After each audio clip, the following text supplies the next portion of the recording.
Israelis can control. As quoted, she had no further comment on the massacres except to say that what concerns me is the survival and future of Israel and of Jews in the diaspora, myself among them. In contrast, Rabbi Arnold Wolf was crushed and terrified by the massacre, adding that I think all of us have bloody hands. 133. 6.5 Putting a snake into a child's bed, the United States and its commitments. 6.5.1 The defenseless remnants. Consider finally the last of the series of charges of responsibility cited above, the charge of U.S. complicity. Recall the feeling of the labor opposition during the war itself that they could not act after the U.S. had given the green light for the invasion. The initial U.S. response to the Israeli entry into West Beirut was tempered. White House spokesman refrained from condemning the move, describing it as limited and precautionary, and Israeli diplomatic sources expressed satisfaction last night over the moderate American reaction to the Israeli move into West Beirut, in violation of the Habib agreements and the U.S. pledge to the Lebanese and Palestinians. Despite persistent questioning, however, U.S. officials declined to criticize the movement of Israeli troops into West Beirut or to insist on their quick withdrawal. 134 The president, in fact, explained that what led Israel to move back in sick was the attack after the assassination of the elected president by some of the leftist militia that is still there in West Beirut. Reagan's justification for the Israeli move stunned officials in Washington, who commented privately that even the Israelis hadn't made that claim, though White House Press Secretary Larry Speakes conjured up some private claims by the Israelis that they were provoked by some fire by leftists. One can sympathize with the officials whose job it is to cover up after the president's various random shots. Reagan also dismissed questions concerning Israel's partial occupation of the Soviet embassy. "Oh, you know the Russians. You can't believe anything they say." 135. Israeli officials maintained that the privately expressed U.S. view was considerably less demanding of Israel than the public statement Thursday accusing Israel of violating the agreement under which the Palestine Liberation Organization withdrew from West Beirut.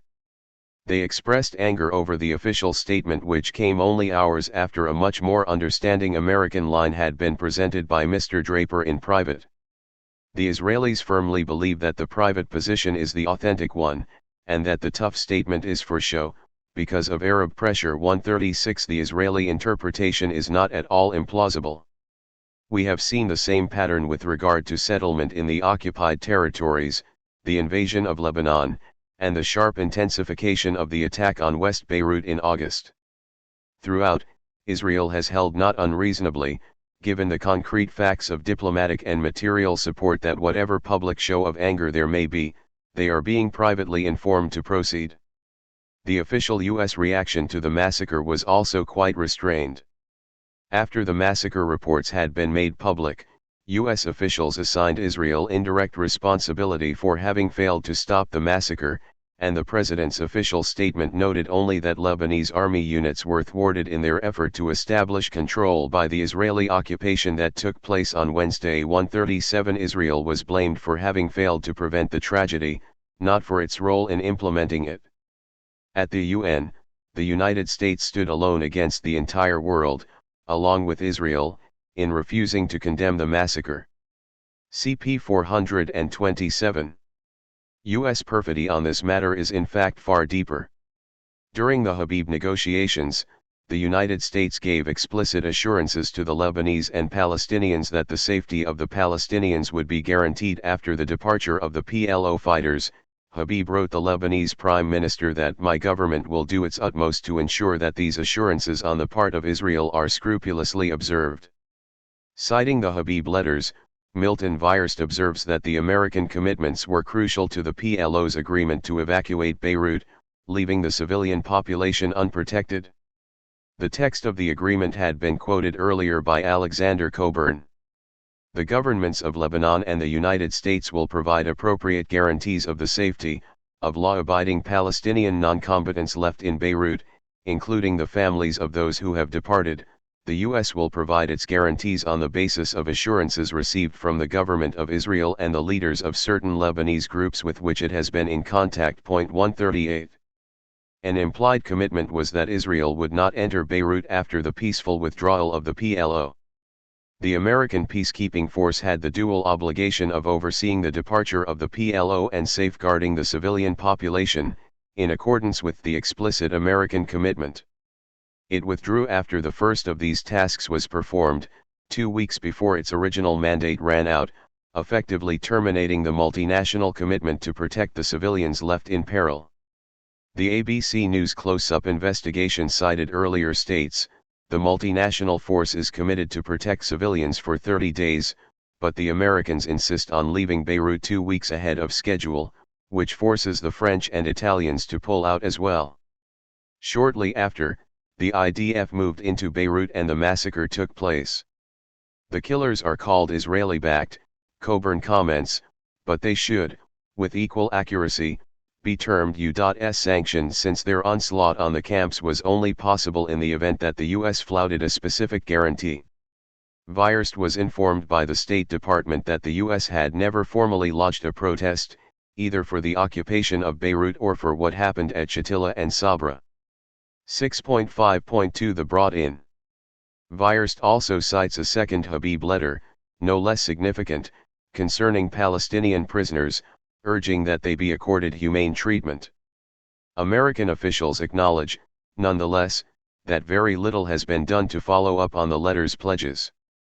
According to Weierst, the Israeli government announced that there were 8,000 such prisoners in Israel in addition to the 6,000 to 7,000 in Lebanon. Note that this estimate accords with the Red Cross figures reported by Israeli journalist Danny Rubenstein, CP 251. Weierst cites a Red Cross spokesman who stated that the Israelis have permitted no visits of facilities in Israel, and otherwise declined to cooperate with the Red Cross, so it has no idea of what it is happening there. We have already had a glimpse of what is happening in the Lebanon concentration camps, as Israeli eyewitnesses term them, where the Red Cross does have some access, and in the Israeli military command post in Sidon. The State Department could cite no specific case of American intercession on the prisoner issue, despite the Habib commitment. In a sense, this is not surprising, since the American press, public, and even humanitarian organizations have also shown no signs of concern over this major atrocity, the exact dimensions of which are not yet known, and may never be known. It should be noted that reports months after the war from European groups concerned with the scandalous issue of the IDF's prisoners have been shocking. I know of no reports from American groups. They incidentally cite credible information that apart from the wholesale roundup of the male Palestinian population and many Lebanese men, women were also imprisoned, some possibly tortured. This additional atrocity was revealed when Israeli lawyer Felicia Langer appealed for the right to visit Maryam Abdel-Jalil, who had been detained and interrogated in the Israeli military compound in Tyre and then removed to a women's prison in Israel after her arrest on November 1982 at a refugee camp near Tyre where she was a teacher and social worker. Palestinians imprisoned in the Peace for Galilee operation and subsequently are not granted the right to see lawyers, or to be visited at all. Another fact that arouses no interest among the American civil libertarians and humanists who are helping to finance these operations. According to the same sources, she was secretly released after Langer's inquiry and found in a Tyre hospital, in a physical and mental condition that indicated that she had been brutally treated. Since then other cases have been discovered.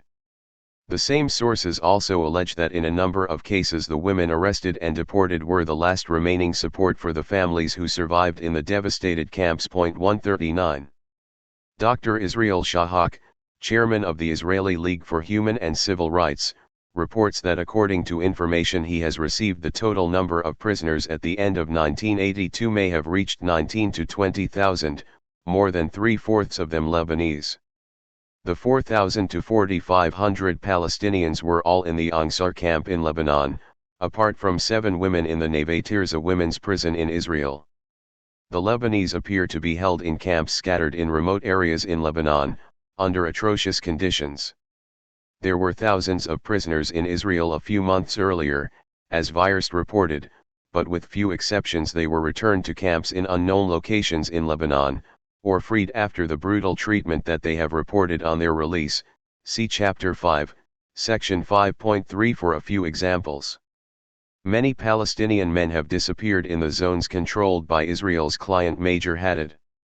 Given the general lack of interest in this matter by Westerners who would be concerned if the victims were human beings rather than Palestinians, and who would be evoking images of the Nazis if the victims were Jews, it is impossible to offer a fuller accounting. 6.5.3 More on hypocrisy. Returning to the charge of hypocrisy expressed by Israel with regard to angry U.S. unofficial reactions, one can again perceive its merit. The initial U.S. response encouraged Israel to proceed into West Beirut, and it was only reasonable to expect that some version of Sharon's procedures would be implemented once the population was left defenseless by Israeli military operations. The essential point was expressed quite accurately by Meron Benvenisti, the former deputy mayor of Jerusalem whose research on the settlement programs was discussed in Chapter 4. What's our army if not the product of American aid? Didn't Reagan proclaim Jewish settlements on the West Bank not illegal? Didn't Haig sanction the first phase of the Lebanese invasion? Everything that has happened in Israel until now has carried the stamp of American approval, or at least it was tolerated by your governments. If the genie is out of the bottle, it was Washington that helped to turn him loose. 140. His remarks are just. It is, he correctly says, just too slick to say that Israel has lost its soul and leave it at that. It will not do for Americans to blame the Phalange, or Begin Sharon, or their silent partners in the labor alignment, or Israeli rejectionism, expansion and oppression over many years. Without crucial American support at every level, matters would have been quite different, not only in the past few months. In short, the circle of responsibility cannot be so narrowly drawn, convenient as it may be to do so. Commenting on the massacre, the Israeli writer Amos Elon makes this observation. A man who puts a snake into a child's bed and says, "I'm sorry. I told the snake not to bite. I didn't know snakes were so dangerous. It's impossible to understand. This man's a war criminal." 141. He therefore judges Begin and Sharon to be war criminals, as did a number of other Israeli commentators. The argument cuts deeper, however. What about those who gave the green light when Israel invaded West Beirut, or when Israel invaded Lebanon in the first place to clean out terrorist nests? Or those who applauded these and earlier ventures or remained silent about them? Did they not know that snakes are dangerous? 6.6 The principal culprits. At the time of the Kishinev massacre, Tolstoy extended the circle of responsibility to the principal culprits with their propaganda of falsehood and violence. One of Israel's most courageous journalists, Yuri Avnery, did the same. Every child now killed in the bombardment of Beirut, every child buried under the ruins of a shelled house, is being murdered by an Israeli journalist, he wrote during the bombing of Beirut. His reasoning extends to the present case as well, and applies with no less perhaps more force in the United States than in Israel, where many outstanding journalists have in fact reported much that has often been concealed and distorted here, over many years. Avnery's point is that in Israel the Palestinians have been thoroughly dehumanized, as when the press announces that terrorist nests have been bombed and shelled in Beirut, knowing that it is a lie and that the bombs hit civilians, women, men, children, and the aged. Furthermore, terrorists have no nests. Animals have nests, birds too. People good or bad have houses, offices, headquarters. The original sin of Israeli journalists was the very use of the word terrorist, or to be more precise, the new term, mehablim, invented for the purpose, to include all PLO fighters and later all PLO members, diplomats, officials, teachers, physicians, nurses in the Palestinian Red Crescent, and finally the whole of the Palestinian people, so that we bomb terrorist camps, meaning Palestinian refugee camps in which PLO fighters may or may not be located. When Palestinian refugees become terrorists, they can be bombed, shelled, expelled, denied their humanity, the ruins of Beirut, with the bodies of the women, men, and children buried underneath, serve as the memorial of this journalistic practice. Point 142. AB. Yehoshua made the same point after the Beirut massacres, 6 weeks later, when they speak of extermination and cleansing. When they call the Palestinians two-legged beasts, it is no wonder that a soldier permits such horrors to take place right next to him.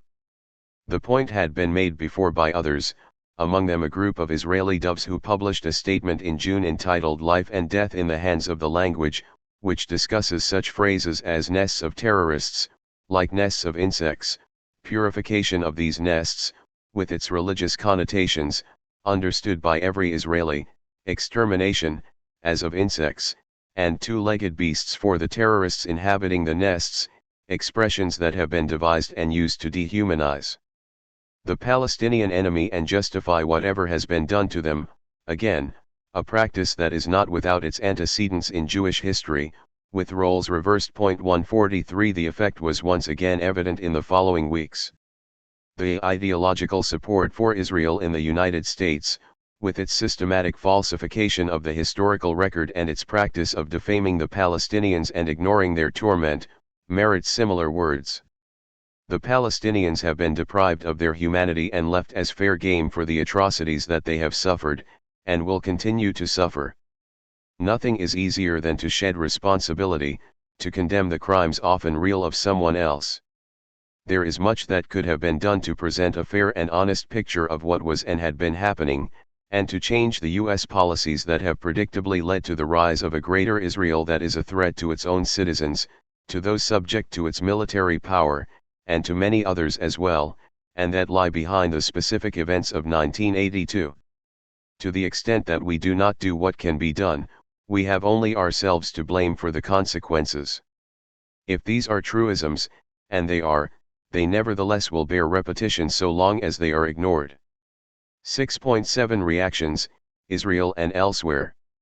Israel surely suffered a deterioration in its image abroad as a result of the war.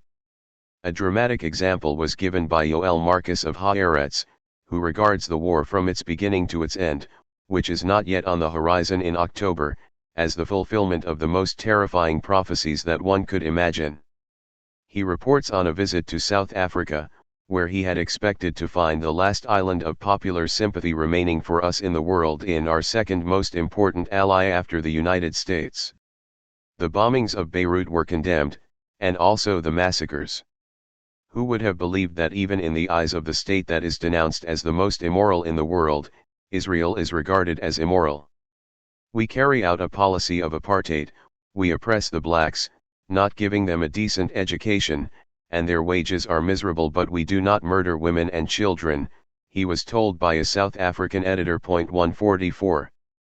Marcus exaggerates, in the United States, and Europe as well, the strongly pro-Israel bias of the past and the dehumanization of the Palestinians persists.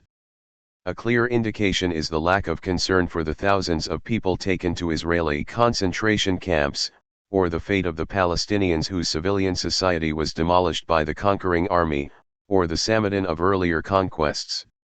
Within Israel itself, reactions were mixed. As noted earlier, support for Begin and Sharon ran high by late August, when the successes of Peace for Galilee seemed considerable. An early September poll showed 82% satisfied with Begin's performance, while 78% approved of Sharon's, figures that dropped to 72% and 64%, respectively, after the Beirut massacres. As choice for Prime Minister, no other candidate even came close to Begin in popularity in a poll taken after the massacre, CP 294. The support for Sharon immediately after the massacre that he had engineered is particularly striking. The huge anti-government demonstration called by the Labour Party, estimated by some as reaching 400,000 people, revealed the strength of anti-government feeling on the part of a significant sector of the population, but as historian Jonathan Frankel observed, the protest movement represented not the exposed tip but almost the entire bulk of the iceberg, while another, separate, and larger iceberg remained intact, albeit submerged. The massacres made a far greater impact on the formal political world, the government, the Knesset, the media, than on the mass of the people, the silent majority. Others drew the same conclusion, observing that Premier Begin's supporters have not been shocked by the revelations of the Beirut massacre that have emerged so far, and they are unlikely to be shocked by future revelations. 145. After the reports of witnesses in the open sessions of the Commission of Inquiry began to appear, Yoel Marcus wrote a column entitled "The Commission Will Finish, the Government Will Remain," giving his assessment. In the matter of Sabra and Shatila, a large part of the community, perhaps the majority, is not at all troubled by the massacre itself. Killing of Arabs in general, and Palestinians in particular, is quite popular, or at least doesn't bother anyone, in the words of the youth these days. Ever since the massacre, I have been surprised more than once to hear from educated, enlightened people, the conscience of Tel Aviv, the view that the massacre itself, as a step towards removing the remaining Palestinians from Lebanon, is not terrible. It is just too bad that we were in the neighborhood. 146. The attitude towards Palestinians has taken on the form of race hatred in significant circles in Israel. It is, I think, too facile to consider the cause to be simply Palestinian terrorism. The scale of Israeli terrorism over many years is one of many reasons to question this conclusion. No PLO terrorist act in Israel compares with Kibbutz, to mention only one example. I suspect that the roots are deeper. As long as any trace of an organized Palestinian presence remains anywhere nearby, the legitimacy of the Israeli national rebirth may somehow appear to be in question. We cannot stand a symmetry of claims. Meron Benvenisti remarks, Israelis have a profound feeling that once they accept the symmetry that the other side is also a legitimate national movement, then their own feeling about their own right and legitimacy will be dimmed. 147. Benvenisti deplores this sentiment, which has often been voiced over the years. Israelis know well that it is possible to cherish memories of one's homeland for a long, long time, if an organized social existence remains somewhere. Therefore it must be extirpated, just as even the rubble of the hundreds of deserted Palestinian villages in Israel must be removed from sight, and from memory. Any manifestation of cultural life or independent political structures must be eliminated in the territories under Israeli occupation, and even beyond. Nothing may remain, except insofar as this may serve Israel's policy, to which we return, of intensifying communal strife within Lebanon, or, of course, insofar as the Arab labor force from Gaza, the West Bank, and perhaps later on the North Bank, is to be exploited as a cheap and unorganized labor force, in the manner already described.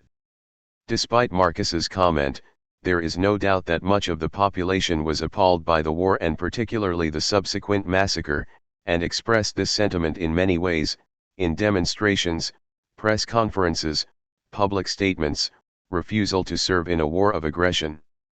Examples have already been cited, and there were many more. References to the early days of Hitler Germany were not uncommon.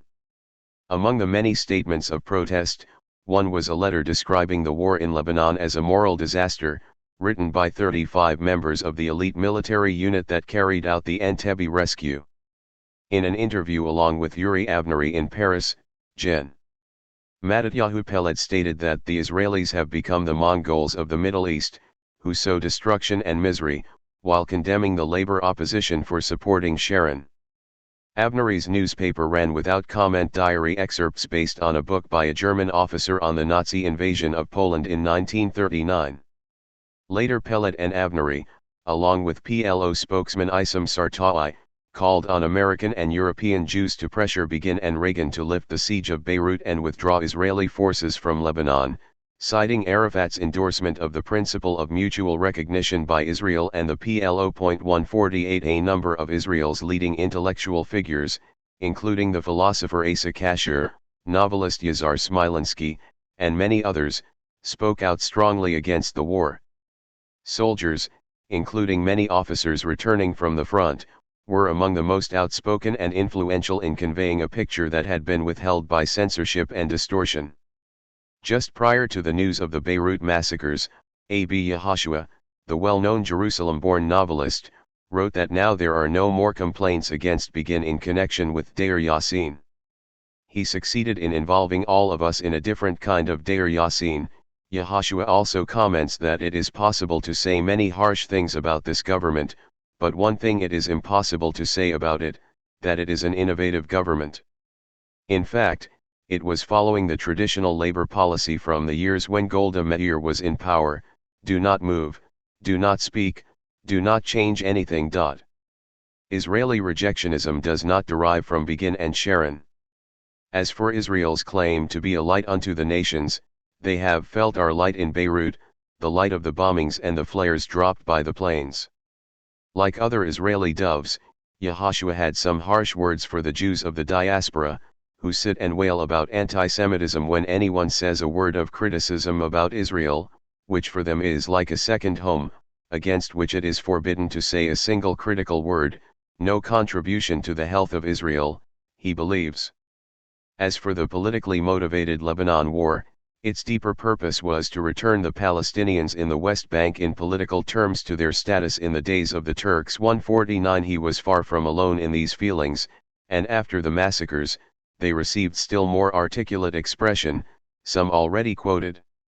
Other views were also expressed, for example, those of a long list of Israeli rabbis for whom what had happened was the true sanctification of God's name in the world, while the latest wave of anti-Semitism, in the guise of moral indignation directed at us for an act of vengeance committed by one Gentile community against another, is but one link in the centuries-old chain of anti-Semitic expression, the source of which, as Maimonides explained, is jealousy of our unique sanctity and true ethical superiority, a sanctity and superiority that finds special expression in the wars we have waged, wars whose essence has been the demand for fairness and righteousness and the eradication of evil and injustice.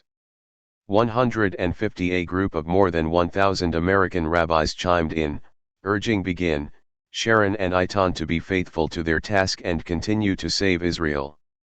Dismissing the traitors of the Peace Now movement, mocked with the childish distortion of their name, and the labor alignment who cooperate with the worst among the enemies of Israel and are attempting to destroy Israel with their poisonous propaganda, etc. 151. It is not at all impossible that they really do speak for the silent majority, as they allege.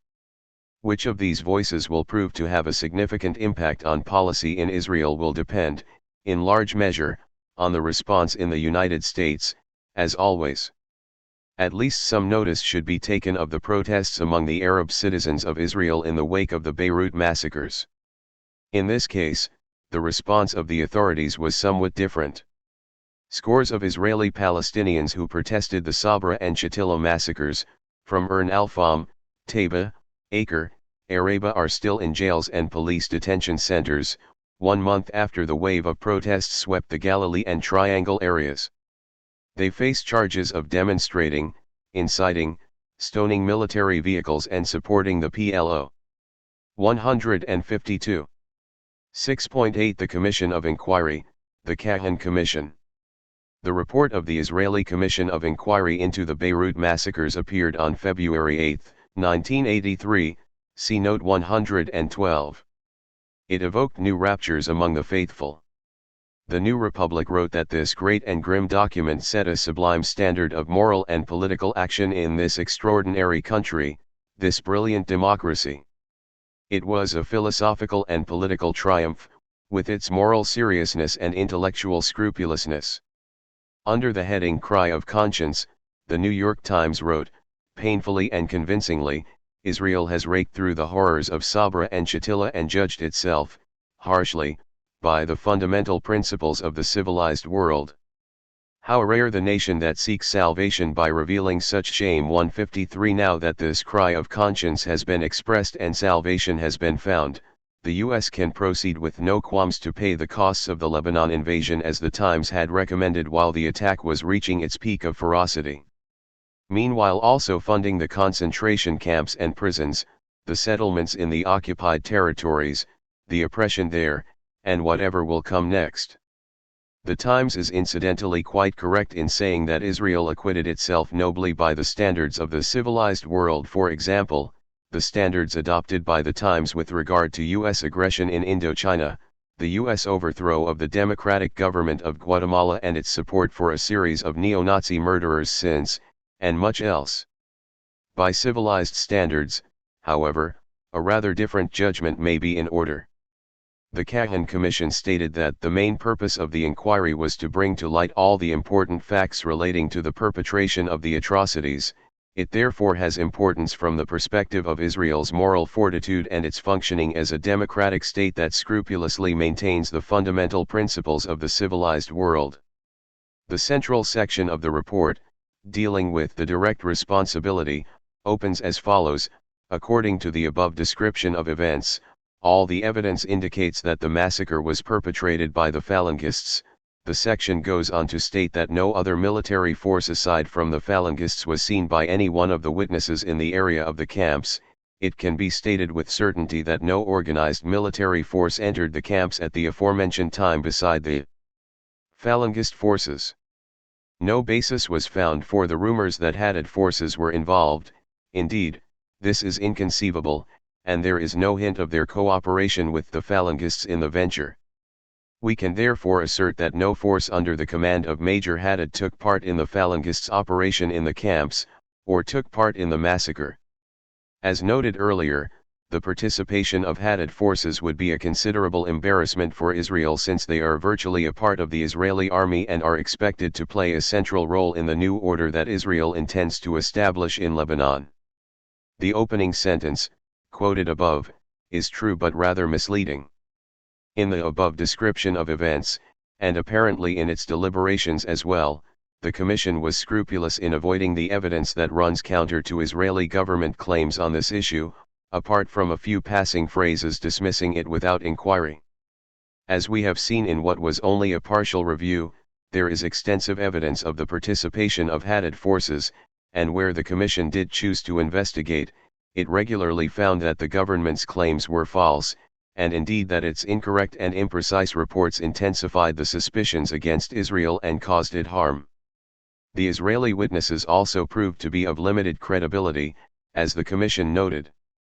The proper procedure, clearly, would have been to review the evidence of Haddad participation and inquire directly into the composition of the forces that entered the camp by interrogating the leadership and even the participants, a task that should not have been beyond feasibility, given that we could give them orders, as Chief of Staff Eitan stated with reference to the Phalange while explaining why they were chosen to enter the camps instead of the Lebanese army. The Commission simply avoided the topic, apart from hearing the testimony of Haddad, who, like everyone else, denied participation. Perhaps an honest inquiry into these facts would have led to the conclusion that although there is extensive circumstantial evidence based on a wide variety of eyewitness reports that Haddad forces were involved, nevertheless the conclusion is incorrect. Instead of inquiring into the matter, the Commission chose to renounce any intent to bring to light all the important facts, and to make it clear from the outset that it was abandoning its mandate. The Commission was careful to lay out the ground rules for its investigation. With admirable caution, it refrained from concluding that from a legal perspective the territory occupied by the IDF in West Beirut was occupied territory. Thus the IDF is absolved from any of the legal obligations of occupying armies. The Commission also states that there is no basis for the accusation that the IDF had prior knowledge that a massacre would take place. There is no doubt that no individuals from the Israeli political echelon or from the military echelon were engaged in any conspiracy or plot with the Phalangists with the aim of perpetrating atrocities in the camps.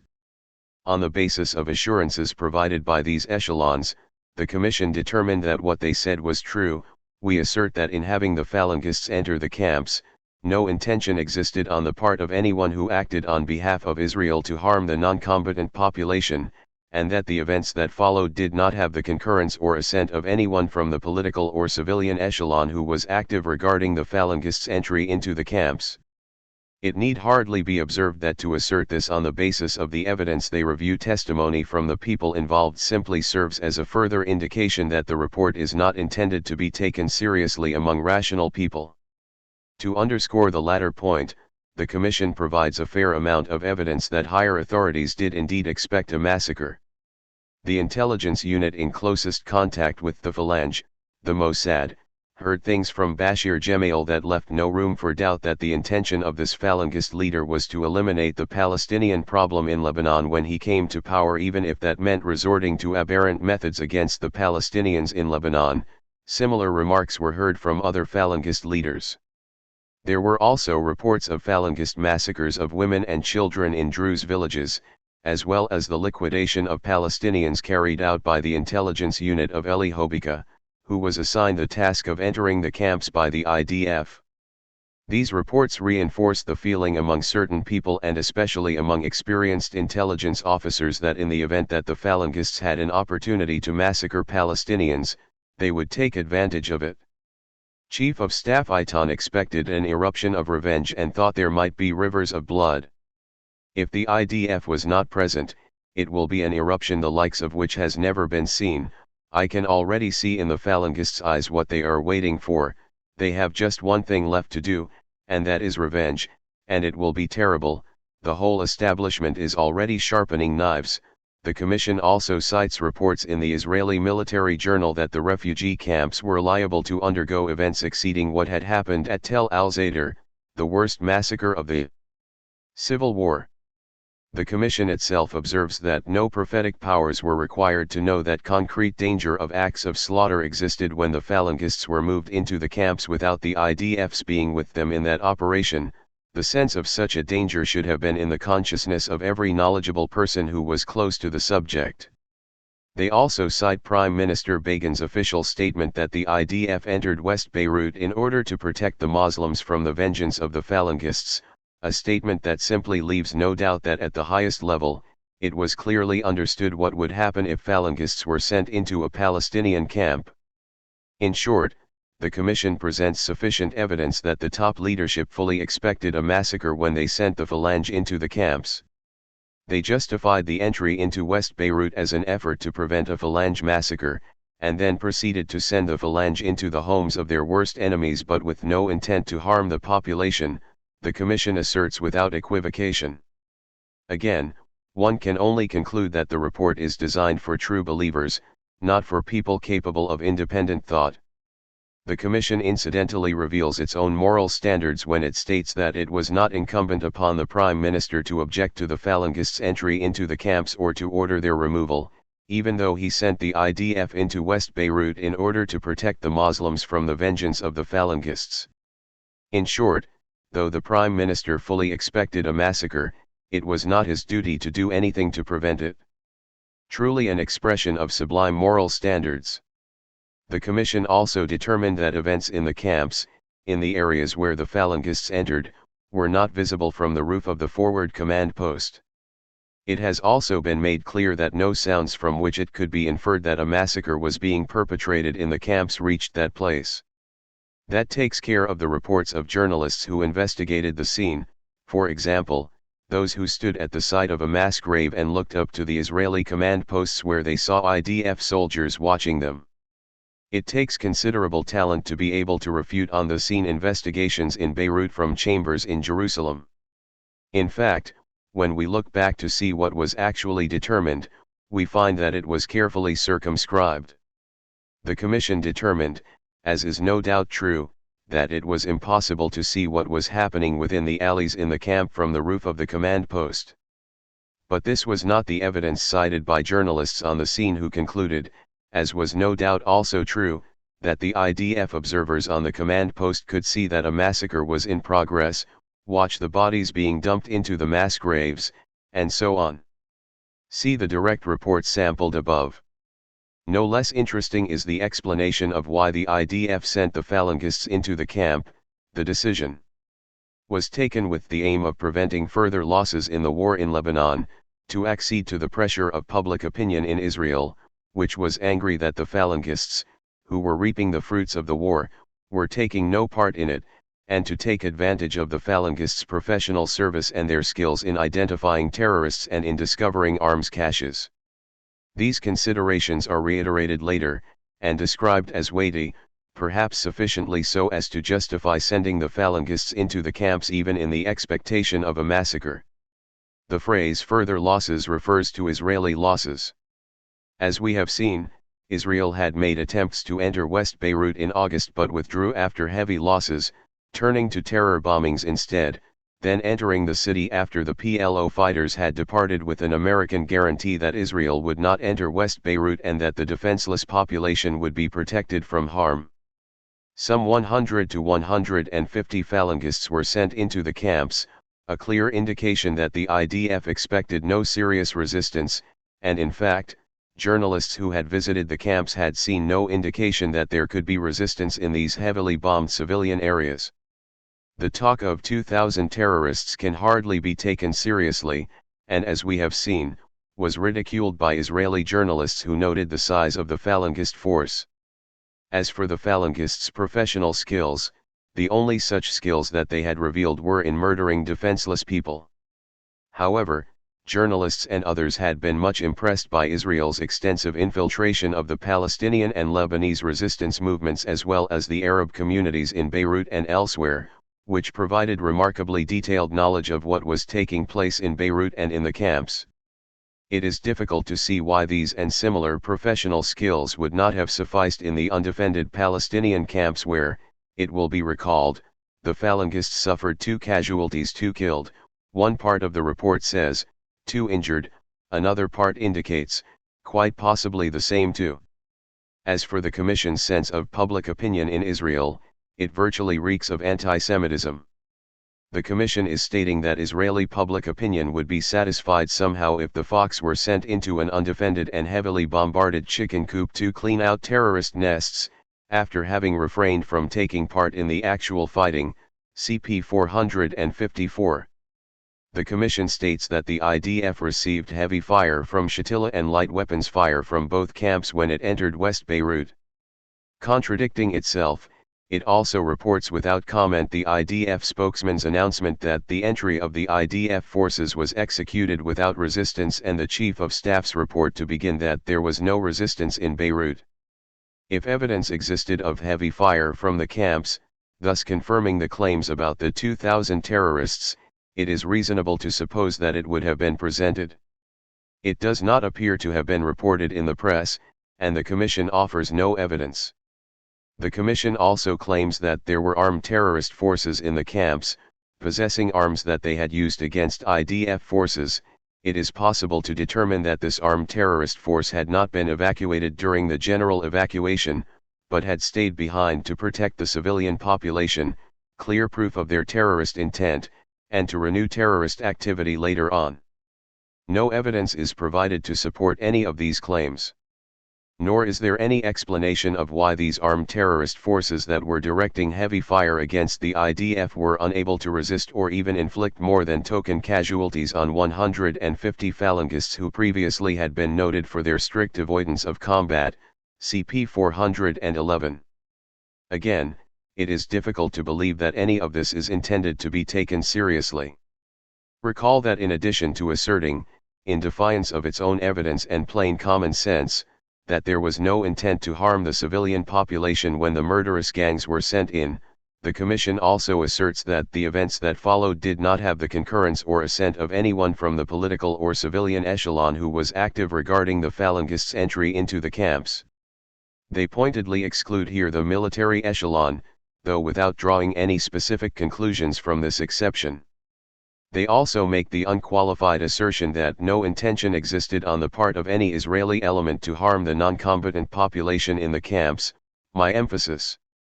Let us look further into how the selection of evidence to which the report restricts itself bears on these assertions and exceptions. The Commission recognizes that the Chief of Staff told the Minister of Defense things about the conduct of the Phalangists that could have led the Minister of Defense to understand that the Phalangists had perpetrated the murder of civilians in the camps, though he expressed his satisfaction with the Phalangist operation and agreed to their request to provide them with tractors so that they could complete their operations, also authorizing them to stay on in the camps, on Friday afternoon. At a time when the massacres were common knowledge, as noted earlier. The Commission discovered that on Thursday evening, September 16, shortly after the Phalangists had entered the camp, Brigadier General Amos Yaron, who was in command in the Beirut area, received information that the Phalangists were killing women and children in the camps, it became known to Brigadier General Yaron that the Phalangists were perpetrating acts of killing which went beyond combat operations, and were killing women and children as well. Beyond alleged warnings to Falangist liaison officers, he did nothing to stop the killing. No order was issued to prevent the Phalangists from replacing forces on Friday, and in fact the Chief of Staff ordered this replacement Friday afternoon. What was the evidence available to General Yaron, according to the Commission? 1 hour after the Falangist entry into the camps at 6 p.m. on Thursday, an Israeli officer intercepted a radio message ordering the killing of 50 women and children and transmitted the information to General Yaron at once. An hour later another radio communication indicated that 45 people captured were to be killed. At the same time, 8 p.m., a Phalange liaison officer told various people that about 300 people had already been killed by the Phalangists. Later he reduced it to 120. About an hour later the divisional intelligence officer of the IDF presented his intelligence survey in which he said that the impression is that the Phalangists fighting is not too serious. They have casualties, as you know, 2 wounded, 1 in the leg and 1 in the hand, and they, it turns out, are pondering what to do with the population they are finding inside. On the one hand, it seems, there are no terrorists there, in the camp, Sabra camp is empty. On the other hand, they have amassed women, children, and apparently also old people. He added the report from a Phalange officer indicating that these people should be killed. Note that the elusive 2,000 terrorists had pulled their disappearing act once again, refuting what had been determined by the Commission, as just quoted, namely, that the armed terrorist force had not been evacuated. On Friday, additional evidence of atrocities was accumulated, as revealed in a report that the Phalangists had butchered civilians, early Friday morning, and direct observation of Phalangist murders. The murderers were then sent back in to complete their work. In fact, they were ordered to leave the following morning only due to American pressure, according to the Chief of Staff. In short, it is quite impossible to believe that there was no concurrence or assent in the events that followed the entry of the Phalangists into the camps on the part of the military echelon, and the defense minister, from the political echelon, had been apprised of the facts. The picture that emerges from the Kahan Commission report is therefore quite clear. The higher political and military echelons, in their entirety, expected that Phalangists would carry out massacres if they were admitted into Palestinian camps. Furthermore, they knew that these camps were undefended, so they were willing to send in approximately 150 Phalangists known for their unwillingness to engage in any conflict with armed men. Within 1 to 2 hours after the Phalangists had entered on Thursday at 6 p.m., clear evidence reached the command post 200 meters away from the camps and overlooking them that massacres were taking place, and that there was no serious resistance. At the command post, the IDF and Phalange commanders and their staffs, including intelligence and liaison, were present and in constant contact. The IDF then provided illumination, and the next day, after receiving further corroboratory evidence that massacres were in process and that there was no resistance, sent the Phalange back into the camps, with tractors, which the IDF knew were being used to bury bodies in the mass grave which they could observe. The latter fact is ignored by the Commission. The Phalange were selected for this operation because, as the Chief of Staff stated, we could give them orders whereas it was impossible to give orders to the Lebanese army. And in fact, the IDF did give the Phalange orders, from the moment they sent them into the camps to conduct their murderous operations, to the time when they were sent back in on Friday afternoon to complete them, to Saturday morning when they were withdrawn because of American pressure, at which time the IDF began rounding up those who had escaped and sending them to Israeli concentration camps. Again, this fact is not discussed by the Commission. That is the story as it emerges from the Commission report, with the exceptions noted. What will a rational person deduce from this record? Despite the overwhelming evidence of high-level planning and complicity in the massacre, in the advance planning and as it was running its course, the Commission rejected these conclusions. It did, nevertheless, assign some limited indirect responsibility, basing its recommendations on the obligations applying to every civilized nation and crucially, the fact that the Jews in various lands of exile, and also in the land of Israel when it was under foreign rule, suffered greatly from pogroms perpetrated by various hooligans, and the danger of disturbances against Jews in various lands, it seems evident, has not yet passed, so it is only prudent to note the responsibility of authorities who do not kill with their own hands. One may be interested in comparing the tempered and limited critique given by the Commission with the passionate denunciations of those who stood by while hooligans murdered 45 Jews in Kishinev, or of British authorities during the Hebron massacre, or of Nazis who let Ukrainian and Croatian anti-Semites rampage. One might also compare the rapturous response to the Kahan Commission's recommendations with Dubnow's report of the horrified reaction of the civilized world to the Tsar's judicial inquiry, which was conducted with a view to obliterating the traces of the deliberate organization of the Kishinev pogrom, and to court proceedings that sentenced a score of murderers to hard labor and penal service, but not those who instigated or failed to halt the crime. We derive a certain measure of the progress of civilization in the past 80 years.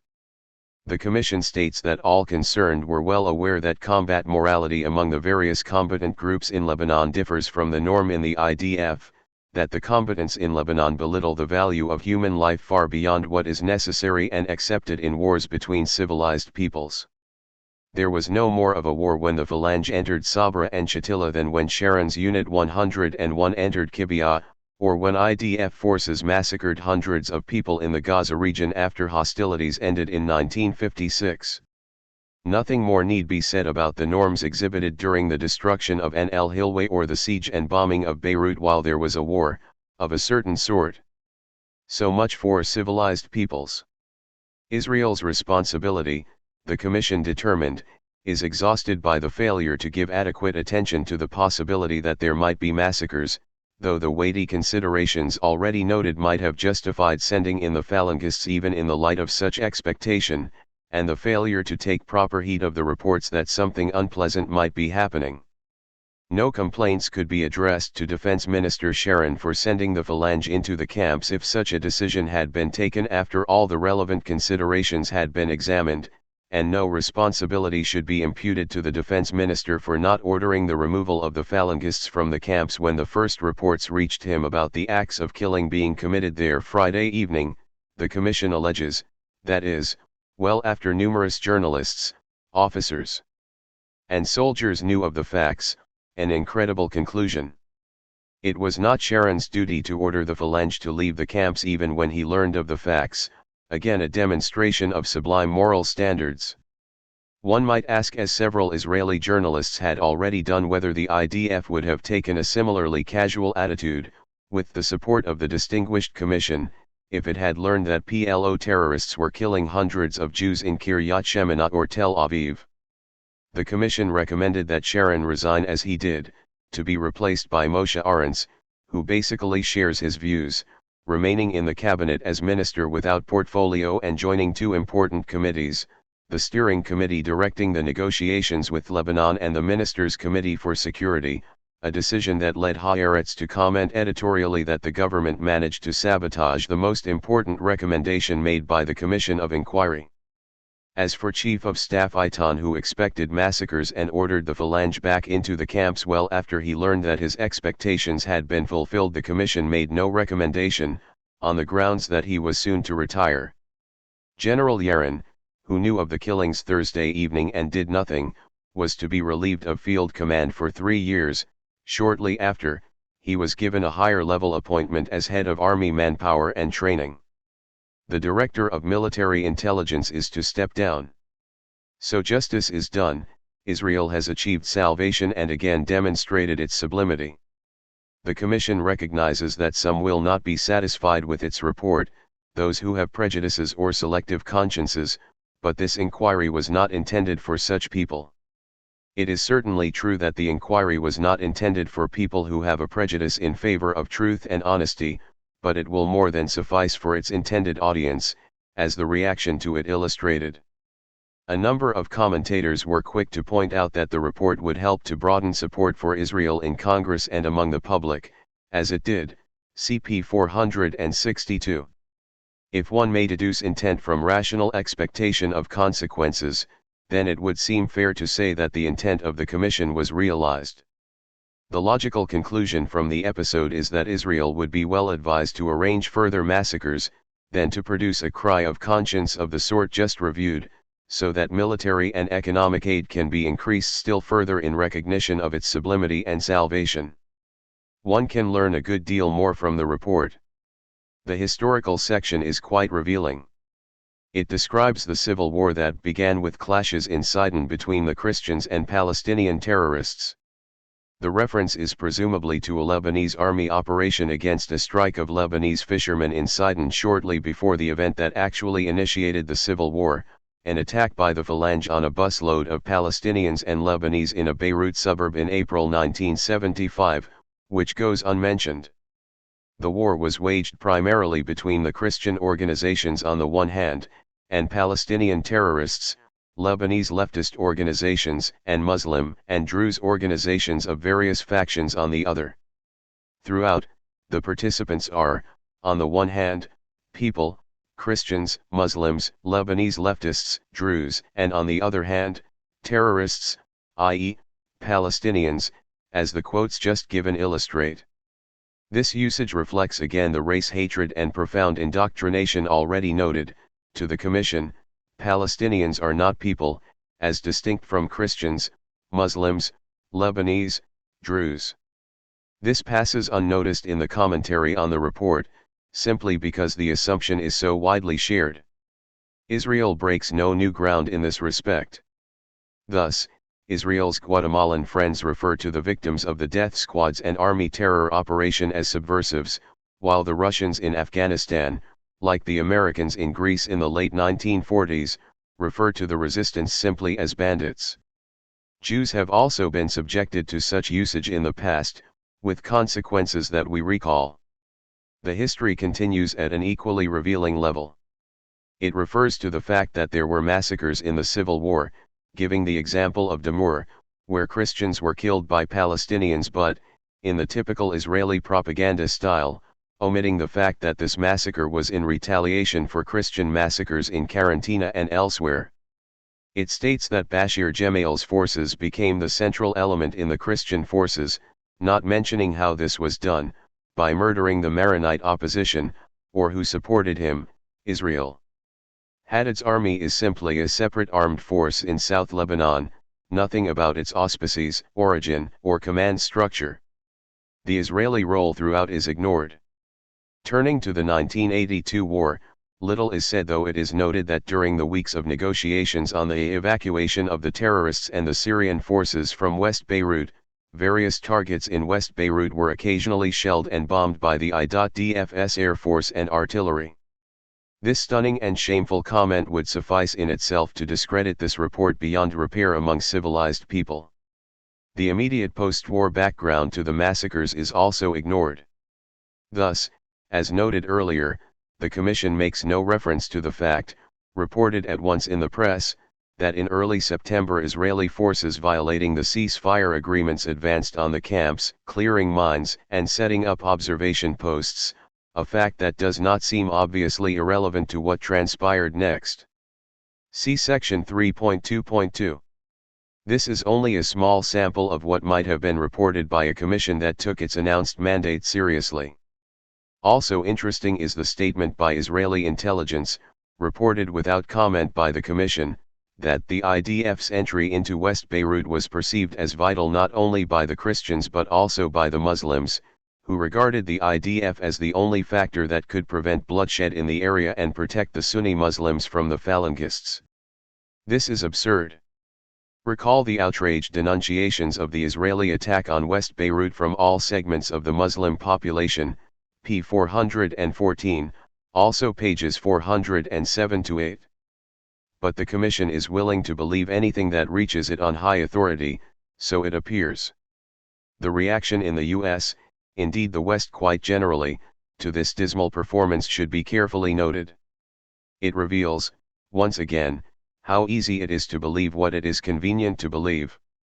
In the U.S., it is crucial to believe that Israel is one of us, a Western democracy, though not all would consider it so brilliant as the New Republic acolytes, therefore capable of no wrong, only error.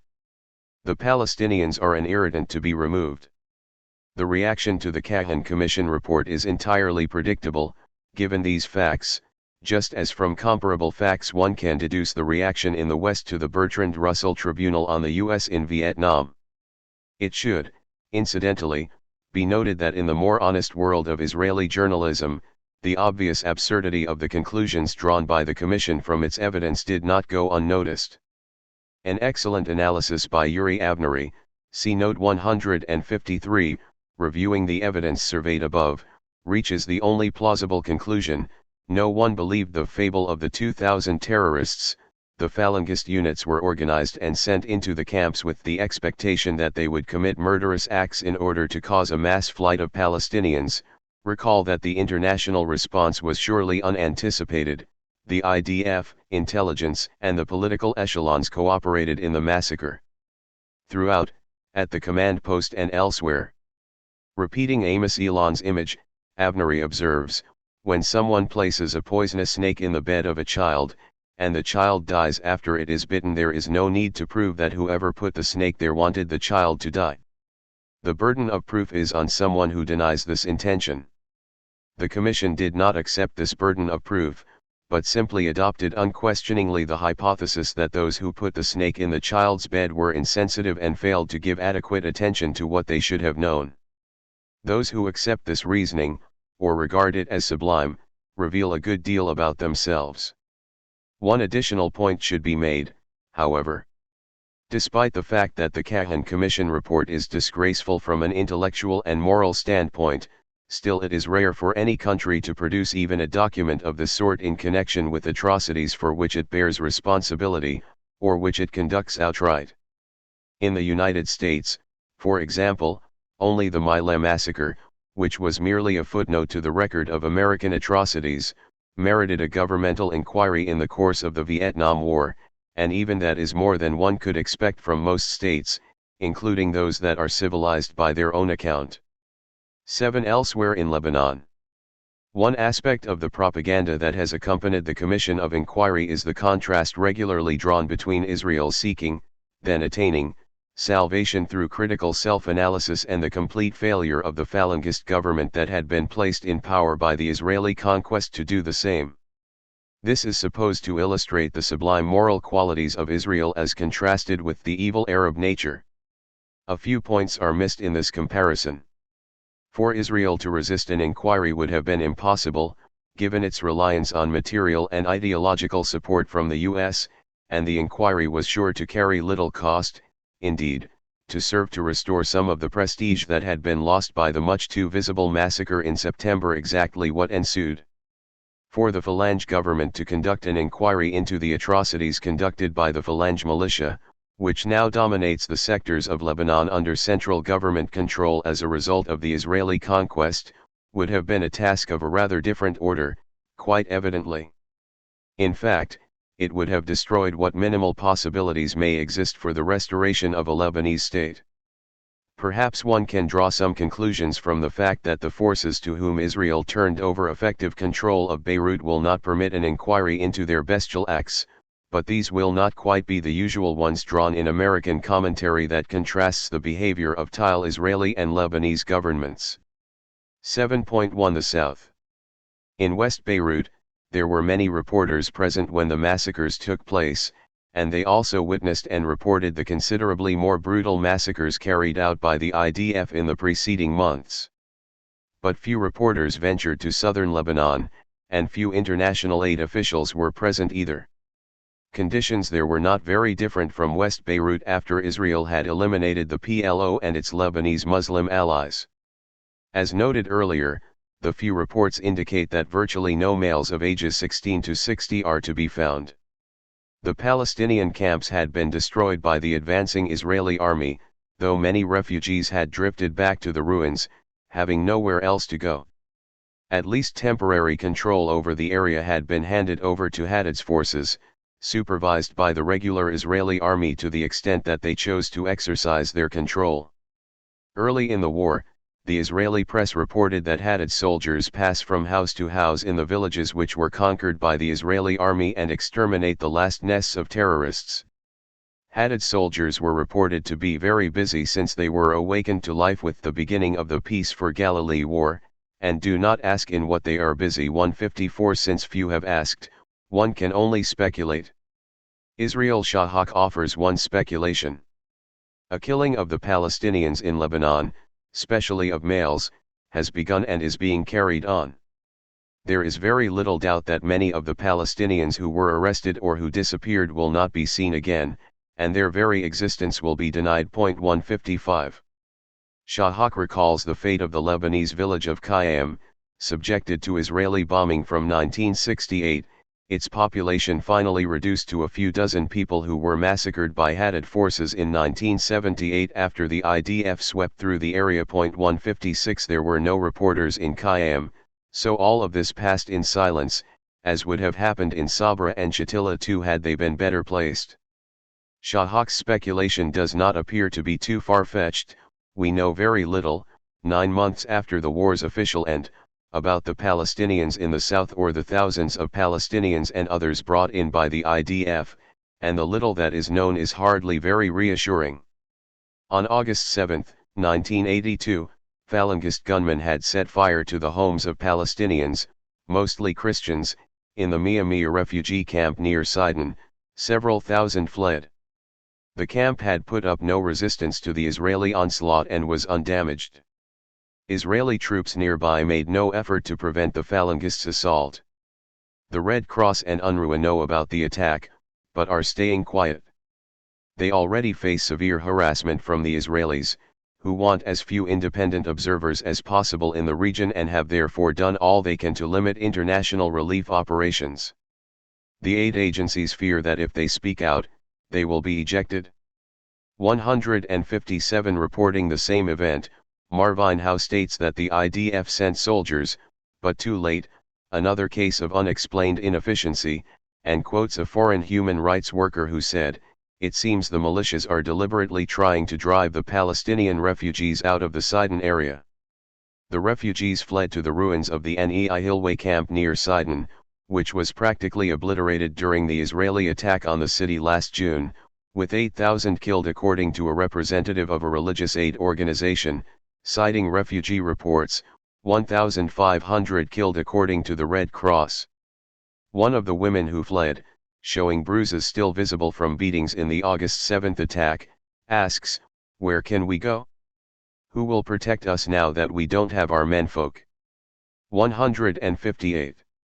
In a clear case of Israeli-inspired lawlessness at 2 a.m. on the night of September 2, 2 armed men forced their way into the home of an elderly Palestinian woman in Sidon's An al-Hilway refugee camp, beating the woman with a rifle butt, dragging her off to the home of one of the gunmen for further beatings, then taking her to the IDF military headquarters for further interrogation, and finally leaving her barefoot and far from home, at dawn. The fact that she was taken to the Israeli headquarters leaves little doubt that the plainclothed gunmen were acting with Israeli support. The story is familiar from the West Bank, as we have seen. A few days later Haddad militia seized 2 teenaged Palestinian boys near the Mia camp, beating and torturing them. Others abducted a 25-year-old Lebanese with leftist connections. He has not been seen since. 2 other Lebanese leftists were seized the same night. One has disappeared. The body of the other was recovered from an East Beirut, Phalange, hospital. An official government doctor confirmed that he had died by strangulation, that his genitals had been bleeding, and that he had been tortured with a hot kebab skewer. 159 All of this was well before the Phalange and Haddad militiamen were sent in to purify Sabra and Shatila, where the Israeli command professed to be shocked at their behavior, having anticipated only the most gentlemanly conduct. The Lebanon project officer for Oxfam, Dan Connell, stated a few weeks later that reports of abduction, torture, murder and rape had been increasing through August and September in southern Lebanon, though again, little is known, since foreign observers are few. At the same time, David McDowell, Oxfam field director in Lebanon, issued a statement calling on international bodies to monitor human rights violations in the south. The statement cited examples of intimidation, torture, forcible expulsion and appropriation of charitable foundation property by the militia forces, alleging that the IDF was allowing Phalange and Hadad militias to act without restraint, especially against Palestinian civilians. 160. Hadad, of course, denies that there are any atrocities under his rule, which he claims includes 100,000 Palestinians. I defy anyone to tell me that a Palestinian, civilian, was killed by one of our soldiers. 161. In the same issue of the Los Angeles Times where Hadad's assurances are reported, a social scientist teaching at the U.S. Military Academy at West Point, who worked in southern Lebanon in 1980-1, tells a rather different story. In addition to well-publicized PLO atrocities, he writes, Israeli hands were also involved in a series of outrages that have escaped public notice before the June invasion, with Hadad serving as a useful facade behind which Israeli agents could direct and control events. The press was absent and the urbane Lebanese of Beirut were unconcerned, so houses could be demolished, political opponents murdered and tribute exacted by the Israeli-supplied, directed and trained militia of Hadad. Israel blamed the excitability and uncontrollability of their Lebanese clients, but for anyone who cared to check, the involvement of Israeli agents was easy to detect. Israeli complicity with earlier Christian excesses is consistent with the early reports of Israeli involvement in the terror killings in Shatila and Sabra. 162. Just prior to the Sabra-Shatila massacres, the Beirut correspondent for a British journal observed that the Palestinians left behind by the PLO fighters now face the prospect of being victims of Bashir Gemayel's Falangist militia out for revenge. He reports that misery is greatest in the south where, after destroying their homes and imprisoning their men, the Israelis have unleashed Hadad and the Falangists upon them. A tacit division of labor allocates the daily dirty work of population control to the Falangists or Hadad's men, allowing the Israelis to seem uninvolved, even arbiters. He reports, specifically, the murder of a Palestinian family on August 31 by Falangist militiamen. The mutilated bodies of 3 women were dumped near the museum crossing between East and West Beirut as a grim advertisement. Half the cases of human rights violations in South Lebanon recorded recently involve Lebanese. For the Palestinians, the situation is worse than 1948. When most of them arrived after fleeing from Palestine, with much of the Maronite community itching to hit the Palestinians now that the fighters have gone, either sent to Israeli concentration camps or driven to Beirut, then sent away, and the economy and social structure demolished. 163. As the report appeared, the IDF was offering the militias under their control a chance to demonstrate their bravery in the camps in Beirut.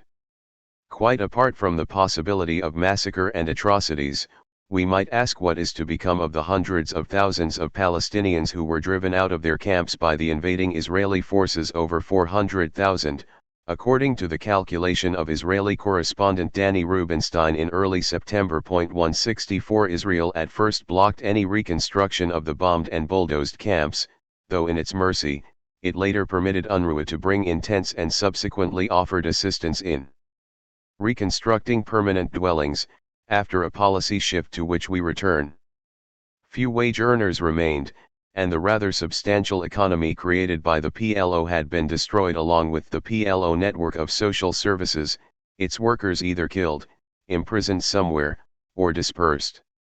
There is no shelter, no employment, no protection, and nowhere to go. Articles soon appeared in the U.S. press on the problems faced by the Israeli occupying army, compelled to spend the harsh winter in Lebanon. The New York Times expressed much concern about their grim fate. Under the subheading "All Those Jewish Mothers," the following paragraph appears. A Jerusalem man, a reservist himself and the father of a soldier, wondered how the army would react to all those Jewish mothers worrying about their sons freezing in the hills. He laughed, but then said it could represent a real problem. 165. And all those Palestinian mothers, whose circumstances are perhaps marginally more severe, and who are not part of an invading army backed and supplied by the United States. From the coverage in the Times and elsewhere we must assume, again, that they must be made of sterner stuff, or perhaps they simply do not feel pain, as was alleged by some American sophisticates with regard to Vietnamese peasants, not long ago. In Israel, Col. Dov Yirmiyah, whose reports from Lebanon were discussed on pages 272f, wrote at the end of August that the Israeli government has done nothing yet to ease the misery of the Palestinian refugees, the victims of the war, and their fate in the coming winter is cause for alarm. The Prime Minister, who is so sensitive to memories of our own people, should remember what it means for families to be divided by war, the torture of not knowing what happens to relatives. His government is following a policy of cruelty for its own sake, refusing even to permit communication among divided families, that is, families with members imprisoned. 166 9 months later, that still remain true, but it is perhaps unfair to accuse the Prime Minister of moral inconsistency, as Yirmiyah does, since there is after all a difference between people and two-legged beasts. Some urged that Israel undertake humanitarian efforts for pragmatic reasons. Moshe Kol, a former minister from the Independent Liberal Party, observed that the refugees in the camps destroyed by the IDF are living in subhuman conditions in orchards, on the streets, in shattered buildings, corners, and cellars. He suggests that this is not the time to explain to the world that these camps were PLO centers and therefore Israel had to destroy them. Israel would substantially improve its image abroad, which suffered a sharp deterioration following the massive bombing from the air and the sea, if it addressed itself to this humane task. 167 This message was apparently heeded. After the complex events of September, including the cooling of relations with the Phalange and the international reaction to the Sabra Shatila massacres, the policy of dispersing the refugees shifted and Israel began to provide cement for rebuilding the homes that had been destroyed and prefabricated houses. Though Israel's publicized offer of prefabricated houses for all turned out to be not quite what people had expected, the Economist correspondent observes, some Israeli manufacturers did indeed put exhibition prefabs on display, but at prices that no refugee could afford. 168 Another fact passed over silently here. The situation of the Palestinians remained grim, if not hopeless, however. In N. L. Hilway, Trudy Rubin reports, self-appointed leaders who claim influence with Israel but are suspected by many camp dwellers of being opportunists or worse began to appear, while any genuine leadership left here is afraid to speak out lest the Israelis suspect them of PLO affiliation and arrest them, one respected camp resident added. A report in the British journal Middle East International provides more details. A social and humanitarian committee was set up in the ruins of the camp. Its founder, Dr. Fikri Fayour, is suspected of having had connections with Lebanese intelligence and with Israel in the past. One of the first acts of the committee was to beat up an UNRWA official responsible for distributing land plots, a man known to be efficient and incorruptible. The presence of Israeli troops nearby suggests protection for the aggressors, not the victim. UNRWA had refused to deal with the committee, calling it self-appointed. Israel wants an UNRWA that will not resist its policies. A tamed UNRWA.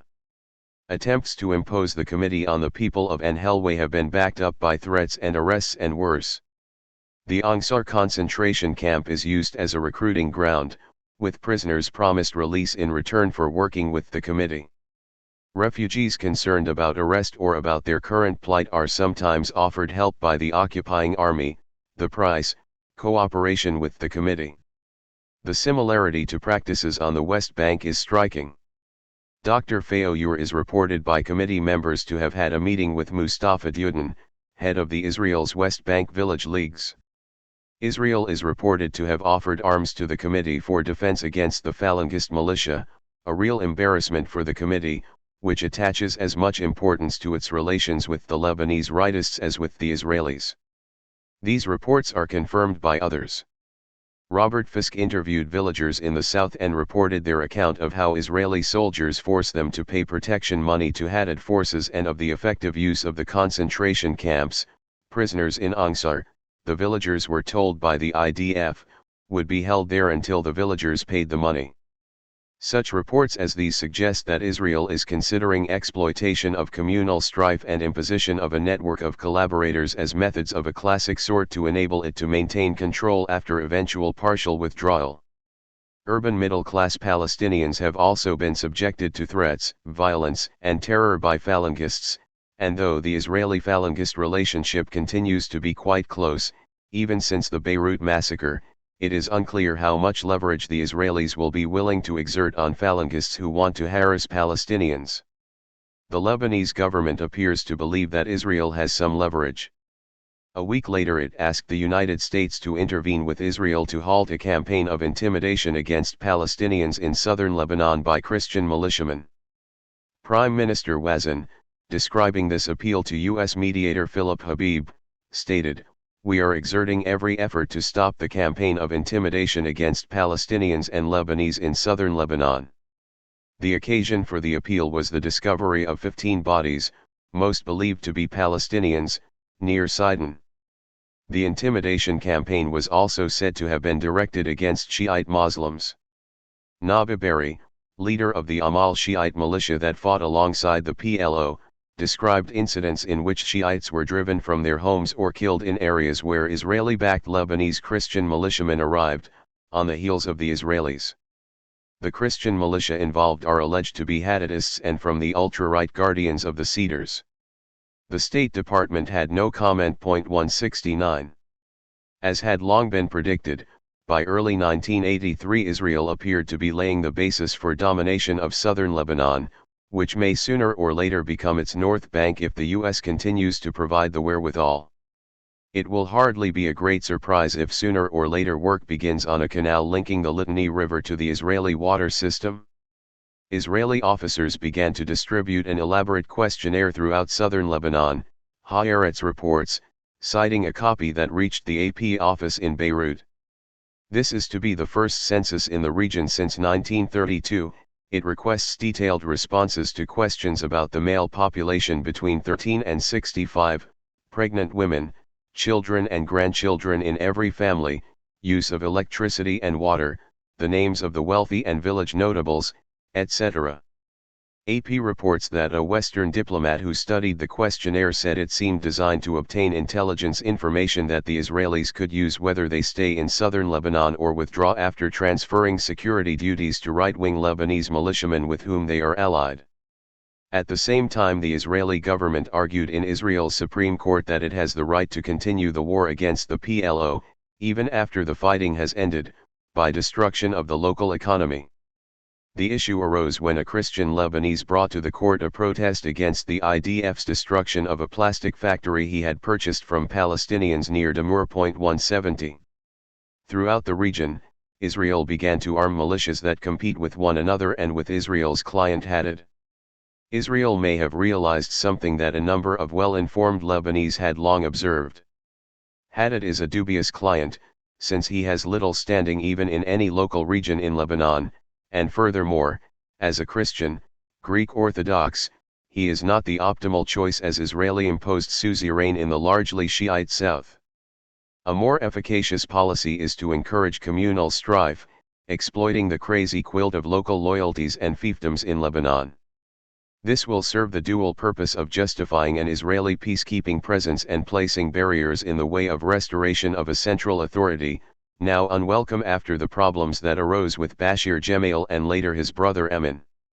And if Israel is someday compelled to withdraw, a network of antagonisms and dependencies may be in place that will permit its indirect domination of the area. Some of the militias are reported to have been encouraged to infiltrate the areas controlled by the United Nations Force, UNIFIL, which Israel would prefer to see removed, since it impedes the expansion of its control. As noted above, after relations with the Phalange began to cool in early September, Israel switched its policy towards the Palestinians. Instead of driving them east, it began to encourage a degree of reconstruction under the control of collaborators. Some observers regard this modification of policy under the changed circumstances as part of an effort to enhance communal conflict and block imposition of a central Lebanese authority over the future North Bank. Nevertheless, Haddad has surely not been abandoned. In February 1983, he was encouraged to take over control of a 40 km wide section of southern Lebanon, backed by Israeli-supplied tanks, armored personnel carriers and cannons. The Lebanese foreign minister stated that Israel held the area by force of arms. Relations between Israel and the Maronites had now soured to the point that Pierre Gemayel, founder of the Phalange in the 1930s, pleaded with Lebanese Muslims to join in blocking Israel's moves towards partition, moves also condemned by another Maronite elder statesman, Camille Kamoun.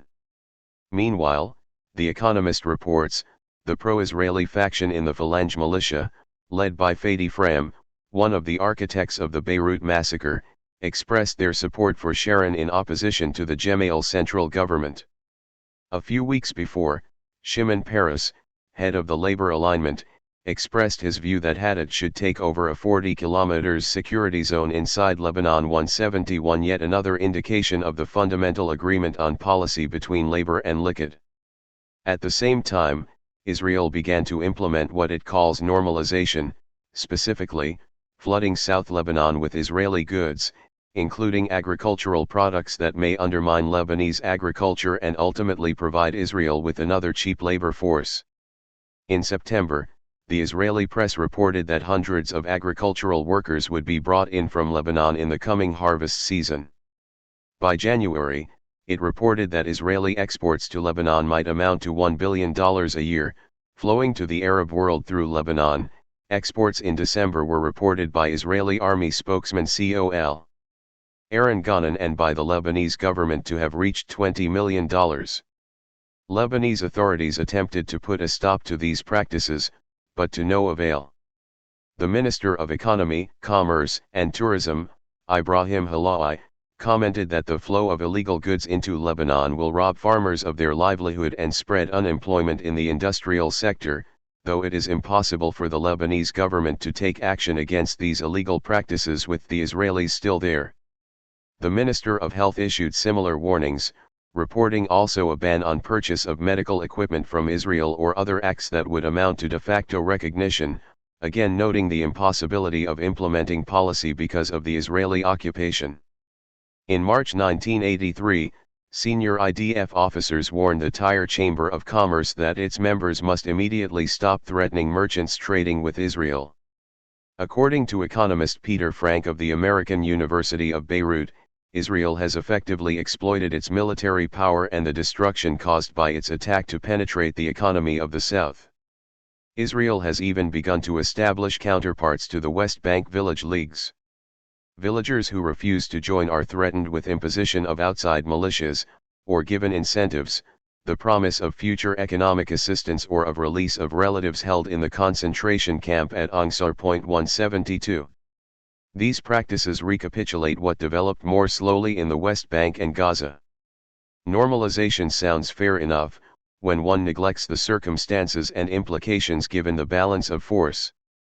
It will mean subjugation of at least southern Lebanon to Israeli domination, and in the context of a full peace treaty, would amount to ratification by Lebanon not only of these arrangements but also of the extension of Israeli sovereignty over the occupied territories.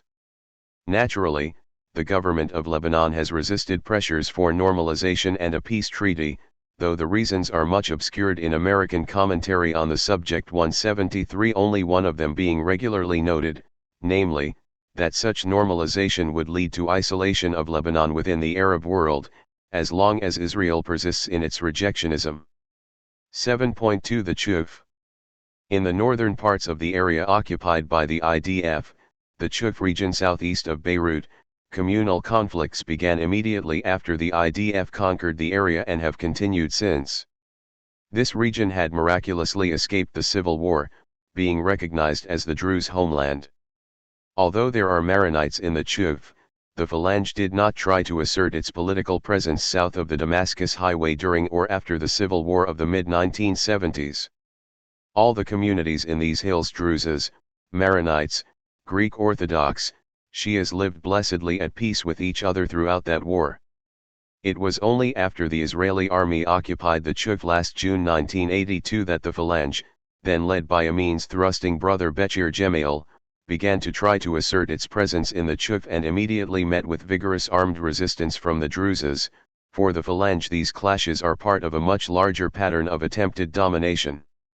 The Sunni Muslim and left-wing forces in Beirut and southern Lebanon have been disarmed and rendered impotent by the Israelis and by the Lebanese army. The Shia Muslims are split between Israeli and Syrian-occupied areas. The Greek Orthodox have been cowed.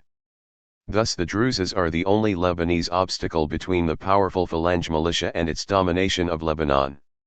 The stakes are real and high. 174. The Phalange incited armed conflict and also carried out numerous atrocities, sometimes reported in the Israeli press. 175 Shmuel Segev reports that although the Phalange were heavily armed by Israel and Western countries, the Druze prevailed in the military conflicts that took place as the Phalangists followed the IDF into the Druze homeland. But in contrast to the results of open battles in incidents of kidnapping and murder, the Christians' Phalange held the upper hand, while in 90% of the incidents the Druze returned Christian captives healthy and well. There have been 36 incidents in which the Christians did not return the Druze captives or their bodies, though, as we have seen, they sometimes returned parts of the bodies, CP 292. In the early stages of the war, Segev continues, Israel tried to cultivate Druze, the Arslan family, who had been traditional rivals of the Jumblats and the current Druze leader Walid Jumblat, the leftist collaborator with the PLO and the Syrians. But the belief among the Druze that Israel is helping the Christians has overcome the conflicts among the Druze, and they are now appealing to Syria to allow Syrian Druze to come to their assistance.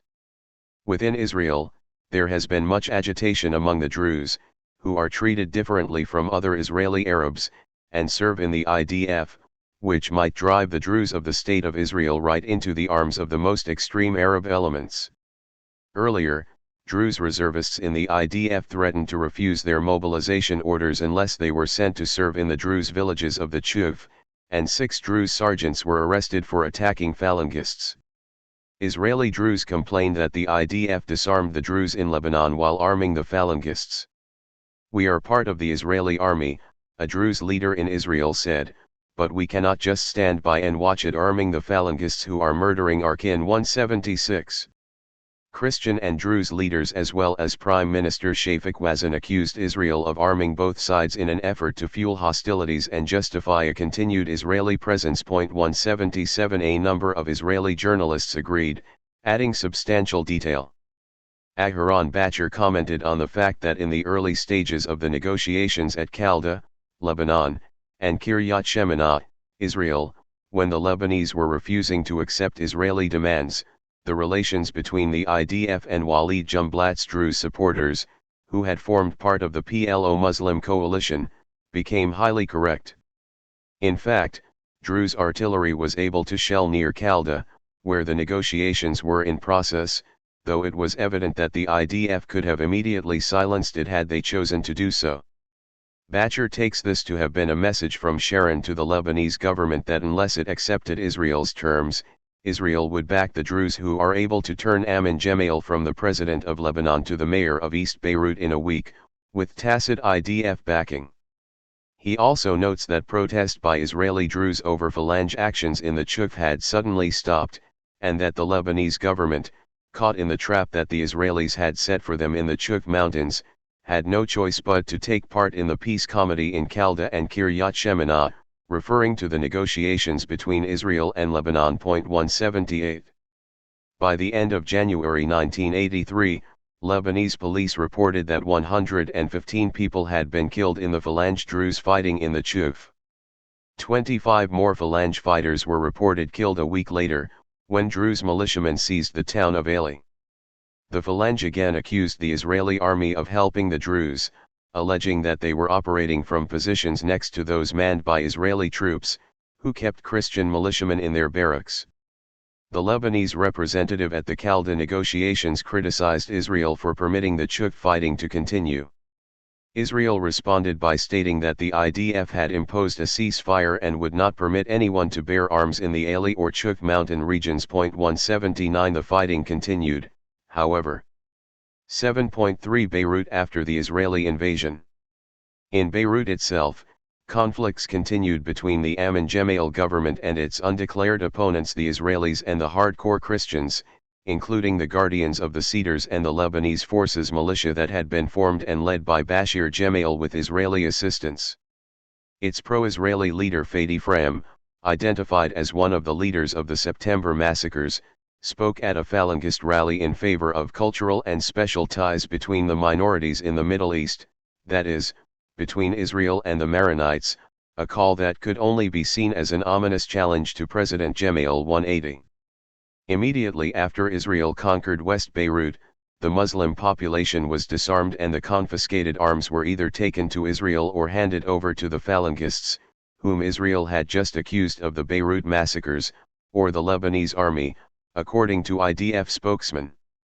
The Muslims of West Beirut now fear most a rampage through their part of the city by the well-armed and equipped Phalangists who have been their blood enemies since the 1975-76 civil war. 181. A few days later, the Lebanese army, now under Phalange influence, cordoned off large areas of West Beirut to search for weapons and illegal residents, some foreigners but primarily Palestinians and Muslims who had fled to Beirut during the past decade, driven from their homes by the Israeli bombings. From the early 1970s, the Phalange policy of clearing Muslims out of areas under their control during the Civil War, the 1978 invasion, the subsequent heavy bombings and finally the Peace for Galilee operation. A Shiite ghetto, populated by poor refugees from the south, was bulldozed, and the squatters who lived there were denied permission to reconstruct. Hundreds of people were rounded up, including Lebanese Muslims. Most of those rounded up were probably Palestinians, whose number may have reached several thousand within the following months. David Ottaway reported that the government has already made clear that it wants the vast majority of the estimated 500,000 Palestinians in Lebanon to leave as soon as possible. He reports that a French officer of the International Peacekeeping Force saw 60 to 100 Palestinian men taken from one part of the Sabra camp. The Economist reported that fear and uncertainty in the camps today are even greater than they were when the Israelis briefly occupied West Beirut. There was at first a pretense that after the Muslims of West Beirut were disarmed, the Lebanese army would turn to East Beirut and disarm the militia there. That never happened. The Lebanese army did take over East Beirut in February 1983, though the Phalange militia kept their arms and a pier in Beirut harbor that they used for imports without government control, then turning it over to the government after a reported agreement that they would receive funds collected at the port. Muslims who had welcomed Amnon Gemayel's election, recalling his reputation for conciliation and diplomacy as contrasted with the militant fanaticism of his Israeli-backed brother Bashir, now fear that instead of Amnon using the state and the army to curb the Maronite militants, the latter appear to have hijacked the state and the army for their own purposes, in the words of one disillusioned Muslim professor interviewed by Helena Coben. 182 Exactly what is happening within the Phalange government, with its apparent split between Israeli-oriented and more independent elements, it is difficult to ascertain. The torture of Palestinians under Phalange rule continued. A team of Italian medical volunteers had attempted to reconstruct the services for Palestinians and poor Lebanese in the Acre Hospital, where, according to Professor Walter Cavallari of a Rome hospital who headed the orthopedic unit of the team, medical personnel had been kidnapped, killed, tortured, raped.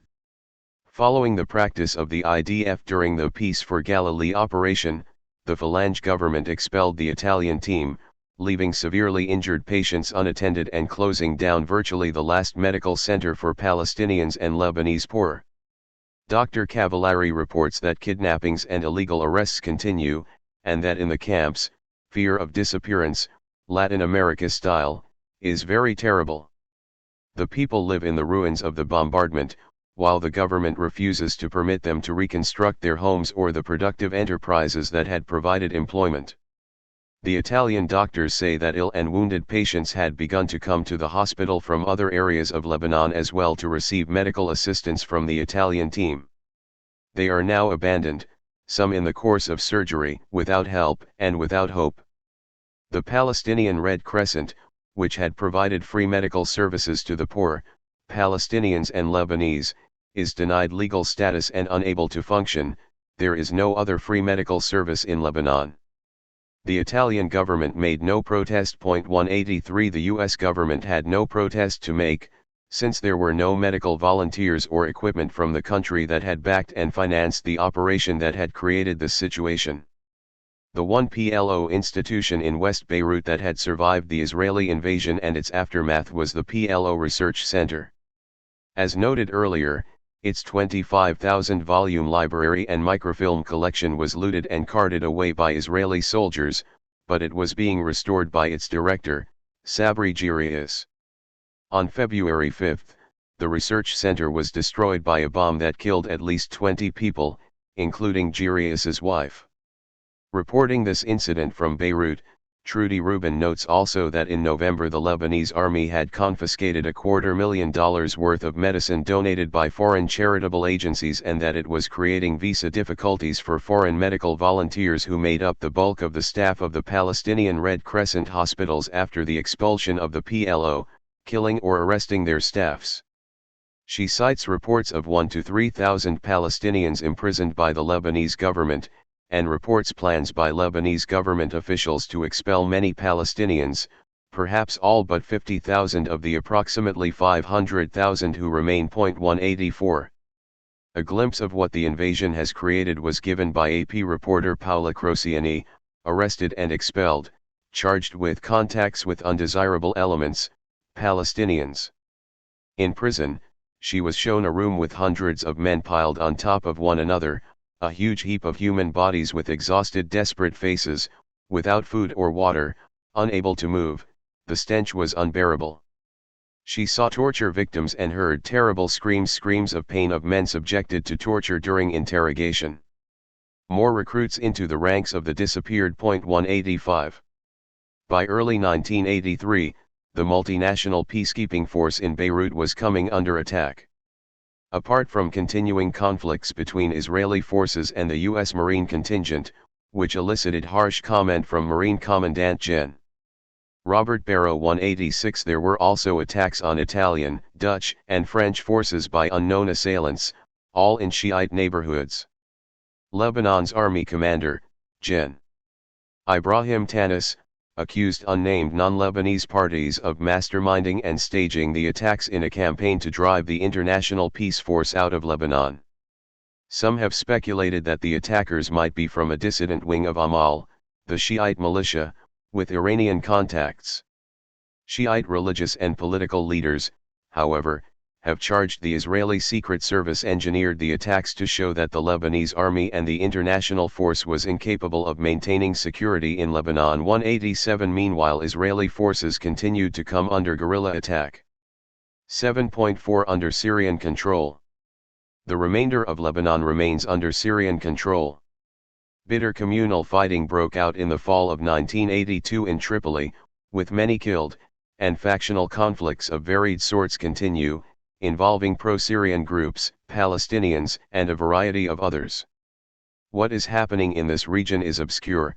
The one extended description that I have seen remains unpublished. 188. 8. Israel's moral lapse. As of April 1983, the Lebanese-Israeli negotiations continued in limbo. Israel had little reason to bring them to a conclusion unless its basic terms could be imposed. Asher Maniv points out that they drag their feet on Lebanese negotiations not because they want to stay there, but because they want to stay in the West Bank. Since Washington had linked the West Bank and Lebanon negotiations, Israel had an incentive to delay the latter so that it could continue with the intensive programs leading to extension of Israeli sovereignty in the occupied territories, derailing any territorial compromise. 189 Maniv underestimates the Israeli interest in remaining in Lebanon, either directly, under some temporary form of de facto partition with Syria, until the next round, or indirectly, after some form of conditional withdrawal, through the system of collaborators and dependent institutional structures that it is imposing. Either way, Israel will have its North Bank and can proceed, as circumstances permit, with further integration. As for the Reagan administration, at least at the rhetorical level, it continued to press for a quick settlement and withdrawal of foreign troops from Lebanon, which, it is hoped, can then become an American client state. part of the American-sponsored strategic consensus in the region. Reagan even discovered that there's a certain moral point that we think the Israelis are neglecting or not observing. And that is the new government of Lebanon, after all these years of revolution and upheaval, has asked all the foreign forces to leave. For them not to leave now puts them technically in the position of an occupying force, that they are there by force in this country that has said to them, "We now want you to depart." 190. Again, the press was disciplined enough to refrain from the obvious comment, though it may be that the process of self-indoctrination had reached such a point that it did not even come to mind. Throughout the summer of 1982, from June 5, the government of Lebanon had been demanding in the clearest and most vigorous terms that the invading army withdraw forthwith, citing the Security Council resolutions calling for Israel's immediate and unconditional withdrawal. That did not place Israel technically in the position of an occupying force, for quite a simple reason, since at that time the US was backing the aggression. Israel was then not an occupying force but was rather engaged in self-defense, just like Americans in South Vietnam, Russians in Afghanistan, Germans in Belgium, and all aggressors, by their own lights. In October, immediately after his election as president, Amin Gemayel spoke at the United Nations, where he again referred to the Security Council resolutions of early June calling for the unconditional withdrawal of Israel's invading army. These resolutions did not lead naturally to the liberation of Lebanon, and they did not put an end to the continuing and recurrent invasion. However, they condemned the act of aggression, firmly established the legitimacy of our rights, supported the sanctity of our soil, and contributed to the preservation of the unity and the sovereignty of our country within its internationally recognized boundaries.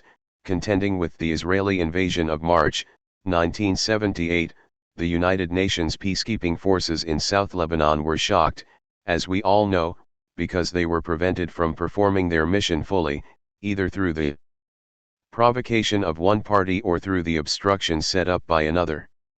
In June 1982, Israel violated the 1949 armistice agreement by invading Lebanon once more in circumstances known to all.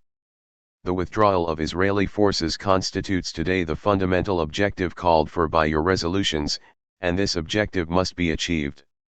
Lebanon similarly awaits the simultaneous withdrawal of all non-Lebanese forces present on its territory. 191. Still, the IDF had not yet become an occupying force, even technically. They were not missing any subtle moral points during the events of the summer, or afterwards, though by early February 1983 a certain moral lapse could be detected, as they began to refuse American orders. The moral lapse becomes clearer when in a negotiating session, Israeli Maj. Gen. Avraham Tamir declares, "Nobody is going to influence us on matters of our defense. We will do what we please." 192 Israel is entitled to do what we please, by the approved moral code, only when that is also what pleases its paymaster and sponsor. By early 1983, that was not completely the case, though it is difficult to imagine that in the short term at least, the United States will put any significant barriers in the way of Israel's objectives, at least, so long as no political force appears in the United States committed to an end to U.S. rejectionism and dismissal of Palestinian rights. In May 1983, Secretary of State Schultz's shuttle diplomacy led to a Lebanese-Israeli agreement that Israel accepted over Labour Party opposition, signed on May 17.193. As for the Lebanese government, in effect, the government of Beirut, as David Shipler observes, a government that was unable to negotiate forcefully, with most of their country under occupation. The Times continues, it appears to have agreed to the terms under duress, feeling that the draft agreement contains so many concessions to the Israelis that Lebanon could not afford to agree to it. 194 Though it did, having little choice. In fact, the agreement was presumably a welcome one, considering the alternatives. The terms of the 11-page agreement with its 11-page military annex, side letters, and clarifications were leaked by Israeli sources, who claim that the pact is tantamount to a peace treaty, portraying it as a wide-ranging document constituting the second major agreement between Israel and an Arab country, thus neutralizing Lebanon along with Egypt in tacit acquiescence to the Israeli takeover of the West Bank, Gaza, and the Syrian Golan Heights. The Israeli sources report that a 30-mile strip of southern Lebanon is to be under the control of a territorial brigade composed of the Hadad militia and other local forces, with Hadad himself in a command position that is not specified precisely. The exact terms are to be kept secret, reportedly at the request of the Lebanese government. Israeli officials stress that the real test of the agreement will come not in its language but in its application. Given the actual distribution of power, there is every reason to expect that Israel will ensure that the application conforms to the intent outlined by the sources cited, which would effectively place the region under Israeli control. Furthermore, Israel is permitted to conduct joint patrols with the Lebanese army beyond this region, to the Awala River north of Sidon. The Israeli interpretation of the accords corresponds rather closely to their demands on Lebanon in September 1982, CP 409. It is also consistent with the published segments. Shipler adds that the high-sounding pledges in the accord appear to constitute a quasi-legal arrangement under which Israel could intervene again in Lebanon if the agreement's terms were broken. Israel could interpret a subsequent violation or, from another point of view, subsequent resistance to its interpretation of the terms of the imposed agreement or to the integration of the occupied territories as clearing the way for renewed Israeli military action in Lebanon. United Nations troops are restricted to the right to surveil and observe the Palestinian camps. 195 They cannot patrol these areas, which means that they cannot provide a barrier to further killings in the camps. This possible consequence is not noted in the Times news reports, which keep to the official Israeli line, that the UN had been unable to prevent a PLO buildup, which means, under recent and current conditions, a reconstruction of political, social, and economic life under the organization that the Palestinians regard as their representative. 2 designated entry points are established for Israeli goods, and negotiations on future mutual relations are to start 6 months after an actual withdrawal of Israeli forces begins.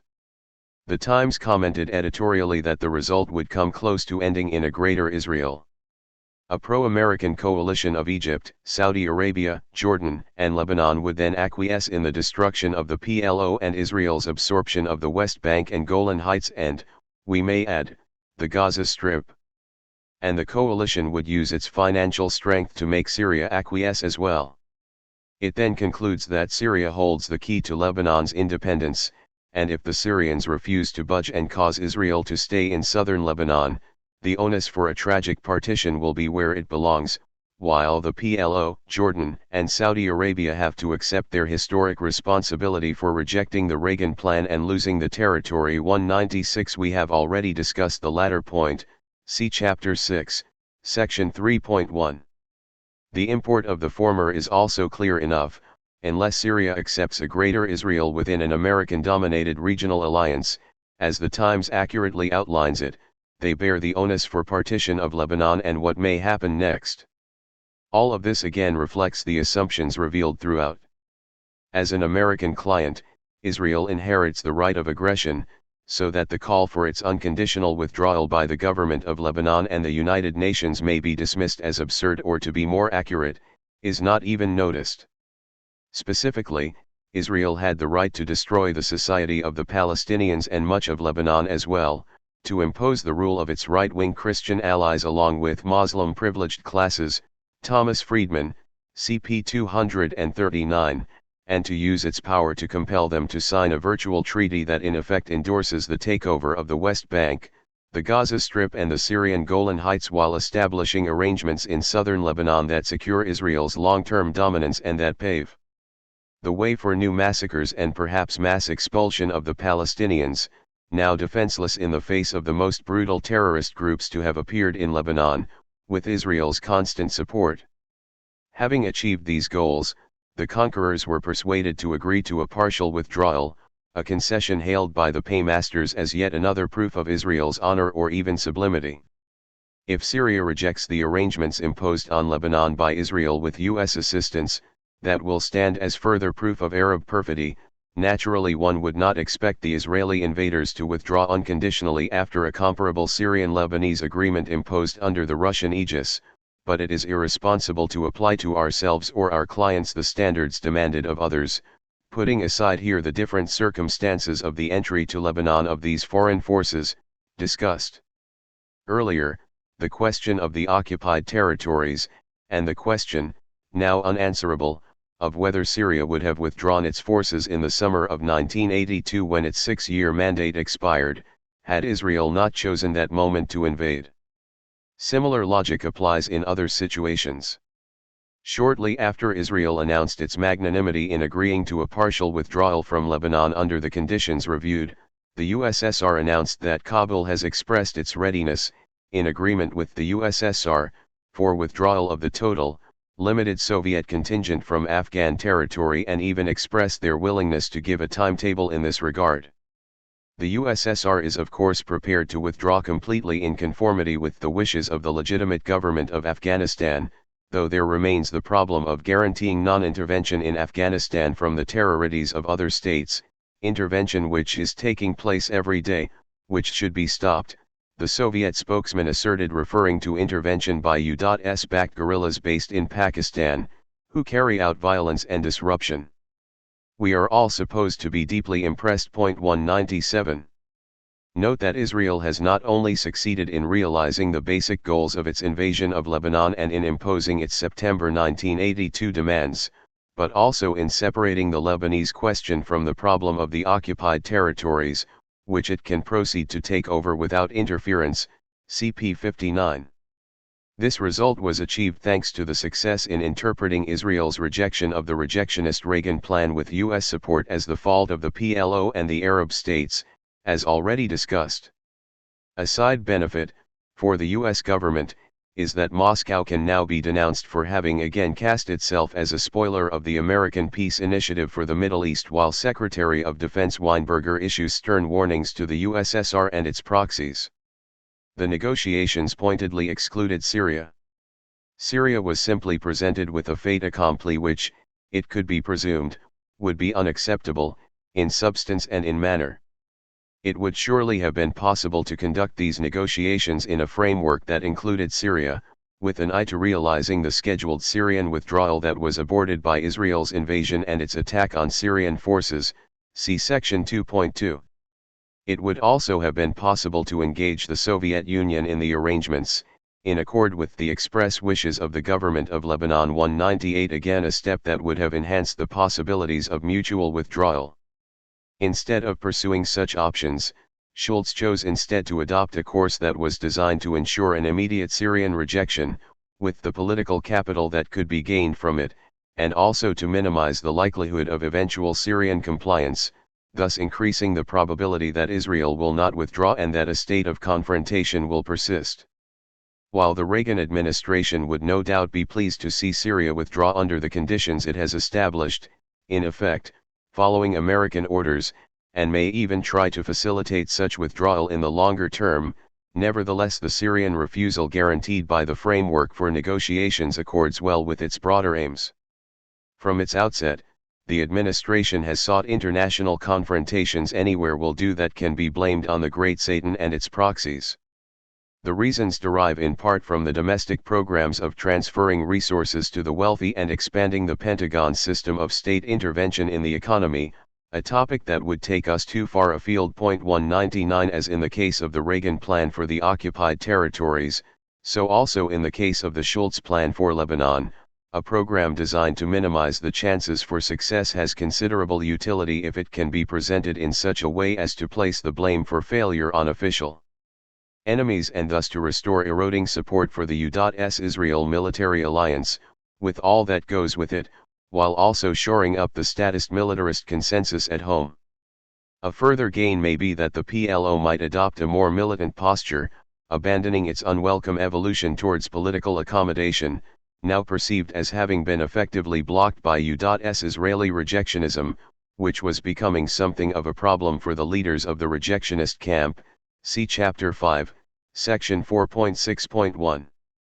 American diplomacy, as expressed in the Reagan and Schultz plans and the means by which they were pursued, has thus attained its short-term goals, thanks to the effectiveness of the ideological institutions, with the price to be paid by the Palestinians and, given the implications for the region and indeed far beyond, ultimately many others as well. It is intriguing to see how the terms of discussion have shifted since Israel invaded Lebanon in June 1982. The May 1983 agreement is based on the principle that Israel need not withdraw its military forces unless Syria and the PLO withdraw. In the United States, this principle is accepted as just, virtually without question. Given this assumption, if the agreement is not implemented, Israel will also have the right to undertake what will be called security measures in the area under its control, gradually integrating the North Bank, if it so desires.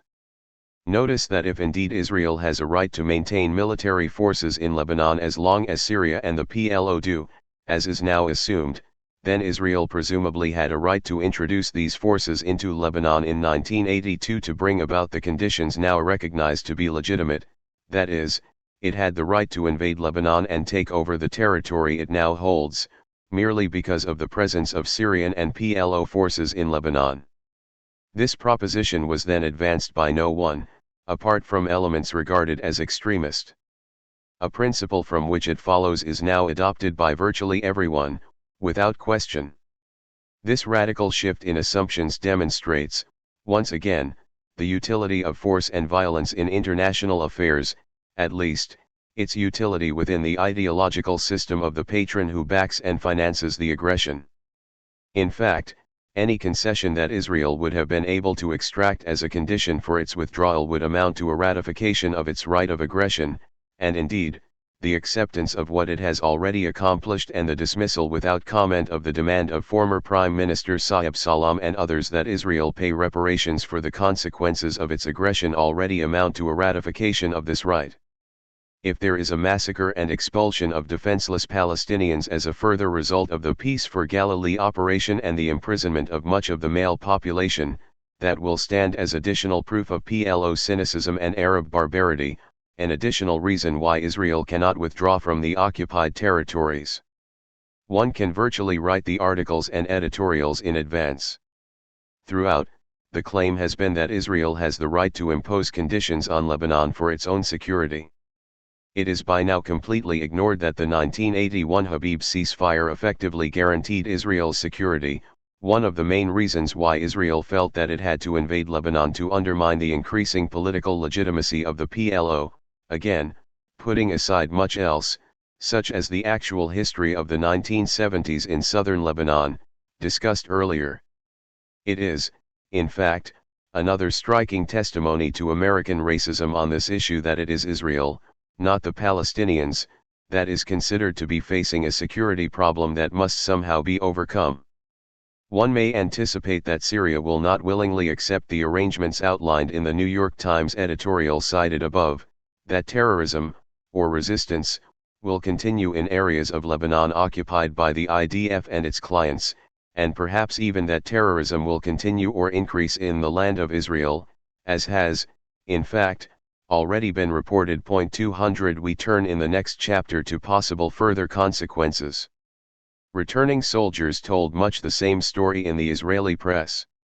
See, for example, Yediot Aharonot, July 5, 1982, Israeli Mirror, where Moshe Saver, who had been among the conquerors of Beaufort Castle in South Lebanon, reports on the lies told by the Begin Sharonaitan Triumvirate, among them their radio appeal to the Syrians to refrain from opening fire, an appeal made after we had already been given orders to draw the Syrians into the war and to settle accounts with them, irrespective of what they themselves did.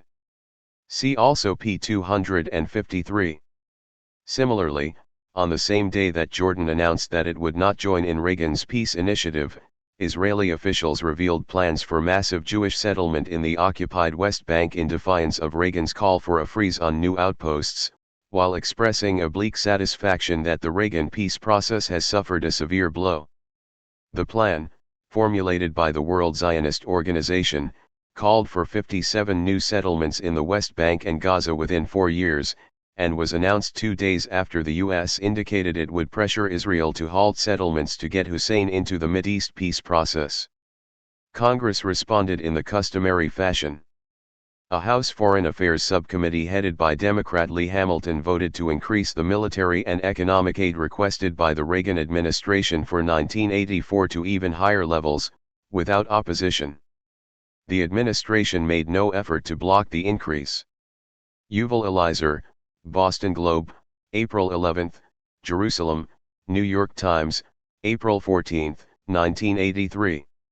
For further details on the World Zionist Organization plan, see David Richardson, Jerusalem Post, April 10, 1983. The plan is intended to bring the Jewish population of the West Bank to 1.3 million in 30 years, by vast government subsidies and severe restrictions on construction in Israel's main urban centers. It is, of course, tacitly assumed that the American taxpayer will bear the cost, a reasonable assumption, given the history and the U.S. government reaction. See also p75. Bernard Weinraub, New York Times, February 5, 1983. CP 398. The timing of the proposal for the 1984 fiscal year was striking, coming as it did at a point of considerable diplomatic conflict between the U.S. and Israel over the fate of Lebanon, and immediately after a well-publicized incident when an American Marine drew his pistol to stop movement of Israeli tanks into an area that the Marines understood to be under their control. Danny Tzidkanai, Davar, January 16, 1983. There is little reporting from the region, as Tzidkanai explains, in part because the military administration regards journalists as the enemy and keeps them away. His report is based on official information of a sort rarely released. Israel has recently devised a method to enable them to fulfill this dream more directly. At a meeting organized by Americans for a Safe Israel in New York in March 1983, Israeli government officials outlined to 300 prominent American Jews the ways in which they could purchase land on the West Bank themselves, without moving there. A brochure entitled Purchasing Land in Samaria explains how Arab lands can be bought by Americans through an Israeli institution established in the West Bank in areas to be developed in the near future. It is a good investment, given the vast government, ultimately, U.S. government, subsidies and the cheap land which will remain cheap, and available, thanks to the land patrols, the border guards, and other mechanisms of persuasion, no doubt. The State Department professed to be shocked. Roland Evans and Robert Novak, Boston Globe, April 9, 1983. In a letter to the Boston Globe, 3 officers of Americans for a Safe Israel deny that any Israeli government official discussed the program. It was a private organization, they claim, and state that Arabs in Judea and Samaria are jumping at an opportunity to sell their lands.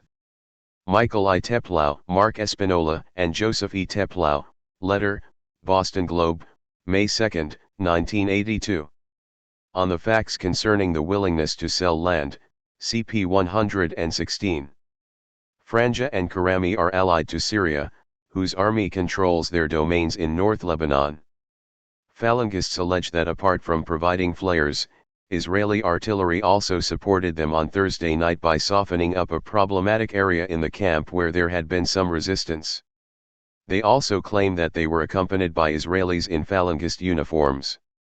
See One Day in the Life of a Phalangist, Haaretz, February 18, 1983, translated from Der Spiegel, February 14, 1983. CP 463. Colonel Yermia gives the figure of 250 killed, in his war diary. See Chapter 5, Note 164. Walter Laqueur, for example, fulminates that the inability to accept the permissible limits of rewriting history was the undoing of Cold War revisionists, adding that it is one thing to admire Stalin, it is another to depict him as a great humanist whose sole aspiration was to cooperate with the West in a spirit of goodwill, peace, and mutual benefit. Visions and Revisions, Times Literary Supplement, March 5, 1982. He cites no examples of rewriting of history, admiration of Stalin, or the rest, as noted several times, it is a convention of scholarship and intellectual life in general that no evidence is necessary in denunciation of those who dare to question higher truths for laqueur, that unlike the Soviet Union, the US does not want to convert anyone to a specific political, social, or economic system, laqueur and Charles Krothamer, New Republic. March 31, 1982, etc. For some further examples of his interesting doctrines, see Chomsky and Herman. Political Economy of Human Rights, Volume I, pages 87f, TNCW, pages 48. 190. A committed civil libertarian who has written widely on civil and human rights issues in the US and abroad, taking a strong and uncompromising stand. Hentoff writes here of his fear that Israel will not remain a Jewish state if it continues to rule over 1.3 million Palestinians. It is apparently his view, then, that there is no problem in its being a Jewish state with a smaller minority of non-Jewish citizens, say 15%. One wonders whether he would have the same attitude towards a proposal to convert the United States into a white state or a Christian state, with a legal and administrative structure of the sort that defines Israel as a Jewish state. To my knowledge, he has never addressed this issue in his many writings on Israel and Zionism, a standard oversight among civil libertarian supporters of Israel, not to speak of those who simply deny the facts. CTNCW, Chapter 9, for some examples. It is also noteworthy that Hentoff has expressed great admiration for committed opponents of civil rights. Alan Dershowitz of Harvard Law School, for example, as long as this opposition is restricted to the Israeli context. See Chapter 4, pages 164-5 and notes 145, 107. On Weizmann's legacy and the actual positions taken by the liberal Zionism of Weizmann and the militant Zionism of Ben-Gurion, CP 57, and further discussion in chapters 3, 4, and references cited. The implications of Perlmutter's account are in some ways even more appalling than the reality, which is that Israel's retaliations were undertaken largely without concern for the source of the terrorism, as in Kibbutz. Terrorists are not known to tell their interrogators where they had come from, except under torture. Note furthermore that even in his version, the victims of the retaliation are innocents. There is also the usual question of the chicken and the egg. In 1983, Wiesel was awarded the 1983 International Literary Prize for Peace in Liege, Belgium, perhaps in recognition of his observations through 1982 on Israel's policies in the occupied territories and in Lebanon. Boston Globe, April 24, 1983. He was selected as chairman of the Holocaust Memorial, as the only one person of sufficient stature. In his speech at the April 1983 gathering of Holocaust survivors, he emphasized support for Israel in the face of military and political threats. Washington Post, April 12, 13, 1983. Wolf Blitzer comments from Washington in the Jerusalem Post, April 15, 1983, that the organizers were always careful, in their public statements, to characterize it as a non-political event. But from the start, those involved in the operation fully recognized the automatic political spin-off for Israel. Israeli officials and sympathetic American Jewish political activists agreed that raising public awareness of the Holocaust was bound to generate heightened sympathy and support for Israel. Only the most fanatically pro-Arab and anti-Israel advocates could fail to appreciate the relationship. The organizers chose a low-keyed approach. They did not have to use a sledgehammer to press their point for strong U.S. backing for Israel. Thus, without much advertisement or fanfare, Israel's cause automatically received a major boost. Israeli diplomats were very well aware of the fact. He goes on to explain how U.S. government officials hesitated to criticize Israel and its West Bank settlement policy because of the Holocaust gathering, joining Wiesel in their silence. Recall Nahum Goldman's remarks on exploitation of the Holocaust for political ends, an act of sacrilege. CP 106-7. The many thousands of people carted away to Israeli prisons and concentration camps are not referred to as prisoners, which would raise questions about international conventions and other human rights considerations. Rather, a new Hebrew word has been coined to refer to them. They are the ones brought in. Personal communication. For more information, see the references cited in Note 139 and Chapter 5, Section 5.3, also Women at Risk, Middle East International, March 4, 1983, describing the techniques used to force women left alone with their families to inform on their husbands or pressure them to surrender to the Israelis. For example, the case of Abla al-Hassan, taken to an Israeli prison leaving her 4 children, 1 an unweaned infant, 1 a mongoloid, without care.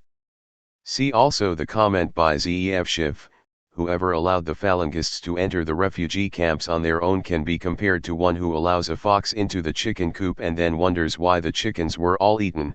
New Outlook, October 1982. Also Tales of Foxes and Birds, Davar, September 29, 1982, by Yazar Smilansky, one of Israel's outstanding novelists, responding to the radio comment by Minister Yosef Berg: Christians killed Muslims, how are the Jews guilty? This is, of course, a lie, though Marcus does not mention the fact. For just one example, CP 427. Rabbi David Hartman rejects Benveniste's view that Israelis should accept the legitimacy of the claims of the indigenous population that they have displaced. He argues that there is no reason for him to feel morally responsible to someone who denies my own existence, and since the Palestinians refuse to concede that the Jewish people are indigenous to this land, then don't ask me to enter into a moral dialogue with them. Every society has its ugly extreme, here exemplified in the case of Israel, the religious moral philosopher standing with his boot on someone's neck and complaining that his victim does not recognize his legitimacy. In the New York Times, Hartman is highly regarded. He is identified as a philosopher who has spoken of the need for morality in public policy, see Note 147. His thoughts on integrating Judaic morality with national power and the renewal of the moral health of Israeli society with the Kahan Report are spelled out further in his article The Covenant in Israel, and he is again featured on the same day in Shipler's Israel, Voices of Moral Anguish, New York Times Magazine, February 27, 1983. Columnists Jack W. Gurmand and Jules Whitcover observe that Israel's supporters hope that the report will help arrest the waning of enthusiasm toward Israel in Congress, and make it easier for friends of Israel in Congress to give their support and encourage Americans to do the same. Boston Globe, February 15, 1983. It may, then, serve the same function as the demonstrations in Israel after the massacres, when filtered through the American ideological system. One of the witnesses, British Dr. Paul Morris, who worked at the Gaza hospital, subsequently alleged that his testimony was ignored and distorted by the commission. In an interview with the Beirut Weekly Monday morning, he stated that he had testified that IDF soldiers at the forward command post had told us repeatedly that the armed irregulars were Haddad men. He also claims to have provided evidence that Israeli soldiers were with the irregulars who entered the camp, and that the IDF soldiers could see everything in the camps with the naked eye or with binoculars and night sight devices. The commission, he charged, selected words and phrases from my testimony for their report and avoided other parts that could possibly suggest that the IDF has a direct responsibility for the deaths of innocent people in the camps. My testimony was deliberately ignored, willfully left out in order not to implicate any Israeli national in any of the murders in the camps. Israel and Palestine, Paris, March 1983. CP 418 star. Editorial, Haaretz, February 21, 1983, Israeli Mirror. Amir Oren predicts that Sharon will be returned as defense minister, citing the opinion among the leadership that the Kahan Commission report did not exclude this possibility and their reported analogy to soccer matches, where a player can be penalized but then return to his position. Katirat Rashid, February 23, 1983. On Yaron, see New York Times, May 17, 1983. See Chapter 5, Section 3.3.1 and references cited, Also James A. Riley, Israel in Lebanon, 1975-82, Merip Reports, September/October 1982. I have omitted the critical commentary on the report, for example, by Samson Krupnik, Jerusalem correspondent for the liberal Jewish Post and Opinion. The report was extremely unfair, he concludes, since it ignored completely the totally immoral tactics of the PLO terrorists within the camps wherein civilians, if any, including women and children, may be armed and working closely with the terrorists. The Commission appears not to have a sufficient appreciation of the house-to-house fighting necessitated in these camps, with everyone there either a PLO terrorist or a collaborator and potential combatant. Furthermore, the Commission failed to consider that Friday was a short working day for staff, and was also the eve of Rosh Hashanah, and obviously a day difficult to reach all parties quickly. The Commission has blown this minor battle of the Phalangists versus the PLO terrorists far out of proportion. It was minor in character. The correct conclusion is that reasonable care was exercised by all concerned. Those so inclined might want to determine whether any of the Tsar's apologists sank to this level of degradation at the time of the Kishinev massacre during the Easter holiday. Other questions too come to mind. The forces sent into the camp were under Israeli, not Phalangist orders, if we can believe the testimony of Chief of Staff Eitan and others, so it should be the responsibility of Israel to judge those who killed with their own hands, at least, if Israel wished to rise to the level of the Tsar's judicial inquiry. Certainly Israel knows who were the officers in charge, and according to former intelligence chief Shlomo Gazit, it also knows the names of 10 to 20 of the direct murderers. Ma'ariv, April 10, 1983. It would of course, be difficult to subject any of these men to judicial proceedings while avoiding the responsibility of the political and military echelons within Israel. They might plead that they were simply following orders, like the officers on the West Bank who were charged with brutal treatment of civilians, see pages 146f. In general, no state is in the habit of charging its own war criminals. It might be noted, incidentally, that the majority of Israelis regard the Kahan Commission's conclusions as too harsh, specifically with regard to Sharon and Eitan.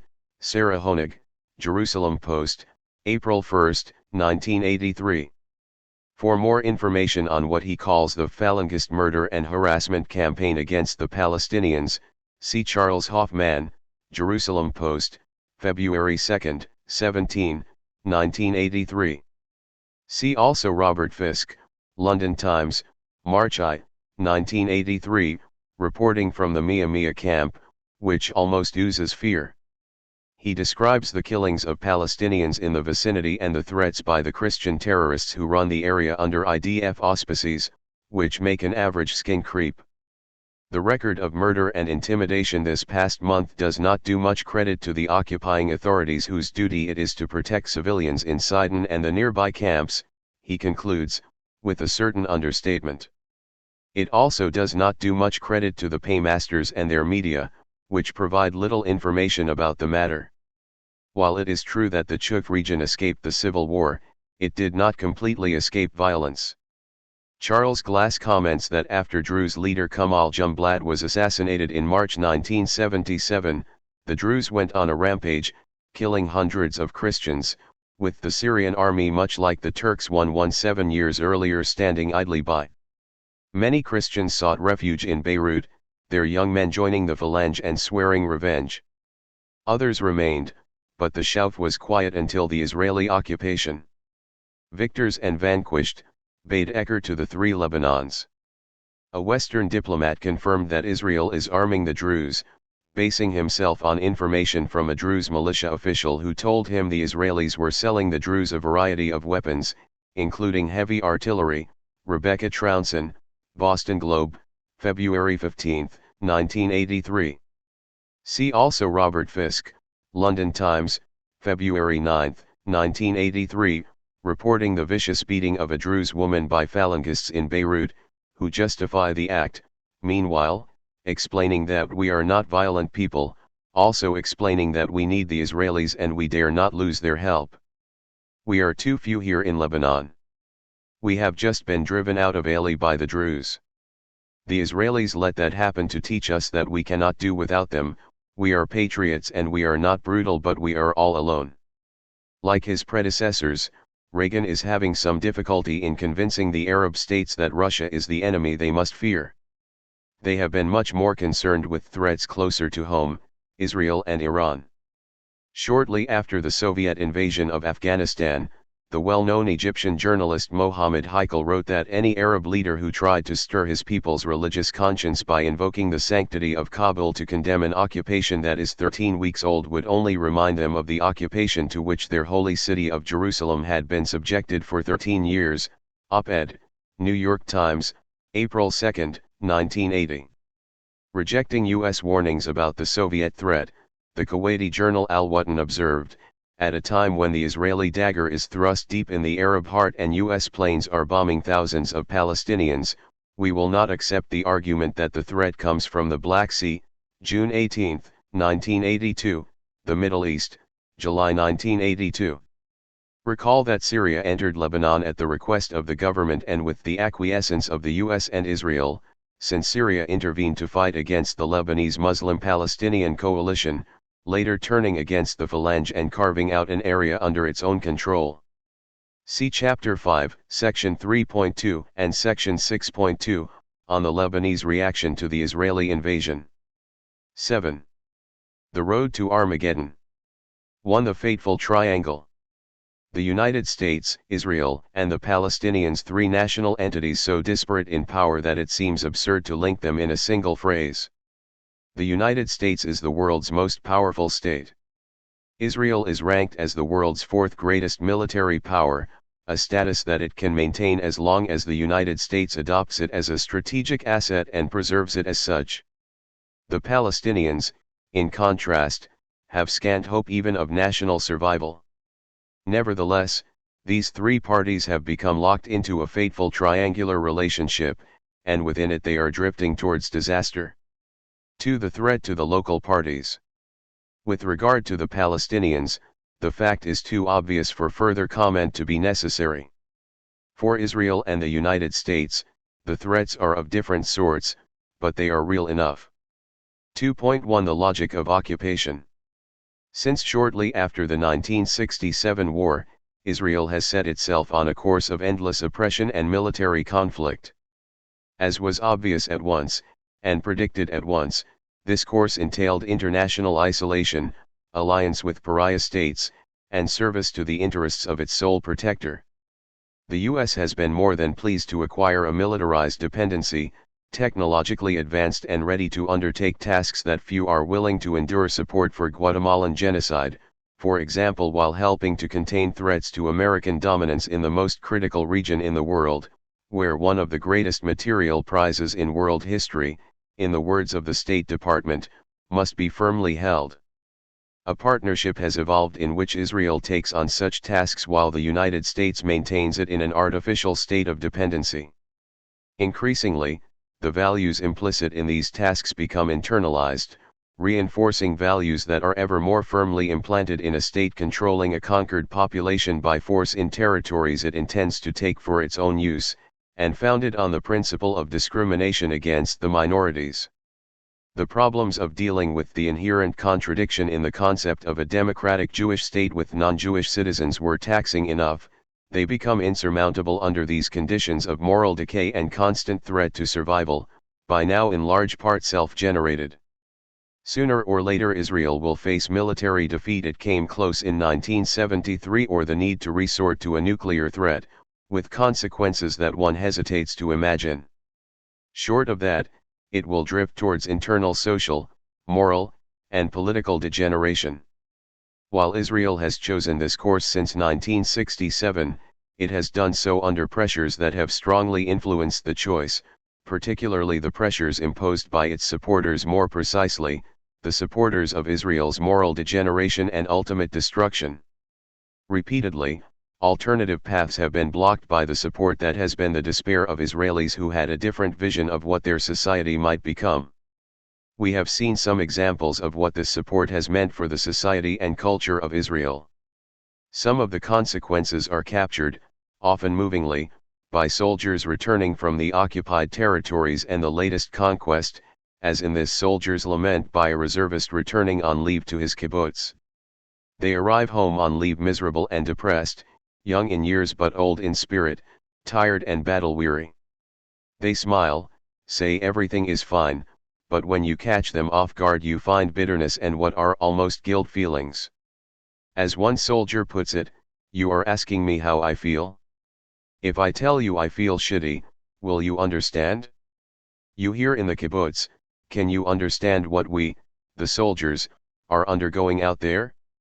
Take me as an example," he says. "I was called up, sent to a training camp and then straight on to patrol Nablus, to chase demonstrating schoolgirls.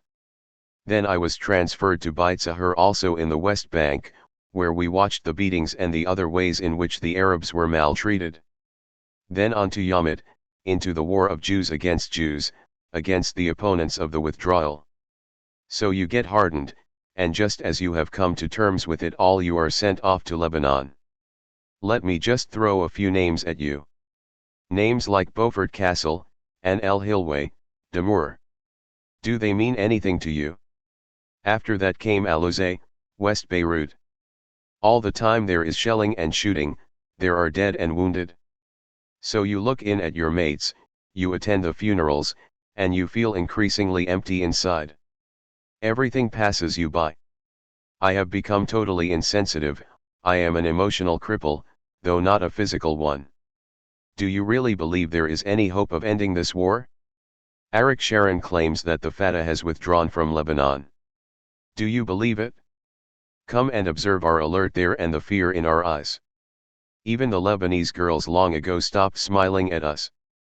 Every carrier bag in Lebanon looks like a time bomb to me. When I am on leave I try to have fun, to relax so that I can return to Lebanon without that tension, but it never works out. Meanwhile, yet another bus is attacked here and another one over there, and Arik tells us that we have destroyed the terror. Tell me, you civilians, can't you do anything about it? One demonstration of 400,000 and that's it? Is that all you are going to do? Are you waiting for us to return in our coffins? 1. The consequences are revealed in other ways as well, for example, when a Peace Now demonstration calling upon Ariel Sharon to resign as the Kahan Commission recommended is taunted, heckled, shoved, and occasionally attacked with fists by young men chanting "Begin! Begin!" and singing "Begin, King of Israel," and when Emil Grunzweig, a mathematics teacher from Kibbutz Revivim, is killed by an Israeli army assault grenade while angry men wearing yarmulkes shout at a group of women demonstrators, "You are Arab women. You should have been in Sabra and Shatila," and others shout, "They shouldn't have rescued you from Hitler in 1945. The consequences are revealed in a different though complementary way in the pages of the Jerusalem Post, where Mordecai Nissen, a political scientist at the Hebrew University who has elsewhere expressed his approval for Jewish terrorism, writes the following lines, three which are treated with respect and proudly exhibited to the international audience of supporters of Israel. At the very dawn of Jewish history, contact with the land of Israel established the principle that the presence of non-Jews in the country is morally and politically irrelevant to the national right of the Jews to settle and possess the land. The Bible states the Jewish right regardless of non-Jewish presence. Much later, the rabbinic sages expounded on the patriarchal promise and articulated the following principle: dwelling in the land is the Jewish priority and it is in no way restricted, let alone nullified, by a non-Jewish majority population in any given part of the land. This principle was later codified by Maimonides in his legal work, thus lending his outstanding halachic religious legal authority to this Abrahamic national imperative. The view that rejects the legitimacy of Jewish settlement in Judea and Samaria is a direct denunciation of Abraham, the first Jew, the father of the Jewish people, who set the precedent and model for settling there in spite of the fact that the Canaanite was then in the land. The Jewish presence in the land has always had to contend with, and at least partially overcome, an indigenous non-Jewish element in the land. As we read in the genocidal texts of the Bible, an implicit reference that his Israeli readers will understand. He continues. In the democratic age we live in, it is a difficult task to openly adopt what seems like a non-democratic position. But it is nowhere provided that non-Jews will enjoy full equal rights as a national community. After all, the land is the eternal possession of the Jewish people alone. The tasks of politics, often involving the use of violence, can at times only be achieved by sacrificing the purity of the soul. It is this reality which Zionism raised to the plane of modern Jewish historical experience in the State of Israel, and it is clear that some people have yet to understand this, or have yet to accept it. Yet, this inexorable reality will move on and impress itself more deeply on the Israeli consciousness. This would become a smoother process if people realized that pouring Western liberal ideas into Jewish vessels, and serving them up as Jewish, is dishonest and dangerous. It is not my contention that such people err in their humanity, but rather in their claim that their personal views are an authentic reflection of Torah teaching, Jewish morality, and Israeli interests. Even our era of intellectual and ethical relativism cannot sanction this forgery. Western Enlightenment is, in effect, a heresy that should be put aside in favor of Torah teaching. The sense that the age of the Enlightenment is over and that it was based on fundamental misconceptions of human nature and needs has significant roots in Zionist thinking, even among liberal Zionists. One of the most noted of these, long a spokesman for a liberal humanist perspective, wrote in 1934, in Berlin, that the coming to power of the Nazis, the German Revolution, signifies the end of the liberal era. The development from the unity of man of the Enlightenment to the unity of nation of the present contains within itself the principle of the development from the concept of mankind to the concept of the nation, a development that he appears to regard as a desirable and progressive one, and that places the Jewish question in a new light. Assimilation was natural in an era of liberalism and under the impact of the mistaken ideals of the Enlightenment. But for the present era, what is needed is the principle of recognition of the Jewish nation and the Jewish race. As for the Nazi state, a state which is built upon the principle of the purity of nation and race can have esteem and respect for the Jews only when they identify themselves in the same manner, as people of one nation and one race, abandoning Enlightenment errors. Point 4. Similar conceptions are found in many national movements. They are particularly striking in the case of Zionism because of the Jewish contributions to 19th and 20th century intellectual and artistic culture and to the Enlightenment ideals, and also, of course, because of what the principle of purity of nation and race soon came to mean for the Jews of Europe. Throughout the history of the Zionist movement, these issues have been central ones, and they only took on new forms with the establishment of Israel as the sovereign state of the Jewish people. This act raised the question of who is a Jew, to one of law and national policy, along with the question of the status of national institutions devoted to the benefit of people of Jewish race, religion, and origin rather than citizens of the state, and including Jewish citizens of other states. With the decline of secularism and the growth of religious chauvinist tendencies in the expansionist post-1967 period, these questions are once again reformulated, often in an ugly way. Mordecai Nissen's version is one example. Western left liberal supporters of Israel, many of them of the post-1967 variety, have sought to suppress these issues, insisting that the society was tending towards secularism, egalitarianism, and democratic socialism precisely at the time when exactly the opposite was true as a direct consequence of the state policies that they were supporting. Typical examples have been cited above. The consequences of this support should by now at last be clear. We have seen, in Chapter 4, the expression of ideas of the sort that Nissen again puts forth from the pens of religious chauvinist extremists in their own journals, see, example pages 140. As this and many other examples indicate, however, such Khomenism is far broader. A further indication of its scope is given by the Israeli writer Amos Oz in a series of articles in Davar, based on interviews. One group is from the settlement of Tekoa south of Bethlehem in the occupied West Bank, a detestable area, one settler explains, because the Arabs raise their heads here. A recent American immigrant from a religious family in New York tells him that she hopes for a war or a terrible disaster to the Jews abroad so that they shall be persecuted and come to Israel. There will never be peace, she says. The hatred the Gentiles feel towards the Jews is eternal. There never was peace between us and them except when they totally beat us or when we shall totally beat them. Maybe if they will give someone like Sharon the chance to kill off as many of them as possible, destroy their countries, until the Arabs will understand that we did them a favor in letting them remain alive. We are powerful now and power should talk now. The Gentiles only understand the language of power. Those who have had the pleasure of addressing an audience of young American Zionists, chanting their slogans and waving their Anti-Defamation League handouts like little red books, will recognize the mood and the sentiments, which are having their own corrupting effect in Israel. Her husband, from Aden, considers himself far more extreme, but knowing the Arabs, he sees possibilities of living with them. We know that the Arab is an obedient good creature as long as he is not incited and no one puts ideas into his head. He just has to be told exactly what his right place is. They must understand who the master is. That's all.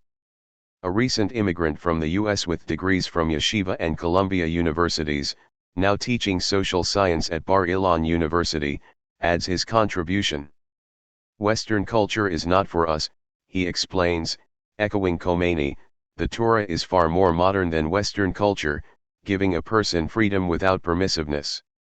The ways of God are great and gradually all our opponents will understand that they are mistaken. As for the Arabs, they are a trial, but if we are strong and obstinate, it will be the beginning of salvation. All the difficulties are the pains of the coming of the Messiah. One must be totally blind not to see that the settlement in the occupied territories is the beginning of true salvation. An unidentified settler in a moshav, a well-established farmer, educated, of Western origin, apparently a person of some distinction who speaks with a sense of authority, takes a rather different stand. In his view, Israel should be a mad state, so that people will understand that we are a wild country, dangerous to our surroundings, not normal, quite capable of burning the oil fields or opening World War III just like that, with nuclear weapons if necessary. Then they will act carefully around us so as not to anger the wounded animal. Essentially, Richard Nixon's madman theory. The Lebanon war was fine, but didn't go far enough. It's a pity we didn't wipe that wasp's nest completely off the ground. Referring to N.L. Hilway, we should have done it with our own delicate hands. Referring to Sabra Shatila, instead of leaving it to the phalange. Can you call 500 Arabs a massacre? We shall open another similar war, kill and destroy more and more, until they will have had enough. One great achievement of the Lebanon War was that it aroused anti-Jewish passions throughout the world, so that now they hate all those nice Hids, an anti-Semitic slur, who write books and play music, all those now often derided in Israel as beautiful souls. He is pleased with the designation Judeo-Nazi used by Professor Yeshayahu Leibovitz in a despairing indictment of what he fears Israel is becoming. This man's goal is to kill as many Arabs as necessary, to deport them, to expel, to burn them, to make us hated by all, to make the ground unstable beneath the feet of the Jews in the diaspora so that they shall be forced to rush here crying. He wants to imitate the Australians who exterminated the natives of Tasmania, or Truman who destroyed hundreds of thousands with 2 bombs. If instead of writing books, Jews had come to Palestine and killed 6 million Arabs, or 1 million, then they would now be a people of 25 million, from the Suez Canal to the oil fields. It was a mistake that should not be made again. Afterwards, there will be time for culture and civilization. Point 5. If things continue on their present course, within the constraints that are at least induced, if not imposed, by support from the United States of the sort tendered in recent years, there is reason to expect that these will sooner or later become the authentic voices of Israel. Note that contrary to many oversimplified accounts, these are not the voices of Sephardic slum dwellers from the Arab countries, but of educated people of Western orientation and origin. 2.2 The next round. As 1983 began, concerns were mounting about the next round. Katyusha rockets again fell near the northern settlements, something that had not happened until Israeli violence destroyed the 1981 Habib ceasefire. Galilee settlements were advised to introduce special alerts for an expected intensification of terrorist attacks. 6 Meanwhile, diplomatic sources in Damascus said yesterday that Syria has rebuilt its army in Lebanon's eastern Bekaa Valley in expectation of an Israeli attack in late spring or early summer. The USSR installed a new and more advanced air defense system in Syria, locating the bases near Damascus and staffing them with Russian personnel. Israel's new defense minister, Moshe Arens, warned that Israel could resort to a preemptive strike against Syria if the buildup of long-range Soviet SAM-5 anti-aircraft missiles continues there and the Israelis conclude they are faced with a mortal threat. The USSR has warned Washington that it would intervene directly in the event of an Israeli attack on Damascus, and placing Soviet military men in Syrian bases would make this warning a great deal more credible, the London Economist observes. Ned Temko reports from Moscow that the USSR has warned Israel not to strike the SAM-5 missiles. John Yema adds from Lebanon that the underlying fear is that Israel may be tempted towards a preemptive strike against the Soviet missiles in Syria.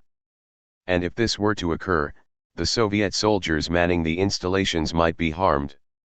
This, in turn, could precipitate heavier Soviet intervention in Syria and possibly a crisis between the two superpowers. If there are clashes between Israel and Syrian soldiers in Lebanon, as may occur if no serious withdrawal plan involving both Syria and Israel is developed and implemented, the Israelis will want air cover and, to achieve it, Israeli warplanes might go after Syria's Soviet anti-aircraft missiles. 7 These prospects are not remote, and will remain threatening in the absence of a comprehensive political settlement.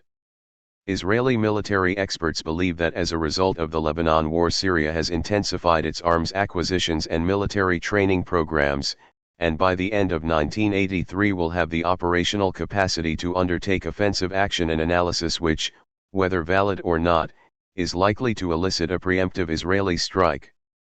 One result of the war in Lebanon, Zeev Schiff writes, was to prompt Syria to create a larger and more mechanized army.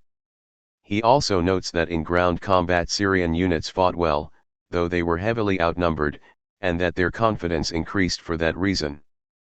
By seeking a general land engagement with the Syrian army in Lebanon in order to expel it from that country, Israel has accelerated a process detrimental to ourselves. Schiff reports further that General Amos Gilboa expects that one of the Arab lessons from the 1982 war will be to obtain nuclear weapons, perhaps in alliance with Pakistan. 8. Long-term predictions in the volatile Middle East are a risky proposition. In early 1983, however, Syria probably viewed its strategy of supporting Iran against Iraq and maintaining its military position in Lebanon as relatively satisfactory, and in fact, its options are limited as long as return of the Golan Heights is not part of the peace process as envisaged by the United States. Even under the most optimistic assumptions concerning Lebanon, the chances that another war will erupt are not small. 3. The threat to the United States and the world. 3.1 The risk of superpower confrontation. The disasters threatening the Palestinians and Israel are evident enough. It also does not take a great deal of thought to perceive the risks to the United States, and in fact the entire world, from the unresolved Israel-Arab conflict. The world contains many trouble spots, but none pose such dangers of superpower confrontation as the Middle East, and of the many conflicts in this region, none approaches the Israel-Arab conflict, and at its heart, the conflict between Israel and the Palestinians in the threat it poses of global, nuclear war. In comparison, the threat of a superpower confrontation in Europe, or elsewhere, seems slight. 9 Sheer self-interest alone, apart from anything else, should make it a priority item for Americans or for anyone interested in survival to seek a resolution of this conflict. The question is a particularly urgent one for Americans to address in the light of the role of U.S. rejectionism in perpetuating the conflict and undermining the possibility for political settlement. The risk that a nuclear war might erupt from a Middle East conflict is nothing new. When Eisenhower sent U.S. forces to Lebanon in 1958, it was his judgment that there was a risk of general war with the Soviet Union. Eisenhower's words, in his memoirs, an opinion shared by some of his advisors, for example, Loy Henderson, who felt that we should face the risk now as well as any time. 10 At the time of the 1967 war, the hotline between Washington and Moscow was used for the first time. There was apparently another close call, one that is never listed in the records of the all too numerous occasions when a nuclear war may have been imminent. When the U.S. Liberty was attacked by Israeli planes and torpedo boats during the June 1967 war, F-4 Phantom jets were dispatched from a 6th Fleet aircraft carrier to defend the ship, authorized to use force including destruction if necessary.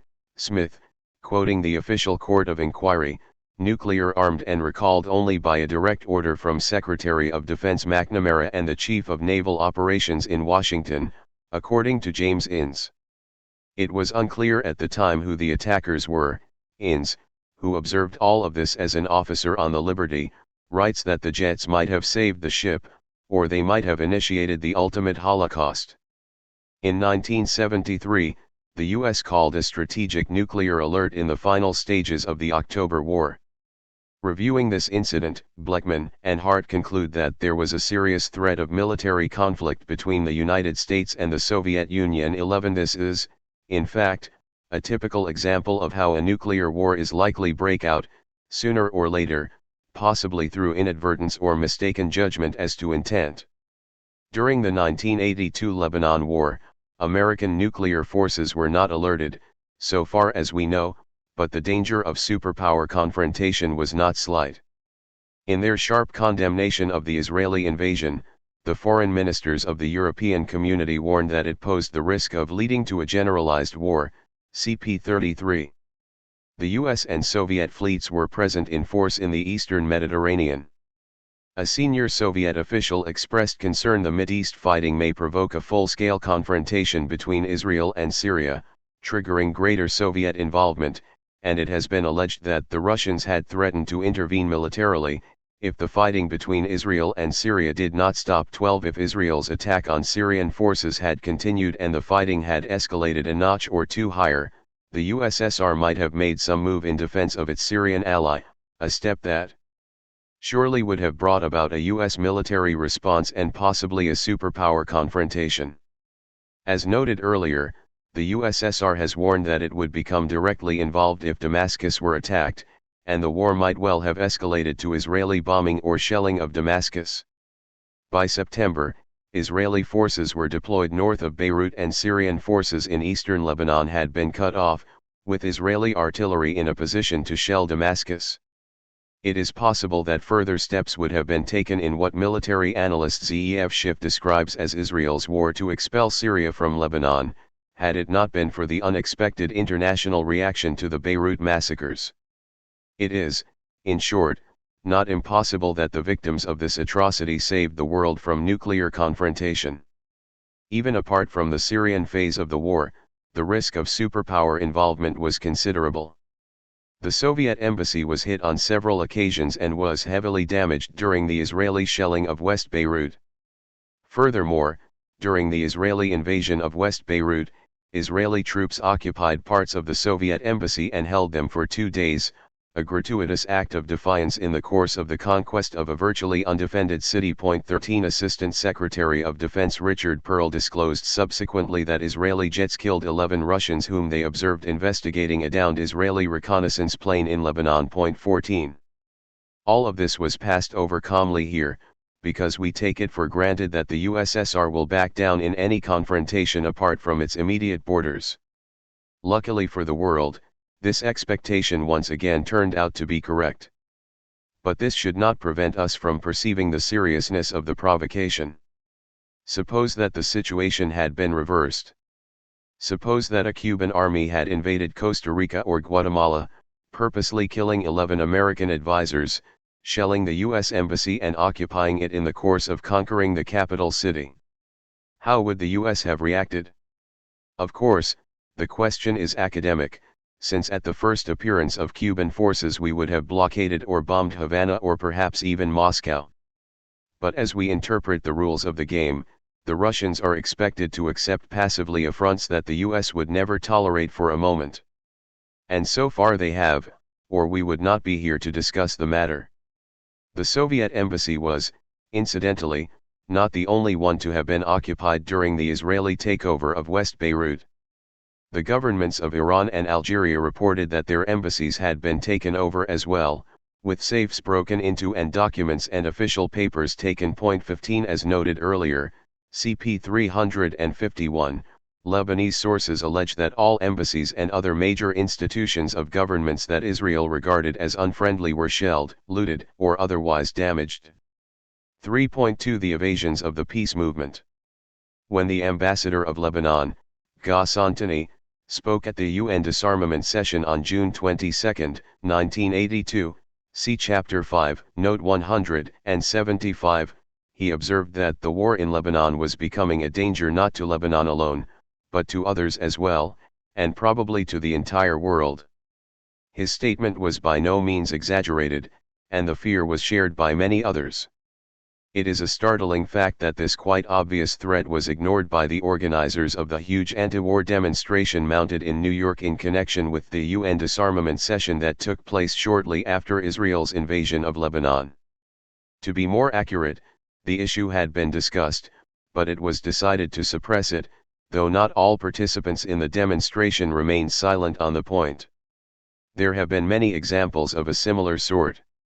Let me give just one personal experience. My article on directions for the disarmament movement cited in Note 9 was excerpted in Worldview, a journal published by the Council on Religion and International Affairs. The main point of the article was that it was crucial for the disarmament movement to focus attention on situations in which local conflicts or outside intervention might come to engage the superpowers, leading to global nuclear conflict. Indeed, one would think that this question would receive top priority among people concerned to avert this catastrophe. I listed 5 examples of such conflicts, the fifth and by far the most significant being the Israeli invasion of Lebanon with U.S. backing. The first 4 cases appeared in the published excerpts, the fifth and most important case was omitted. One can only conclude that for the editors, the threat of nuclear war is a relatively insignificant matter when measured against the importance of protecting the policies of Israel from scrutiny and evading the question of the U.S. role in the Middle East. 16 All of this is surely to be understood as simply another facet of the ideological support for Israel discussed earlier, and of the still more general tendency to deflect critical analysis of one's own state and its policies and actions. The unwillingness of major segments of the peace movement to face this issue and more generally, to confront the question of how a nuclear war is likely to break out as a result of tensions and conflicts in the Third World to which the U.S. often makes a significant contribution deserves some thought. It is a stance that reflects a curious arrangement of priorities on the part of people who are committed to reducing the likelihood of nuclear war. 4 Prospects. The dangers to the partners in this triangular relationship are therefore clear enough. There can also be no serious doubt that U.S. policies and actions will have a significant effect on what comes to be, as in the past. The current prospects are for a continuation of past tendencies, support for Israel at the material, diplomatic and ideological levels, combined with conflict at the meaningless rhetorical level. If this remains so, what evolves will, in significant measure, reflect the workings of Israel's social and political order. Let us first consider that question and then turn finally to the possible consequences of a move away from the rejectionist positions of the past in the United States. Before entering into these 2 crucial questions, we might take note of some that are secondary in the present connection. As for the third partner in the triangular relationship on which attention has been focused here, the Palestinians, they are so weak and their options are so few that their impact on events will be slight. As discussed earlier, they have already approached or joined the international consensus, though one might also note, again, that both their actions and their propaganda, and their almost complete failure to reach an American audience, not wholly their own fault, have often been self-destructive, and particularly in earlier years, intolerable. Those marginal groups in the West that have given the PLO the kind of support that the overwhelmingly dominant groups and institutions have given to Israel merit the same reaction as do the latter, though the phenomenon is so slight in comparison with the support for Israel as to be barely worth comment. There are, of course, other actors in the Middle East, Europe, the Arab states, the USSR, and others as well. But in present circumstances their role is secondary at best, and in any event, of far less significance for Americans than the role of the US and U.S. supported Israel, for transparent reasons, which merit comment, if at all, only because of the constant pretense of inability to understand them. It is the policies of the US that we can hope to influence, and indirectly, the policies of others that are shaped to a degree by US action. 4.1 Assuming US rejectionism. 4.1.1 The spectrum of Israeli political thinking. As has been made abundantly clear, the two major political groupings in Israel are alike in their rejectionism, but differ in the means by which they choose to implement it. Both intend to hold on to the Golan Heights and Gaza Strip. As for the West Bank, Likud advocates an extension of Israeli sovereignty, while Labor prefers that Israel maintain control over its resources and a substantial part of its territory while overcoming the demographic problem by leaving the population stateless or under some form of Jordanian administration but Israeli military control. Neither position can be reconciled with the rather vague rhetoric of the Reagan Plan, though Labor's position comes closer. For this and other reasons, the U.S. government and a good part of the press appear to favor the return of Labor to power.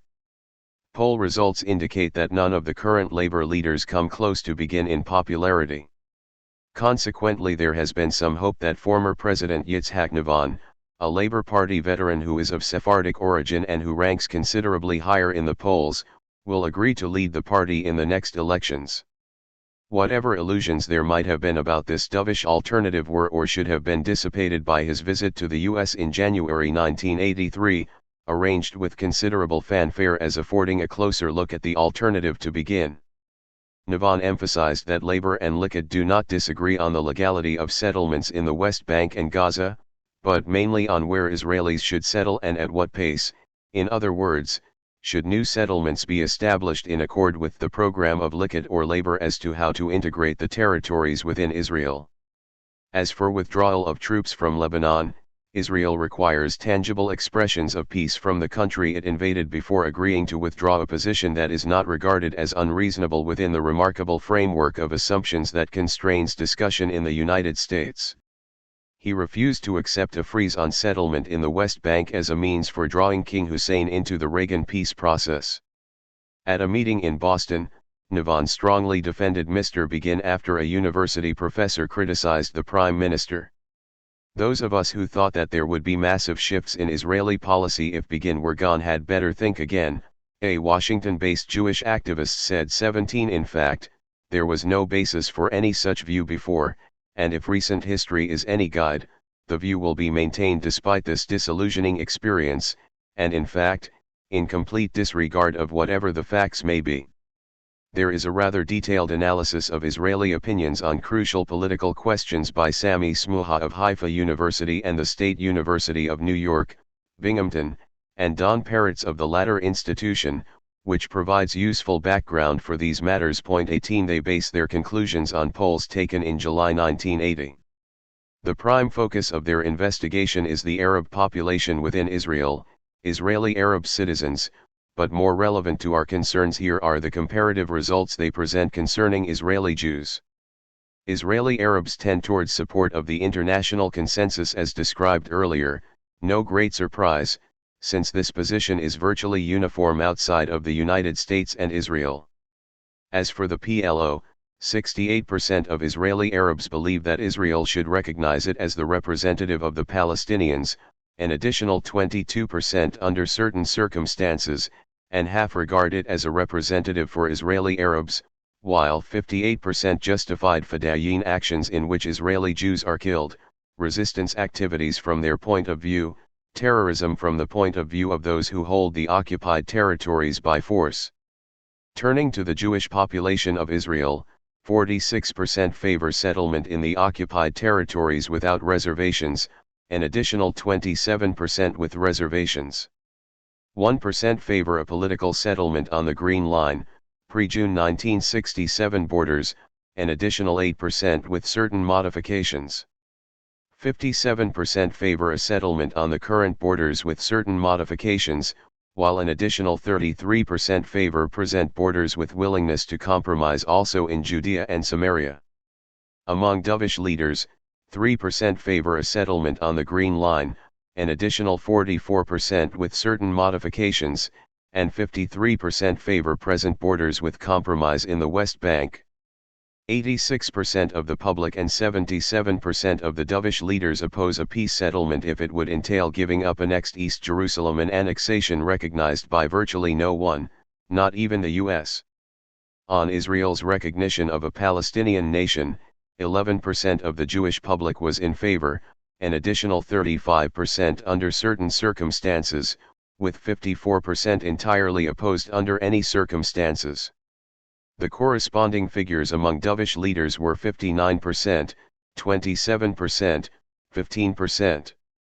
On recognition of the PLO as the Palestinians' representative, among the public 3% approved, an additional 13% under certain circumstances, while 85% opposed recognition under any circumstances. Among dovish leaders, the corresponding figures were 21%, 27%, 53%. As for a Palestinian state in the West Bank and Gaza, 5% of the public approved, an additional 18% under certain circumstances, and 77% were opposed under any circumstances. Among dovish leaders, the corresponding figures were 15%, 29%, 56%. It is clear, then, that massive changes would have to take place within Israel, and considerable changes among the dovish leaders, before any departure from far-reaching rejectionism would become a significant force. As to what the distribution of responses would be if the United States had not backed Israeli rejectionism with such consistency and commitment, one can only speculate. 4.1.2 From coexistence to hegemony. Given the state of opinion within Israel, and still assuming unchanging U.S. support for Israel, what long-term policies is Israel likely to pursue, apart from continued steps towards integration of the occupied territories in either the Likud or Labor style? Surely Israel will not tolerate any military build-up in the surrounding region that it considers a potential threat, and there will be no end to such threats if there is no political settlement, a prospect virtually guaranteed by U.S. Israeli rejectionism. Furthermore, the costs of a permanent state of war are immense, and mounting, costs that Israel is increasingly unable to bear and that cannot be reduced as long as tension exists and its adversaries are not crushed. Hence the inducement to undertake a preemptive strike will always be high, and with it, the likelihood of regional or even global war. It is only natural to expect that Israel will seek to destabilize the surrounding states, for essentially the reasons that lead South Africa on a similar course in its region. In fact, given continuing military tensions, that might be seen virtually as a security imperative. A plausible long-term goal might be what some have called an Ottomanization of the region, that is, a return to something like the system of the Ottoman Empire, with a powerful center, Turkey then, Israel with U.S. backing now, and much of the region fragmented into ethnic religious communities, preferably mutually hostile. A clear version of such a picture was presented just prior to the Lebanon War by Odette Younan, who was formerly in the Israeli Foreign Service, in the Ideological Journal of the World Zionist Organization. 19 Younan argues that Israel must restore the status quo that reigned in the Sinai before the mistaken peace agreement with Sadat. Egypt is weak, a corpse, and events will lead to Israeli reconquest of the Sinai. Furthermore, the dismemberment of Egypt should be the political goal of Israel in the 1980s on its Western Front. On the other fronts, Lebanon, Syria, Iraq and the Arabian Peninsula must also be dismembered into smaller factors, religious and ethnic, as in the Levant during the Ottoman period. Jordan will be handed over to the Palestinians and the population of the occupied territories will emigrate there, the Arabs to Jordan and the Jews to the territories to the west of the river. With the separation of the two peoples, there will be true peace. All of this is encased in ideological and geopolitical fantasies concerning the collapse of the West before the Soviet Third World onslaught, an upsurge of anti-Semitism in the West that will make Israel the last refuge for Jews, etc. Israel alone has the power to resist these awesome challenges as the humanistic European civilization of the post-Renaissance period is collapsing, Yunan explains, with extensive reference to neoconservative literature here and other sources. In this publication and other current developments, the Israeli writer Amos Elon perceives the spreading of irrationalism in our collective existence. Instead of recognizing and dealing with the phenomenon, American supporters of Israel prefer to deny that it exists, and to protect the facts from scrutiny by defamation of those who are concerned with them.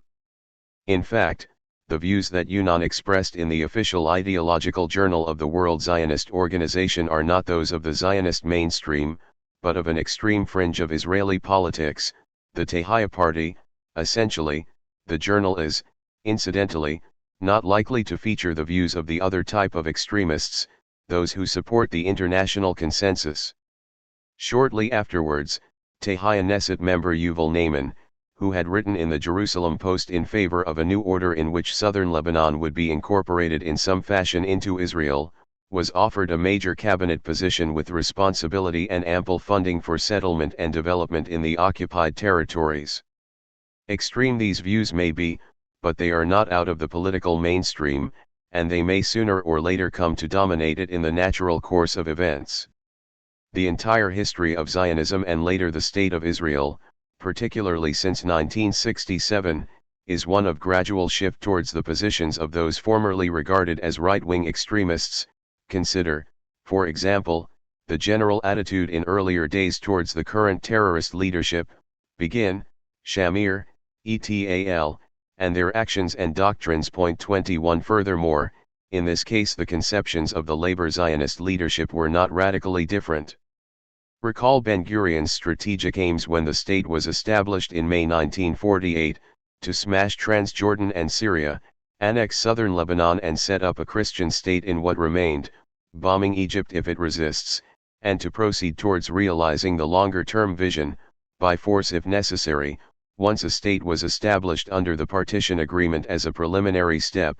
See Chapter 4, pages 190 and elsewhere. In fact, much of what Yunan discusses is quite close to mainstream thinking. Both major political groupings agree that Jordan is the Palestinian state, though Labor wants it to take over areas of heavy Arab population concentration in the occupied West Bank as well so as to relieve Israel of the demographic problem. Both political groupings look forward to an eventual transfer of large parts of the Arab population to Jordan, reflecting ideas that have deep roots in labor Zionist thought, as documented earlier. The new order that Israel is attempting to impose in Lebanon is based on a conception not unlike what Yunan expresses, and there is every reason to suppose that similar ideas with regard to Syria may seem attractive to the political leadership. With regard to Iraq, Zeev Schiff observed just before the Lebanon War that it would be in Israel's interest for it to be divided into three states, Sunni, Shiite and Kurdish, and it is difficult to see why Israel would refrain from seeking this objective. Schiff's comments were a response to information that Israel was selling weapons to Iran, and it is indeed likely that Israel's support for Iran, in silent partnership with Syria and Libya, is aimed in part at weakening Iraq, eventually splitting it up into separate states as Schiff and Yunan recommend. There is more involved, however. In an interview with the Boston Globe, Israeli Ambassador Moshe Arens, now Sharon's replacement as defense minister, stated that Israel had provided arms to the Khomeini regime in coordination with the U.S. government, at almost the highest of levels. The objective, he stated, was to see if we could not find some areas of contact with the Iranian military, to bring down the Khomeini regime. Publication of this report elicited official U.S. government denials, and as Arens told the Globe, I caught a little flack from the State Department. Arens then reiterated his statement about coordination with the U.S. government, but qualified the account of the objective. The arms flow was too small to bring down the Khomeini regime, rather, the purpose was to make contact with some military officers who someday might be in a position of power in Iran. 22.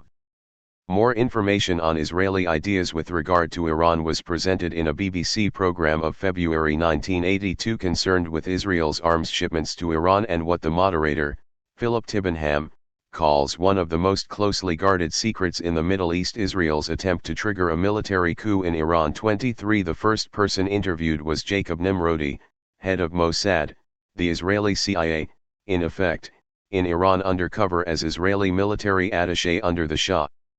He is described as the Israeli closest to the Shah and his military staff during the period of the Israeli-Iranian alliance. Nimrodi states that I think that we can do with the West together of course something to save Iran from this regime, namely, stage a military coup, which he thinks is possible and important, for the West. Unless there is a coup, Iran will fall into the hands of the communists, first into the hands of the Today, Communist, Party, and after that in the hands of the Soviet Union. Former ambassador to Iran Yuri Librani adds, I very strongly believe that Tehran can be taken over by a very relatively small force, determined, ruthless, cruel. I mean the men who would lead that force will have to be emotionally geared to the possibility that they'd have to kill 10,000 people. Israel's purpose in sending arms to Iran is to find, maintain contact with and support such men, and then to re-establish the Israeli-Iranian alliance that was considered the foundation of American domination of the region in the 1970s, as discussed in Chapter 2. David Kimchi, head of Israel's Foreign Office and former deputy director of the Mossad, emphasized that Israel wants the Iranians to be strong so that there may be an army takeover. To encourage just such a takeover, Tibbenham adds, the Israelis embarked on a series of totally secret deals to supply arms to the Iranian military, establishing contacts through a Paris trading firm with the assistance of a French government agent. The thinking is rather like that of New Republic editor Martin Peretz, who in this as other respects, as noted earlier, lines up with right-wing Israeli hardliners. His view is that it was the timidity of Jimmy Carter and Cyrus Vance that led to the fall of the Shah and stood in the way of the U.S.-backed military coup that he advocated when the Shah's regime was endangered. Israel's drive for a kind of Ottomanization of the region has been noted by others, among them, Boaz Evren, who describes Sharon's plan as a revival of the Ottoman Empire's millet system, that is, a system in which each religious ethnic group, Druze, Armenians, Maronites, etc., has its own internal administration but under Ottoman, Turkish, rule. Sharon is now offering to set up a millet of the same religious ethnic kind, but one that is armed and tyrannizing its own oppressed population. Moreover, since the millet is not territorial, but organized along religious and ethnic lines, it can have no clear boundaries. This plan aims at a breakdown of the national state system which was imposed by the colonial powers on the Middle East, as elsewhere, and is indeed an alien implantation, a fact that has given rise to endless turmoil and suffering. Recall what happened during the hundreds of years when the national state system was consolidating itself in Europe, without the contributions of external force. In Lebanon, Evren continues, the plan is to set Maronites, Sunnite and Shiite Muslims and Druze against one another. Israel will help each group to maintain itself in the perpetual civil wars that will result, based ultimately on the basic dispute between the ruling groups and the oppressed Muslims, extending this system beyond Lebanon into Syria, which will also be dismembered. He also points out that the policy derives from earlier Zionist thinking across the political spectrum, including Labor leader Yigal Allon, with the goal of creating an alliance between the Hebrew nation or the Jewish state, depending on the authors of the different versions of the same idea, with the other ethnic and religious minorities in the region, such as the Druze and the Maronites. This alliance would be aimed against the supremacy of Sunni Muslim Arabism. Evren believes that Israel too is retreating from the concept of a state in the modern sense, undermining its own civil structure in favor of Jewish religious and ethnic chauvinism as a reflection of the system it is attempting to introduce into the whole region. In which, of course, it is assumed that Israel will reign supreme. He believes that the deeper we will sink into this quagmire, the more our national base will disintegrate, and we ourselves will break up into rival ethnic groups. Since the structure of the State of Israel is also becoming increasingly ethnic religious, this is entirely probable. 26. One might see the beginnings of the fulfillment of Evren's prophecy in the rise of religious chauvinist fanaticism to a position of some prominence in Israel and the internal ethnic religious conflicts, as when Sephardic Jews riot against their Ashkenazi oppressors, shouting that they should all have been sent to Nazi extermination camps. But as the examples cited earlier indicate, it would be an error to draw the lines too sharply in terms of Arab or Western origin. Some of the most extreme elements are recent American and Russian immigrants, generally with a religious background, and of the two chief rabbis, replaced in early 1983, the Sephardi had not adopted the Khomeinist stance of his Ashkenazi counterpart, among many other examples that might be cited. Evren himself comes from an old Jerusalem family. Evren is highly critical of the concept he outlines. Others, who are well within the mainstream, advance something like it, not in such explicit terms as Odette Yunan in the Hebrew Ideological Journal of the World Zionist Organization, but in a more measured form, for an American audience. Consider the study edited by Daniel Elazer, president of the Jerusalem Institute for Federal Studies, published by the American Enterprise Institute, which I have cited several times. Point 27 in his summary remarks for this collection of scholarly essays, Elazer argues that ethno-religious communities, not states, are the natural form of organization in the Middle East. Any general political settlement must remain dubious about those who claim statehood on the basis of 15 or 30 or even 50 years of national self-identification. A possible model is the Ottoman millet system, he suggests. He rules out returning the occupied territories to Jordanian or Egyptian rule, or the establishment of a Palestinian state. The latter option ignores the Palestinian character of Jordan. Furthermore, even disregarding Israel's own need for secure borders, such a state would be too small and poor relative to its neighbors to be viable, and hence it would be extremely vulnerable to extremist control and would be unable to control its crazies as Israel, the USSR, the US, and other states have so successfully done. The reasoning is not transparent.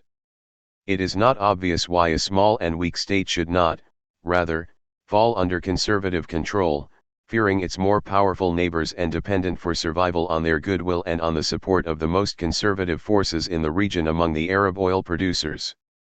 But let us proceed. Elazer also rules out territorial compromise on the labor model. What he advocates is a federative solution.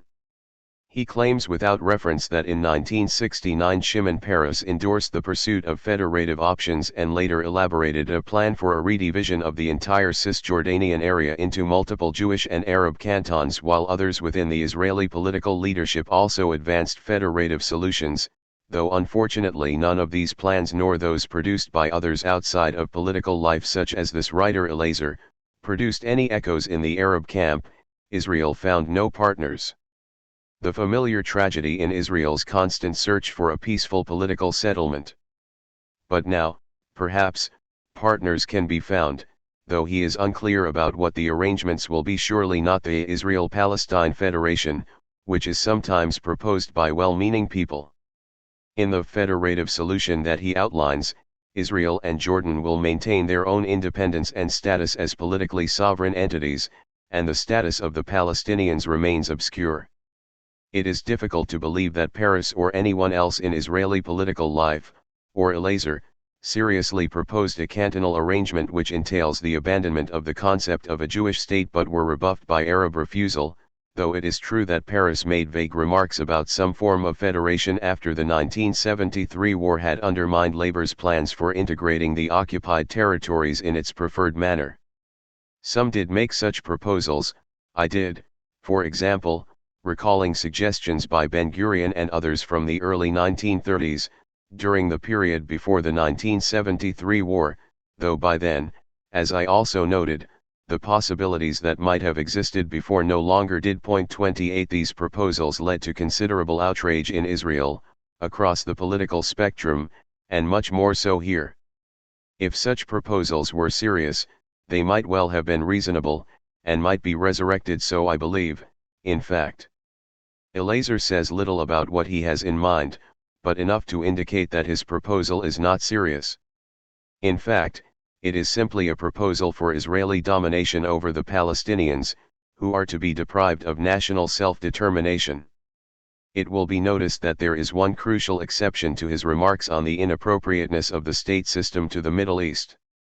While we are to remain dubious about those states that have emerged in the past decades, Israel is free from these doubts, and as for Jordan, it can claim sovereignty, but as a state with a Palestinian character, with obvious implications for the Palestinians in the occupied territories. The dissolution of the state system, hinted at though not explicitly proposed, in favor of a patchwork of ethno-religious communities, will leave Israel in a hegemonic position, and will leave the Palestinians with nothing other than a form of Begin's autonomy under Israeli rule. The rest is plainly window dressing. The interest of the article is to illustrate, once again, the appeal of the Ottomanization option to the Israeli political imagination. There can be little doubt that from shortly after the 1967 conquest, Israel has been moving in the directions indicated earlier: international isolation apart from pariah states, dependence on the U.S. with the concomitant pressure to serve U.S. interests, militarization of the society, the rise of religious chauvinist fanaticism, the internal feedback from the policies of oppression and domination, an increasing sense of the inevitability of permanent conflict, and with it, the perceived need to disrupt the region and establish a form of Israeli hegemony under the U.S. aegis. These tendencies have been widely noted within Israel. As a last example, consider a thoughtful analytic article by Yoram Perry, former advisor to Prime Minister Rabin and European representative of the Labour Party, and a specialist on civil-military relations in Israel, in the Labour Party journal Davar, just after the fighting in Lebanon came to a probably temporary endpoint. 29. Perry describes a true revolution that has taken place in Israel's basic military diplomatic conception, one that he dates to the political victory of Begin and Sharon, though the shift seems to me to have been more gradual and more deeply rooted than as he describes it. The earlier conception was based on the search for coexistence and maintenance of the status quo. Israel aimed at a peaceful settlement in which its position in the region would be recognized and its security achieved. The new conception is based on the goal of hegemony, not coexistence. No longer a status quo power, having achieved military dominance as the world's fourth most powerful military force, and no longer believing in even the possibility of peace or even its desirability except in terms of Israeli hegemony, Israel is now committed to destabilization of the region, including Lebanon, Syria, Saudi Arabia, and Jordan. In accordance with the new conception, Israel should now use its military dominance to expand its borders and to create a new reality, a new order, rather than seek recognition within the status quo. The first step was the invasion of Lebanon, designed to destroy the Palestinian national movement and establish a new order in Lebanon. Next will come the overthrow of the Hashemite state in Jordan and its conversion to a Palestinian state while the occupied territories are absorbed within Israel, with consequences that he does not elaborate as regards the Arab population in the occupied territories.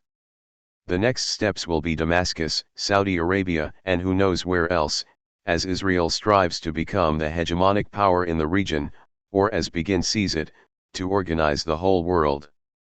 Perry is concerned that this program, apart from its general madness, will sooner or later set Israel in opposition to the U.S., on which it now depends for its existence as well as its position as the world's fourth greatest military power. The reason is that the U.S. is basically a status quo power itself, opposed to destabilization of the sort to which Israel is increasingly committed. The new strategic conception is based on an illusion of power, and may lead to a willingness, already apparent in some of the rhetoric heard in Israel, to undertake military adventures even without U.S. support. The illusions become obvious when one considers the reality of contemporary Israel, dependent on others. He cites a recent report that Israel is 92nd in a list of 114 countries ranked in order of the danger of serious economic problems by international banks, considered barely more healthy economically than Angola, Haiti, El Salvador. It has one of the largest foreign debts per capita. Begin is a Napoleon in a balloon that will quickly burst if Israeli policy leads it into conflict with American objectives, a consequence inherent in the new drive for regional hegemony, he believes. Others too feel that Begin and company are treading on thin ice as they come to believe their own propaganda about Israeli power, pursuing an independent imperial mission, abandoning the traditional conception that Israel must act in alliance with some major power in practice, the United States, if possible, in the framework of a regional arrangement such as Ben-Gurion's Periphery Pact or the Israeli-Iranian alliance of the 1970s. 4.2 Assuming an abandonment of U.S. rejectionism. 4.2.1 The effect on Israeli policy. These considerations lead to the final question. Suppose that the United States does modify or abandon its support for Israeli rejectionism, either because of a conflict in regional goals as Perry fears, or because the U.S. comes to join the international consensus which recognizes the right of Israel and the Palestinians to national self-determination within secure and recognized borders. How would Israel react to such a radical shift in the American stand?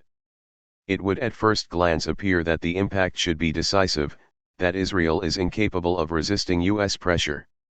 From its origins, Israel has relied heavily on outside support, and now its economy and military strength are highly artificial, crucially dependent on American largesse.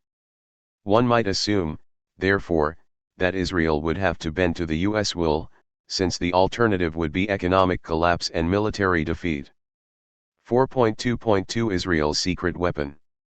Some years ago, this line of argument might well have been valid. Perhaps it still is, though there are now other factors that cannot be ignored. By the late 1970s, some U.S. military analysts began to fear that Israel's military power had reached such a high level, thanks to U.S. assistance programs, that the state could no longer be controlled and might pose a major national security problem for the U.S. by carrying out aggressive actions on its own contrary to U.S. interests. Yoram Perry's observations, expressing concerns felt by many others, carry this analysis a step further, viewed now from an Israeli perspective. Quite apart from the question of hegemonic aspirations and a commitment to destabilize the surrounding region in accordance with the new strategic conception that Perry quite plausibly outlines, there have on occasion been barely disguised hints from Israel that if it is pressured towards a political settlement it might respond by military actions that would severely harm U.S. interests. A case in point was the reaction to the Saudi, FAD, peace plan of August 1981, see Chapter 3, Notes 105-7 and text. Daniel Block wrote in the Labour Party journal Davar that all the handstands attempted by our propagandists will fail to dispel the impression that the FAD plan is a sign of open-mindedness and moderation on the part of the Saudis, a shift towards commitment to a political settlement. In fact, the shift had taken place well before, but let us put that aside. Block interprets Israel's reaction provocative military flights over Saudi Arabia which spell out our position to international forces after the failure of our propaganda campaign against the FAD plan to persuade them as the continuation of diplomacy by other means. Jerusalem seems to believe that if rational arguments fail, we must threaten irrational behavior in order to discourage the world, and especially the United States, from putting any pressure on us. What is the irrational behavior that is threatened? Last week both Begin and Foreign Minister Shamir gave strong hints that the adoption of the FAD plan by the world might cause Israel to reconsider various policies, among them the planned evacuation of the rest of Sinai. This and crucially, the military flights over Saudi Arabia must have caused many foreign intelligence agencies to reach for old files containing statements by Israeli generals about Israel's capacity to bomb the Saudi oil fields. After the bombing of the Iraqi reactor June 7, 1981, Israel is thought capable of such acts. 31. This analysis recalls the observation of the Moshav farmer interviewed by Amos Oz, CP 512, that Israel should act as a wild country, dangerous to our surroundings, not normal, quite capable of burning the oil fields or even starting a nuclear war. This is a form of self-defense of a novel sort, one that cannot be easily dismissed. The threat is in this case directed primarily against the United States, but indirectly against the rest of the world as well. With this new style of self-defense, the special relationship takes on a more complex form, under the conditions that have been created by American support. In early 1983, the executive director of the officially registered Israeli lobbying organization AIPAC, American Israel Public Affairs Committee, Tom Dine, returned from a visit to Jerusalem where he met with senior Israeli government officials and policy makers, with some further threats to deliver. Wolf Blitzer outlines them in the Jerusalem Post. Dine explained that sanctions against Israel might force it to consider sweeping measures to eliminate the Arab threat while the IDF is still comparatively strong. The upshot of Dine's ominous message was clear: a possible preemptive strike by Israel against its Arab adversaries designed to cripple their military capabilities for a long time to come. Don't get Jerusalem too nervous, Dine implied. This is the real import of Kissinger's absurd comments, cited earlier, p. 386-7, on the danger of harassing Israel into emotional and psychic collapse unless it feels compassion on our side, maybe even affection, rather than unremitting pressure. If Dine's intention in outlining these views of top Israeli policymakers was to scare senior White House officials, Blitzer adds, then he succeeded. 32 The fear has little to do with concern for the Arab victims of another Israeli attack, rather, with two factors of considerably greater significance to White House officials: U.S. relations with the oil producers, and the threat of global war, not an unlikely prospect if Israel moves on to attack its major current military adversary, Syria. See Section 2.2. Blitzer suggests that Dine's warning may have been the reason why the Reagan administration, in proposing another large-scale economic and military aid package for Israel for the coming fiscal year, refused to attach any political conditions, meaning, any condition that Israel slow down its rapid absorption of the West Bank or that it withdraw from Lebanon. Testifying before Congress, Assistant Secretary of State Nicholas Valiades was specifically asked about tying U.S. aid to a retreat from the policy of expanding West Bank settlement in defiance of Reagan's plea for a settlement freeze, but he steadfastly refused to accept the notion of attaching political conditions for the assistance, or to be more precise, the notion that the U.S. should not pay Israel to establish these settlements. Blitzer's speculation is not implausible. The secret weapon that the U.S. has supplied to Israel is a powerful and ominous one. Nuclear threats are also not to be dismissed. I referred earlier to a recent study of Israel's nuclear strategies and capacities by a group of Israeli and American specialists. Amos Perlmutter, professor of political science at American University in Washington, military historian and strategic analyst, formerly a member of the Israeli delegation to the UN and the Israeli Atomic Energy Commission, Michael Handel, military historian at the Harvard Center for International Affairs, formerly of the Hebrew University, and Yuri Bar-Joseph, formerly in the Israeli Air Force, involved with training and tactical planning. 33 As noted earlier, they allege that Israel threatened to use nuclear weapons, and in fact prepared to do so, in the early stages of the October 1973 war, in order to compel the U.S. to provide a massive shipment of conventional weapons to Israel. Again, the threat was directed at the United States. The Israeli signals would make it clear to the decision-makers in the White House, the Pentagon, and the State Department that any more delays might bring catastrophe to the Middle East. The authors then proceed to review the nuclear capabilities that Israel has developed in cooperation with South Africa and Taiwan. They cite reports, which they present as presumably accurate, that Israel has about 200 operational nuclear warheads, attributed to the CIA, including a tactical and strategic arsenal, and is working on a neutron bomb. The September 1979 incident in which American and Soviet spy satellites detected a suspected nuclear explosion over the Indian Ocean was in actuality the explosion of a nuclear shell launched from a cannon in a joint experiment of South Africa and Israel that involved one of the most advanced tactical nuclear systems to be used anywhere in the world. Cruise missiles are under development, jointly with South Africa and Taiwan, with a 1,500-mile range, sufficient to hit many targets in southern USSR. Israel has a variety of launching systems, including American and Israeli-made planes, surface-to-surface missiles, and soon to come, a nuclear gun and cruise missiles. Whether these reports are true or not it is impossible to know. 34 But it is reasonable to suppose that they reflect what Israel would like others to believe. It may also be surmised that nuclear-tipped missiles that can reach southern Russia are not really intended to deter the USSR, but rather to put US planners on notice, once again, that pressures on Israel to accede to a political settlement may lead to a violent reaction that will bring the USSR into the Middle East, setting it in inevitable confrontation with the United States, with a high probability of global nuclear war. One might even speculate as to whether Israel had something similar in mind in its provocative actions against the USSR in Lebanon in 1982, discussed earlier, a hint to the US about what it could do, if pressed. Israel's secret weapon, which may compensate for its extraordinary economic, military, and diplomatic dependence on the United States, is the threat that it may act as a wild country, if pressed. While these tendencies are now becoming too visible to be disregarded, they are not without precedent.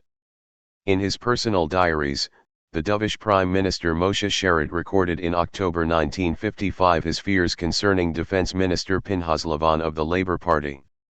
Lavon, he wrote, has constantly preached in favor of acts of madness and taught the army leadership the diabolic lesson of how to set the Middle East on fire, how to cause friction, cause bloody confrontations, sabotage targets and property of the powers and perform acts of despair and suicide. 35 The occasion was the terrorist operation mounted by Israel in Egypt against US and British installations and public buildings, with the aim to break the West's confidence in the existing Egyptian regime and thus to prevent economic and military aid from the West to Egypt, in the words of the instructions given by the head of Israeli military intelligence at a time when Israel was concerned over the apparently close relations between the US and Nasser. 36. The growing threat has been recognized within Israel. Yaakov Sharett writes that the greatest danger facing Israel now is the collective version of Samson's revenge against the Philistines. Let me perish with the Philistines, as he brought down the temple in ruins, killing more Philistines than he had during his lifetime. 37 He cites the Sharett diaries, the entry just cited and another one, where Defense Minister Lavon is quoted as stating, "We will go crazy, Nishtagia, if crossed." Again from the diaries, he cites Labour Party official David Hakohen after the attack on Egypt in 1956, who tells Moshe Sharett that we have nothing to lose, so it is better that we go crazy. The world will know to what a level we have reached, and presumably will be afraid to interfere, a position that Moshe Sharett found appalling. 38 This Samson complex is not something to be taken lightly. Aryeh, Lova, Eliyav, one of Israel's best-known and most influential doves, writes that the attitude of those who brought the Samson complex here, according to which we shall kill and bury all the Gentiles around us while we ourselves shall die with them, is a sign of the same sort of insanity that was manifested in the violent counter-demonstration in which Emil Grunzweig was killed CP 507 and is a phenomenon of some significance in contemporary Israel. 39 It is reinforced by the feeling that the whole world is against us because of its ineradicable anti-Semitism, a paranoid vision that owes not a little to the contribution of supporters here, as we have seen. In short, Israel's secret weapon, which renders rational calculations somewhat questionable, is that it may behave in the manner of what have sometimes been called crazy states in the international affairs literature. The concept was developed by the Israeli scholar Yehezkel Dror of the Hebrew University. He writes that I am more sensitive to the possibilities and implications of seemingly irrational political behavior than either American strategists or the American public in general. Referring to the dangers facing my own country. 40 He regards possible crazy states as a main danger to the world, to the United States, and to each country, noting particularly the Samson complex and the special danger of nuclear crazy states. The text is so abstract that one can only guess as to what exactly he may have had in mind, but the usual reference is to such states as Libya or Iraq, an equally obvious example being pointedly omitted. This kind of secret weapon is one to which a state that sees itself as threatened and dependent may resort, and it becomes an extraordinarily dangerous one in the hands of the world's fourth greatest military power, equipped with an extremely efficient and powerful air force capable of bombing the oil fields and nuclear weapons and missiles that can reach the USSR, and undergoing internal social and political developments of the kinds that have taken place in Israel since the 1967 conquest. Thanks to US support. Would Israel actually resort to its increasingly visible secret weapon if faced with American pressure to accept a political settlement in which it would lose the conquered territories? Whether it would hazard this under duress might depend on its assessment of the state of American opinion. If it feels that it can count on its supporters to stand firm, it might very well go beyond its reaction to the Saudi peace threat in 1981 and the threat posed by the PLO's reliance on political means in 1982, perhaps employing its ultimate secret weapon. Sooner or later, the time will come when even a switch in U.S. policy away from the rejectionism of the past years will be too late, either because the worst will have happened, or because Israel will be able to rely on its secret weapon to resist pressures to join the international consensus, or because the consensus itself will have eroded under the impact of U.S. power and the Palestinians will have gone the way of the American Indians. Meanwhile, at least this much seems clear.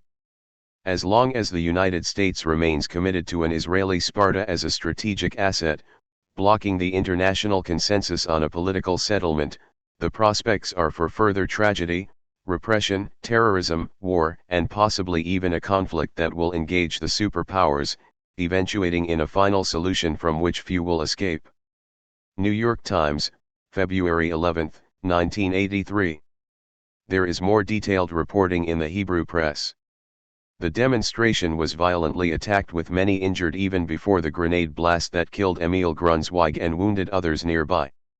When Grunzweig, already dead, and the wounded arrived at the hospital, they were again attacked and beaten, as were doctors on the scene, by men screaming, "Next time we will finish you off, Arik Sharon, king of Israel, a shame only one was killed," and so on. Marchers, some of them from elite fighting units, including one who took part in the Entebbe raid and other secret operations not openly discussed, were beaten and denounced as traitors, Arafat's children, who should be sent to crematoria. Journalists who participated wrote of the early days of Hitler Germany and warned of impending civil war, condemning Begin, the king of the hordes, for making no move to restrain them. Point 2. The author of these lines is a lecturer at the Hebrew University School for Overseas Students, where he teaches the moral foundations of Zionism to American Jewish students coming to Jerusalem to discover their heritage. On his support for terrorism, see The American Zionist, May/June 1976, cited in TNCW, p. 304. This man's views are taken quite seriously by us and many others. See, for example, Boaz Evren, The Nightmares of C., as he is identified in Oz's interview, Davar, February 4, 1983, a detailed point-by-point refutation of his arguments, which are by no means dismissed as idiosyncratic. CP 294. Some early 1983 polls indicated that if the labor alignment were led by Navon, it would draw even with Begin's Likud, though few political analysts in Israel appear to attach much credence to this possibility. On poll results in Israel in this period, see Khalek Naklia's essay in the Palestine-Israel War of 1982, Institute for Arab Studies, Belmont, Massachusetts, forthcoming. For a recent analysis of these costs, see Zvi Kassler, The True Cost of the Lebanon War, Katirat Rashid, February 23, 1983. Until the 1967 war, Israel's military expenditures amounted to about 10% of GNP, rising to 18% at the time of that war and to 33% with the October 1973 war. After a decline to below 25% in late 1978, they began a steady rise, reaching 36.6% with Operation Peace for Galilee, and are expected to remain at about that level, if not higher. The plausible conclusion, which Kassler draws, is that Israel will have to seek new solutions, perhaps regular small wars to keep potential enemies weak or, as others have proposed, reliance on nuclear weapons. There is, of course, little reason to be confident that small wars will remain small. Recall that Israel was closely allied to Iran prior to the fall of the Shah. The nature of this alliance was revealed in part after the Shah's fall by discussion in the Israeli press, particularly, the account by former Israeli ambassador Yuri Librani, who reports that the entire upper echelon of the Israeli political leadership visited the Shah's Iran, including David Ben-Gurion, Golda Meir, Abba Eban, Yitzhak Rabin, Yuval Alon, Moshe Dayan, and Menachem Begin, and who describes the warm relations that developed between Israel's labor leaders and the Shah's secret police, Savak, who hosted these visits, taking time off from torturing prisoners. 24. Librani's background is with the Labor Party. He was a member of the kibbutz-based strike force of the Haganah, Palmach, in the pre-state period, and was later secretary to the Dovish foreign minister Moshe Sharad, later prime minister, advisor on Arab affairs in the Ben-Gurion government, and a high official of the Levi Eshkol labor government in the 1960s. He served as ambassador to Ethiopia and Uganda before being sent to Iran, where he was a strong supporter of the Shah's regime, for his positive views on the Shah, at the end of his rule, CTNCW, p. 455. In Iran, he was close to American ambassadors Richard Helms and William Sullivan. After he was appointed defense secretary, replacing Sharon, Moshe Arens recommended Librani for the new position of coordinator of Israeli activities in Lebanon, to replace David Kimchi after negotiations on partial withdrawal are completed, and he was appointed by Begin, who had been impressed by the ambassador at the time of his, Begin's, secret visit to the Shah in Tehran in February 1978. Reporting these facts, Shmuel Segev observes that Librani's experience in Iran in the last days of the Shah's rule should stand him in good stead in arranging Israel's affairs with various groups in Lebanon, including the Phalangists, but also, he says, the Druze leader Walid Jumblat, with whom closer relations have been established, see Chapter 6, Section 7.2, and Shiite leaders in the south. Ma'ariv, April 22, 1983. Martin Peretz, Illusions, New Republic, October 14, 1982. He also denounces the gauchists and mindless ones, The Nation and columnist Carl Rowan, for example, who are furious at Sadat for trying to keep Egypt from recapitulating the experience of Iran, referring, presumably, to the objections of these mindless types to the corruption, increasing class divisions and repression that were among the factors that alienated much Egyptian opinion while Sadat became a hero in the United States. 25. The title of Peretz's piece is a rather appropriate one. On the facts concerning the alleged timidity of Carter and his advisors, CTNCW, pages 378-9, and references cited. Elsewhere, Perry has expressed the fear that parallel developments within Israel itself may lead to a military democracy, between battles and ballots. Final chapter, the Begin era, will there be a military coup? This might happen, he envisions, if international pressures force Israel to sign a peace settlement with the PLO, involving evacuation of the areas occupied in 1967 and establishment of a Palestinian state, leading to a state of national emergency and a call to the military to take over. On the basis of the troubled history of civil-military relations and the high level of penetration by former senior army officers into the top political echelons, he questions the proposition that Israel is a stable democracy immune to military participation in government and ends his study by stating that an upheaval should not be ruled out. Anthony H. Cordesman, Armed Forces Journal, October 20, 1977. For daring to raise this question, Cordesman was denounced as anti-Israel and anti-Jewish by the Anti-Defamation League of Bnai B'rith, consistent with the general practice of what was, at one time, a civil libertarian organization. 30.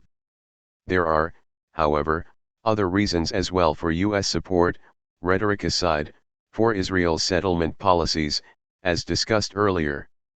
8. The Palestinian Uprising. A few weeks before the outbreak of the Palestinian Uprising, Intifada, in December 1987, a minor event took place in Gaza. A Palestinian girl, Intisar al-Attar, was shot and killed in a schoolyard by a resident of the nearby Jewish settlement of Gush Katif. The murderer, Shimon Yifra, was arrested a month later and released on bail because the Supreme Court determined that the offense is not severe enough to warrant detention.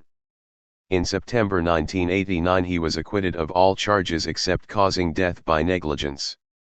The judge noted that he only intended to shock the girl by firing his gun at her in a schoolyard, not to kill her, so this is not a case of a criminal person who has to be punished, deterred, and taught a lesson by imprisoning him. Yifra was given a 7-month suspended sentence, while settlers in the courtroom broke out in song and dance. 1.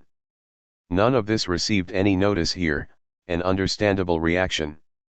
It was, after all, just another Arab, and since Israeli repression was still keeping a tight lid on protest, why take notice of what is happening under the benign occupation? We do not know, and few seem concerned to discover, what effect this and other such incidents had in preparing the ground for the uprising that finally captured the world's attention shortly after, though only briefly. As Yifra was freed in September 1989, the Israeli press reported that an army patrol fired into the yard of a school for boys aged 6 to 12 in a West Bank refugee camp, wounding 5 children, allegedly intending only to shock them. There were no charges, and the event again attracted no attention here.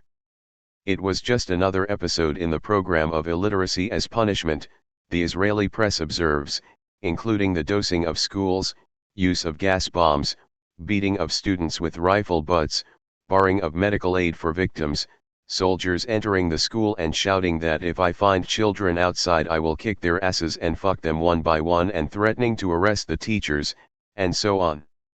Those arrested can be placed in the holding installations designed when the Intifada began. These chicken coops, measuring 28 square meters, sometimes are crammed with over 70 people, many confined for several weeks, 2 months in the case of 2 14-year-old boys. Healthcare is minimal and sometimes refused, another chapter in the sordid story of the behavior of the Israeli medical profession. The Red Cross was barred for a long period until it made a rare public protest. 2. The null reaction to the court decision in the Yifra case is also understandable. The decision reflects the standard judicial treatment of Arabs. There was scarcely more notice here when, also in September, General Matan Vilnay, the military commander of the Gaza Strip, granted early release from prison to convicted soldiers of the Givati Brigade so that they could spend the high holidays with their families. They had served 6 months of the 9-month sentence they had received for savagely beating a Palestinian in his home, but not for murdering him, because, the court judiciously observed, his death might have been caused by the beatings he received a few hours later while under detention at military headquarters, a thought that led to no further inquiry. The centrist Shinui party charged that the early release signals to the soldiers in the field that the army reacts with forgiveness to cases of sadism and abuse and makes a mockery of the military justice system as if anything could do so by now. This outcome of one of the rare cases when soldiers, but not the senior officers responsible, were convicted of vicious crimes will be understood by many soldiers as permission to murder Arabs, legal analyst Moshe Negbi observed. 3. The Jerusalem Post reports a letter by Knesset member Dedi Zucker to Defense Minister Yitzhak Rabin charging that of 52 court-martials held for abuses in the territories during the uprising, no officer ranking higher than major has been tried, despite the fact that illegal orders are readily traceable to higher ranks, all the way up to the defense minister. One case is that of Colonel Yehuda Meir, who ordered soldiers to break the arms and legs of Palestinians in West Bank villages, but was never charged. Inquiries are perfunctory, Zucker alleges. He notes that eyewitness testimony from Palestinians is often not taken by army investigators for. Commenting more generally on the participation of the courts in repressive practices, attorney Avigdor Feldman observes that Supreme Court justices who demolish houses, divide families, uproot trees, pull out the land from under the feet of its inhabitants, and decree for these inhabitants a life of invisibility are no less violent than soldiers who beat and shoot in a blind rage. 5. It is unnecessary to stress that Feldman's comment generalizes to the wider society, and to the paymasters across the seas who prefer to look the other way. 1. Let us cry. With the inhabitants of the territories reduced to near invisibility, it is not surprising that the repression of the Intifada rose to new levels of racist brutality. Army killings in the Gaza Strip doubled after General Vilnay took command in July 1989, later tapering off when the population was considered sufficiently traumatized. In September, Lieutenant Colonel Elisha Shapira reported an increase in orders to soldiers to break bones and commit other excessive acts, relying on his own experience in the reserve service and reports from members of his kibbutz movement, Kibbutz Artzi, associated with the leftist Mapam party. Some 50,000 Palestinians have been jailed during the Intifada, many held under grotesque conditions, often without trial. 6. The army has destroyed the homes of over 3,000 people, often destroying or severely damaging others nearby, on the pretext that a family member is suspected of throwing stones or some other crime. This particularly ugly form of collective punishment, the Israeli press reports, is conducted under a law that also does not permit them to rebuild. General Noam Chomsky, who left his command to become a visitor at the Harvard Center for International Affairs, was particularly brutal in this regard while commander of the West Bank, the report continues, because he had to compensate for his left-wing image. General Chomsky's soulful expression was regularly seen on American TV screens, revealing the inner torment of the humanist compelled by Arab violence to resort to force in self-defense, to shoot and cry, in the conventional Hebrew phrase. Israeli journalist Tom Segev saw a different picture. Reviewing hospital records of victims of army shootings, with splinters of bullets in the upper part of the body and parts of the brain leaking out of an empty eyehole, he wrote that the name of General Noam Chomsky was not mentioned by the doctor, but his face was visible, so to speak, from the X-ray photos he was showing us, and it was disgusting, frightening, a negative of the image of the beautiful Israeli that his public relations experts construct for him. 7. Destruction of homes has been a regular method of collective punishment from the early days of the occupation, apart from the period when Menachem Begin, Likud, was prime minister. The practice was resumed on the return to power of the Labour Party, much admired here for its moderation and humanity. It escalated rapidly as Defense Minister Rabin of the Labour Party undertook the task of suppressing the Intifada. Much the same was true of torture, expulsion, and administrative detention, common practice under the Labour governments, halted or reduced during the Begin years, resumed when Labour Dov Shimon Peres took over as Prime Minister. Under Labour rule from 1967 to 1977, 1,180 people were expelled. Under Likud from 1978 to 1985, there were 13 expulsions. Israel appears to be the only country in the world that relies on this mode of population control as a regular practice, in violation not only of the Geneva Conventions but also of the very provision of the Universal Declaration of Human Rights, to which Israel and its apologists appeal with great fervor and self-righteousness when condemning the Soviet Union for restricting emigration of Russian Jews. The very same sentence, in fact. The worst atrocities of the occupation were associated with Ariel Sharon, under the Labour government in the early 1970s, when he instituted what the Hebrew press describes as a regime of indiscriminate terror in Gaza, and under Likud rule in 1981-2. The oppression has been severe throughout, but the correlations are not what the reader of the American press might be led to expect. 8. Cool statistics allow us, in yet another way, to decree for these inhabitants a life of invisibility by evading the reality of daily life.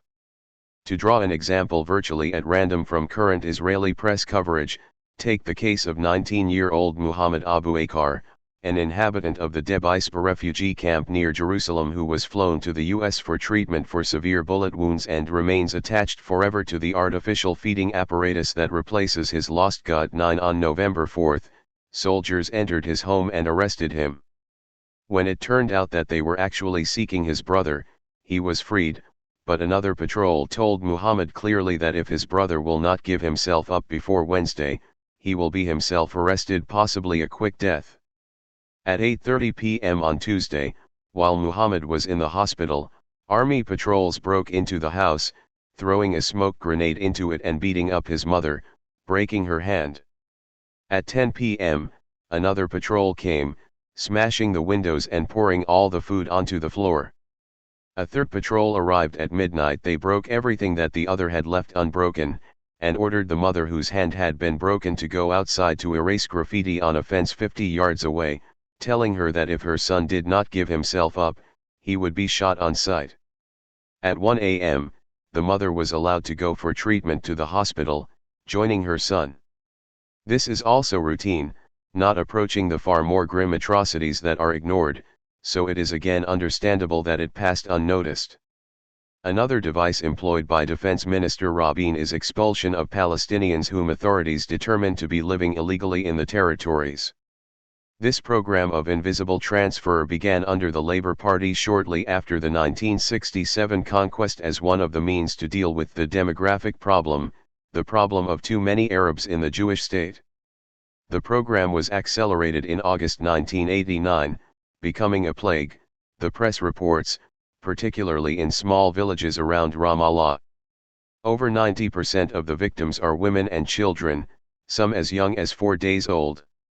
Almost all of the deported children were born in their villages. About half are recognized to be residents by the military government. Since Israel is a civilized state governed by the rule of law, it is possible for villagers to apply for legal residence in their homes for a fee of $100. 99% of the applications are rejected. Standard procedure is for the army to surround a village before dawn. Helicopters hover overhead and soldiers with loudspeakers order all men to congregate in the village center or they will be shot on sight.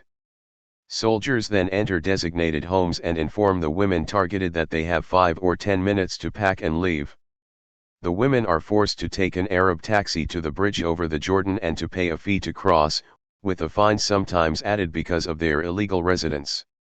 If they have no money, they may be forced to stand on the bridge with their children until some method of payment is arranged. Sometimes the women do not follow orders quickly enough, as in the case of one expelled on September 15, soldiers awakened her 2 children, aged 4 and 6, forced them into the taxi barefoot without allowing them to eat or drink, and sent them off to Jordan. The fate of their year-old brother and 28-day-old sister is unreported, presumably they left for Jordan with their mother. When the fathers are allowed to return home, they find their wives and children gone. Sometimes the army shows extraordinary sensitivity, as in the case of a brain-damaged child who had undergone surgery a few days earlier. Her mother was granted a week's delay before she and the child were expelled. This child was born in Israel and is registered as a resident on her father's ID card, the usual situation. Not all deportees are young women with children, however. For example, there is the case of Zafira Mohammed Ahmed, a grandmother with a British mandatory birth certificate confirming that she was born in Palestine in 1895, who was deported to Jordan on September 1 with only the clothes on her back, wearing house slippers. In the last few months of 1989, some 200 people were expelled in this manner, according to Palestinian sources, and about 200,000 fall in the threatened category. There are ways to avoid expulsion. 2 men report that they were told to become collaborators, but when they refused, their wives were deported, the first in advanced pregnancy with 2 children, the second with 1 child. Point 10. The Israeli occupation has relied from the beginning on a network of collaborators, often selected from criminal elements and prisoners, to intimidate the population and to aid in identifying targets for execution, imprisonment, torture, expulsion, and other means of population control. In the early stages of the Intifada, the network was dissolved as collaborators were called upon to repent, or driven out of their villages, or occasionally killed. As the military occupation has gradually reimposed a tighter and still more repressive regime over the territories, reconstruction of the collaborator network has been a primary objective. Well-known collaborators who had been expelled from villages have been reintroduced under military guard and provided with weapons. Arabs are, of course, permitted no weapons unless they are agents of the occupying forces. They then return to the assigned practices. Equipped with Israeli-supplied automatic weapons, they have terrorized the local population, assisting the army in making arrests, manning impromptu roadblocks and beating and kidnapping Palestinian activists, West Bank human rights activist Joost Hilterman observes. The reconstructed collaborator network also draws from the huge prison population, through a proven recipe of privileges, coercion, and blackmail, including threats to imprison relatives or deport spouses who lacked proper residence documents. Such procedures are straightforward under the totalitarian and lawless regime of the occupation, which permits arbitrary imprisonment with no charges, legalized torture, and other devices, virtually at will. 11. The Israeli press has regularly reported all of these matters, but propaganda directed to the outside, and relayed by the US media quite uncritically for the most part, tells a different story, one of intercommunal strife, savage episodes of inter-Arab violence, PLO-ordered killing of moderates, etc. Quoting typical examples of this, standard, service to Israeli propaganda, Hilterman points out that the practice of eliminating agents of a colonial or occupying power by an indigenous resistance movement has plenty of precedents, including the anti-Nazi resistance. He cites a source quoting an Israeli soldier who says, "We could not understand how those people were still alive. As Israeli soldiers, we had to work alongside these collaborators, and we could not understand how the people in the village did not beat their brains out." 12. In Israel, the press has repeatedly made the same point. One precedent that it has brought forth is the Jewish resistance in the Warsaw Ghetto. 9 months before the outbreak of the Warsaw Ghetto uprising, Leah Enbel reports, the Jewish underground initiated the systematic extermination of collaborators from the Judenrat and the Jewish police, sometimes with collective killings. 13. Enbel quotes the recently published memoirs of Yitzhak Antek Zuckerman, one of the founders of the Jewish underground and the leader of the Warsaw Ghetto uprising after its first commander was killed, revealed to a friend before his death in 1981. He described the bloody war inside the ghetto before the uprising, pointing out that it would have been impossible to fight the Germans without first finishing with the internal treachery. The killing of collaborators was regarded as legitimate revenge by the ordinary person, he says. Those who were collaborating with the Germans, some as Gestapo members, had to be destroyed to the last one, including those whose activities were in contradiction to Jewish interests. Zuckerman is only sorry that the underground delayed too long in killing collaborators. Speaking of the delay, he says, "Today I know that our failure in this regard was historical. Today, for example, I am certain that, wherever there is internal treachery, the war must begin with elimination of the internal treachery. Delay in doing this was our great failure, our disgrace." Such thoughts, whatever one thinks of them, are foreign to US reporting and commentary on the Intifada. They take their place alongside the origins of the 1967 war, the background for the Israeli invasion of Lebanon, the record of terrorism over the years, the diplomatic record, and other critically important elements of the history of U.S. Israel-Palestine relations that have been utterly effaced from the record, probably permanently, in the United States, in one of the most stunning propaganda triumphs of the modern era. Another standard procedure is for soldiers to break into the home of a family that is in mourning for someone killed by Israeli troops. In one reported incident, a large group of soldiers forced their way into the home of the mourners, smashing furniture and household articles and taking 8 people outside, including Aref, the 17-year-old brother of the young man who was killed, forcing them to stand with their hands against a wall. After 2 hours, Aref fainted and the women were allowed to bring him into the house. The other 7 were arrested. A few hours later, troops returned to the house and arrested Aref. In another case, soldiers shot and killed one of the mourners. "Your soldiers seem to think that we do not suffer pain and do not have to mourn," the Nablus resident who disclosed these incidents added in an interview in the Hebrew press. "Most of those killed are young people, and the Palestinian mother cries, like every mother. The brothers and sisters cry too, just as in France, England, China, or Israel. We are the only ones forbidden to cry, so I have a small request: if you do not permit us to be happy, at least let us cry." 14. The occupation, always grim, has assumed a particularly ugly cast as Israel devises novel means to suppress the Intifada. Nothing escapes the long arm of the authorities. The arbitrariness of the acts described is by design, perhaps on the advice of Israeli Arabists and psychologists.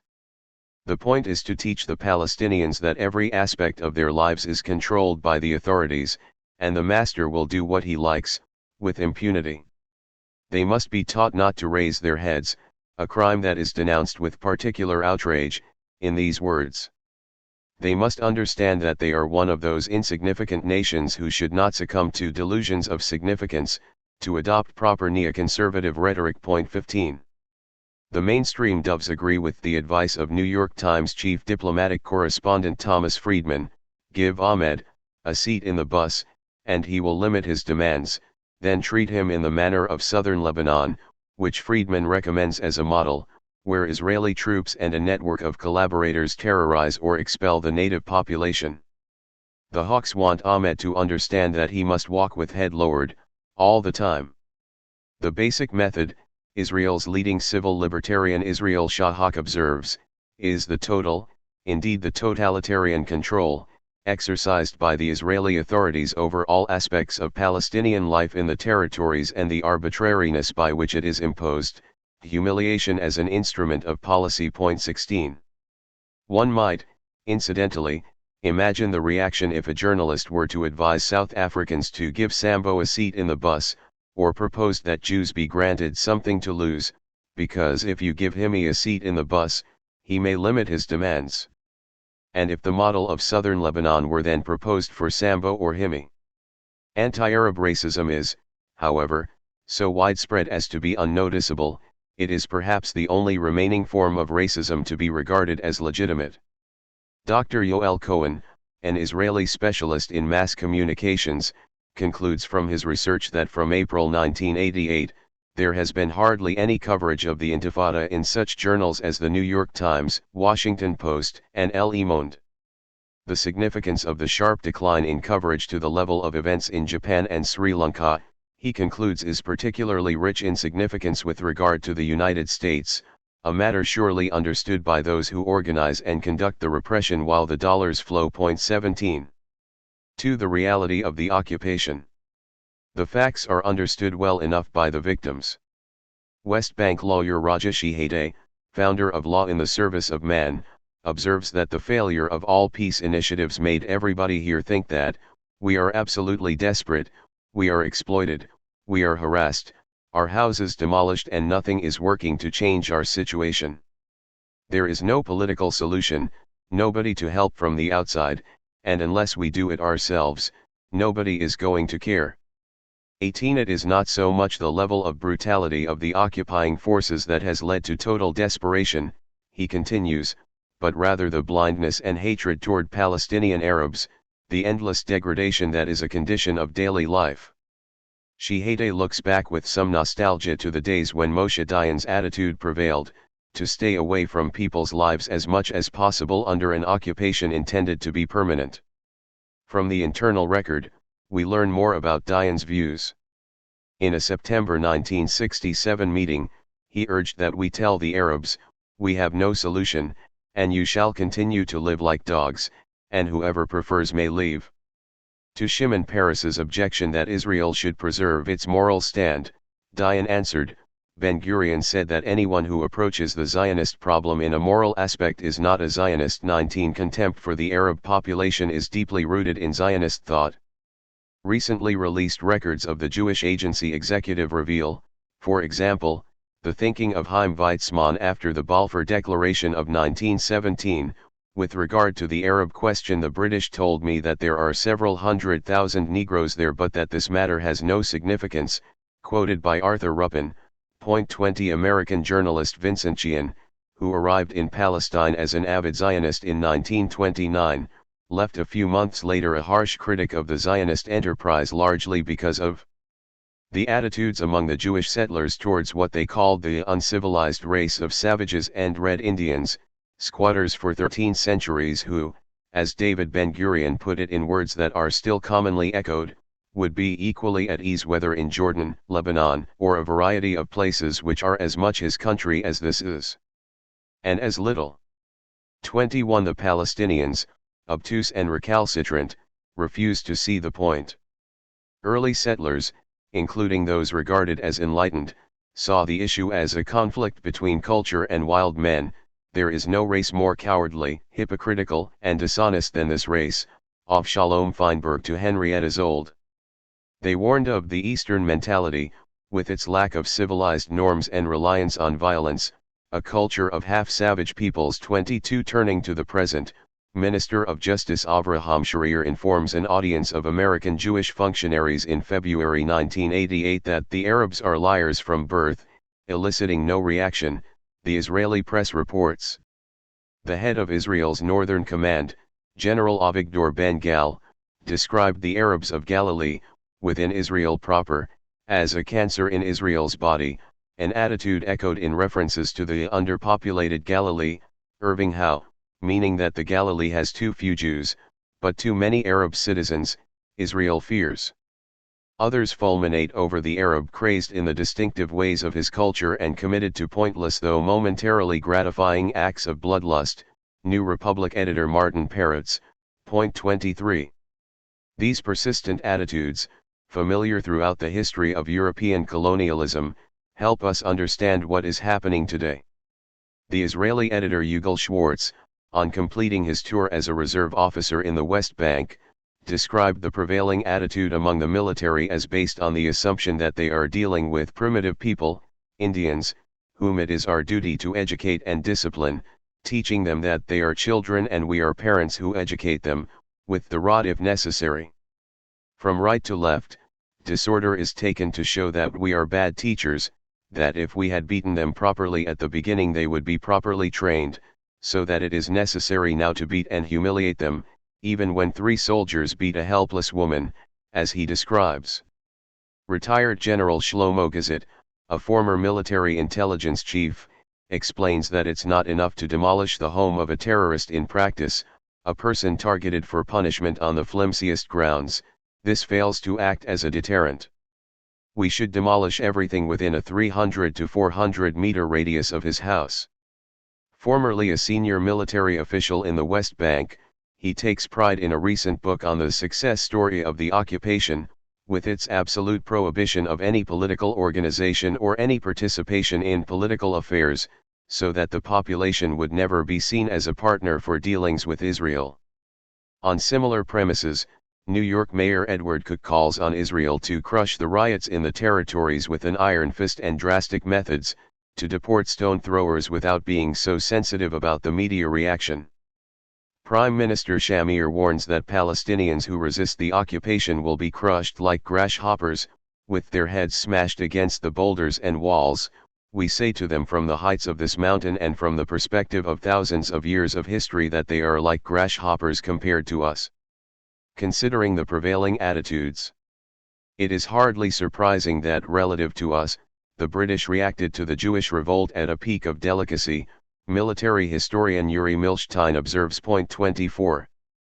The editors of the New York Times, deploring the current violence, observe that as Israel suffers, so do its friends. 25. Expressing their admiration for this tiny nation, symbol of human decency, and for the way Israeli society responds as brutalities are not covered up or ignored but exposed, investigated, agonized over, the editors praise those Israelis who are pressing for more humane methods out of concern for the effects on the young soldiers and in the belief that brutality inflames unrest. These guardians of humane values believe that Israel can afford to take risks for peace. Other possible reasons for concern over brutal beatings, killings, and general terror are unmentioned. We might ask what the reaction would be to a performance of this sort in Pravda if Jews were the victims and Arabs or Poles the perpetrators. The same attitudes explain the desperation of the population under what has been hailed here as a benign occupation, in reality a reign of violence and humiliation, from the outset. In Gaza, with perhaps the world's highest population density and virtually no economy thanks to Israeli regulations banning competition with Israeli production and export, There are 2,500 Jewish settlers, 0.4% of the population, holding 28% of state lands, ZEF Shiv. In the West Bank, too, the policy has been to block economic development or competition with Israeli companies, so as to drive the Palestinians to emigrate or convert the population into a captive market and cheap labor force for Israel. Danny Rubenstein.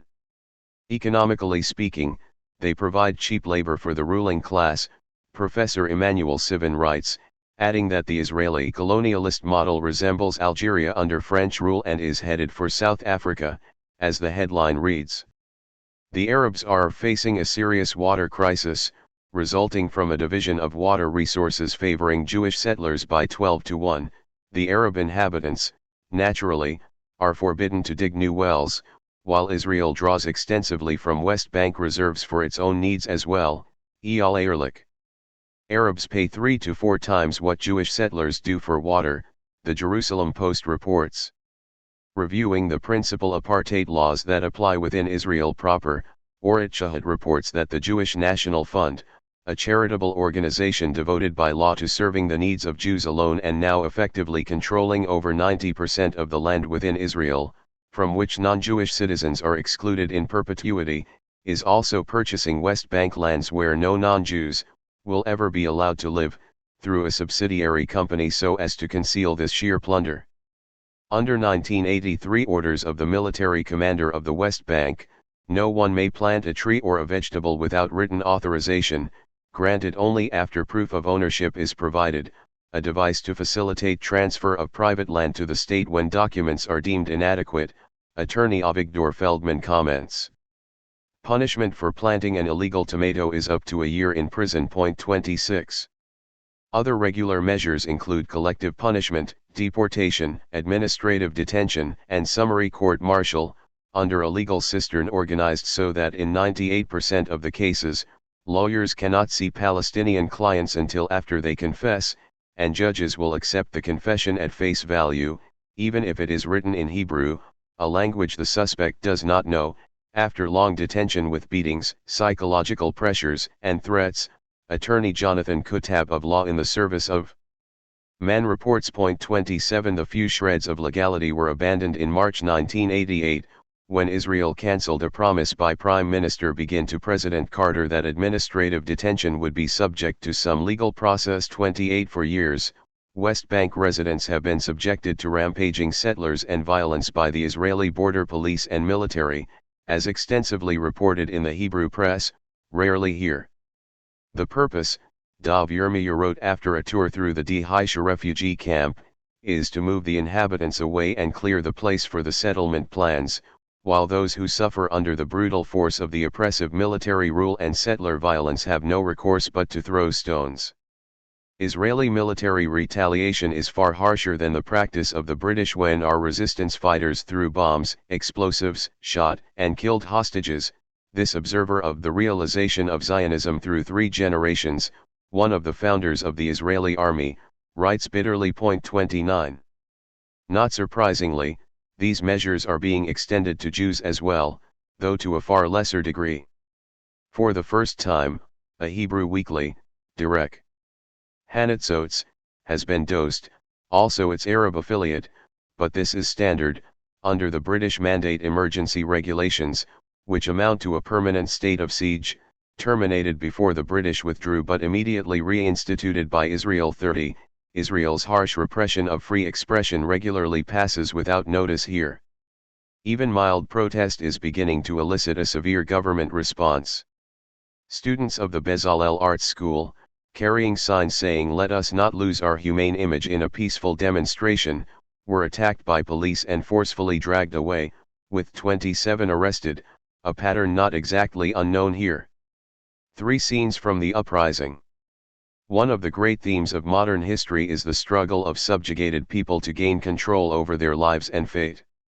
In April 1988, I visited Israel and the occupied territories, where one of these struggles has reached a level of dramatic intensity, and had the opportunity to observe the Palestinian Intifada firsthand, at least briefly. The privileged often regard these struggles as an assault on their rights, violent outbursts instigated by evil forces bent on our destruction, world communism, or crazed terrorists and fanatics. The struggle for freedom seems inexplicable in other terms. After all, living standards are higher in Soweto than they were in the Stone Age, or even elsewhere in Black Africa. And the people in the West Bank and Gaza who survive by doing Israel's dirty work are improving their lot by standard economic measures. Slave owners offered similar arguments. Being so evidently irrational, the revolt of the dispossessed must be guided by evil intent or primitive nature. Why should one care about humiliation and degradation if these conditions are accompanied by some measure of economic growth? Why should people sacrifice material welfare and rising expectations in a quixotic search for freedom and self-respect? On the assumption that the basic human emotion and the driving force of a sane society is the desire for material gain, such questions have no simple answer, so we seek something more sophisticated and arcane.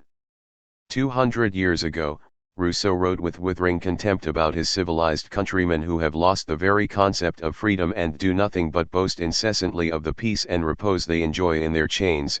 But when I see the others sacrifice pleasures, repose, wealth, power, and life itself for the preservation of this sole good which is so disdained by those who have lost it, when I see animals born free and despising captivity break their heads against the bars of their prison, when I see multitudes of entirely naked savages scorn European voluptuousness and endure hunger, fire, the sword, and death to preserve only their independence, I feel that it does not behoove slaves to reason about freedom.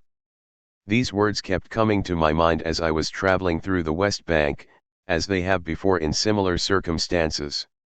It is a rare privilege to glimpse a moment of a popular struggle for freedom and justice. Right now the uprising is just that, wherever it may lead under the conditions imposed by the occupier and the paymaster. 3.1 Repression and Resistance. Israel has tried killing, beating, gassing, mass arrests, deportation, destruction of houses, curfews, and other forms of harsh collective punishment. Nothing has succeeded in enforcing obedience or eliciting a violent response. The Palestinian uprising is a remarkable feat of collective self-discipline. It is quite different from the struggle of the Jews of Palestine for a Jewish state, with the murder of British officials, the assassination of UN mediator Folke Bernadotte, the hanging of British hostages, and many atrocities against Arab civilians.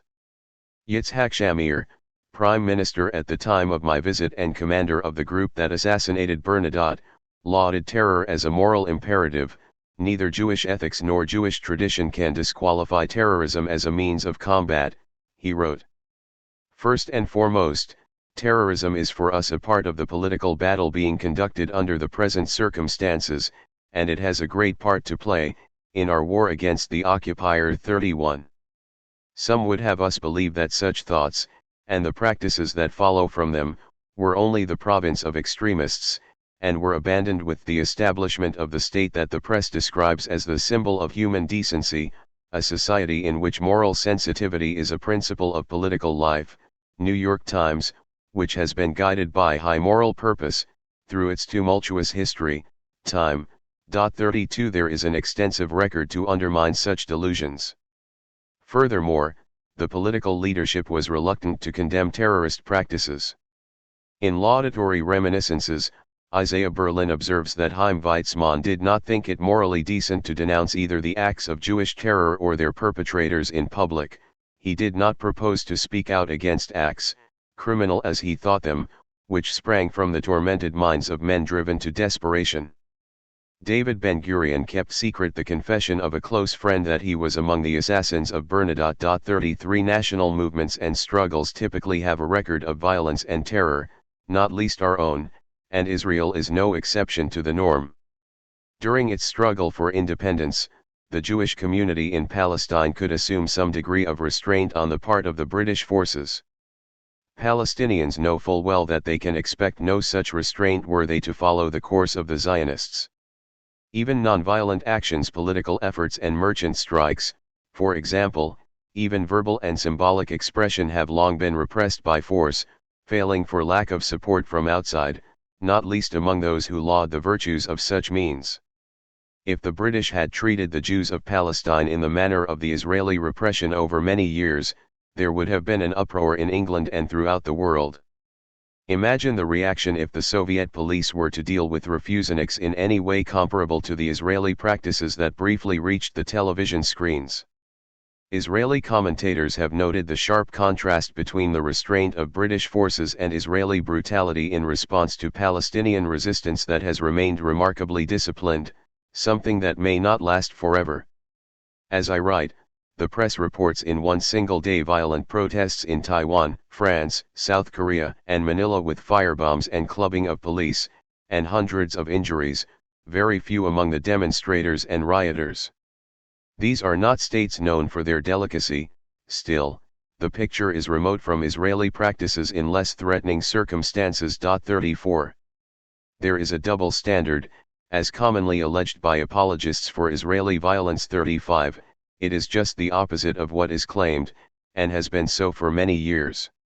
Israeli philosopher Avishai Margalit compares the ethos of restraint of the South Korean police to the doctrine applied by Defense Minister Yitzhak Rabin of the Labour Party, that brutal beatings are necessary, to restore the soldiers' honor in the face of the challenge from Palestinians. 36. The difference, he argues, lies in cultural differences with regard to the concept of honor.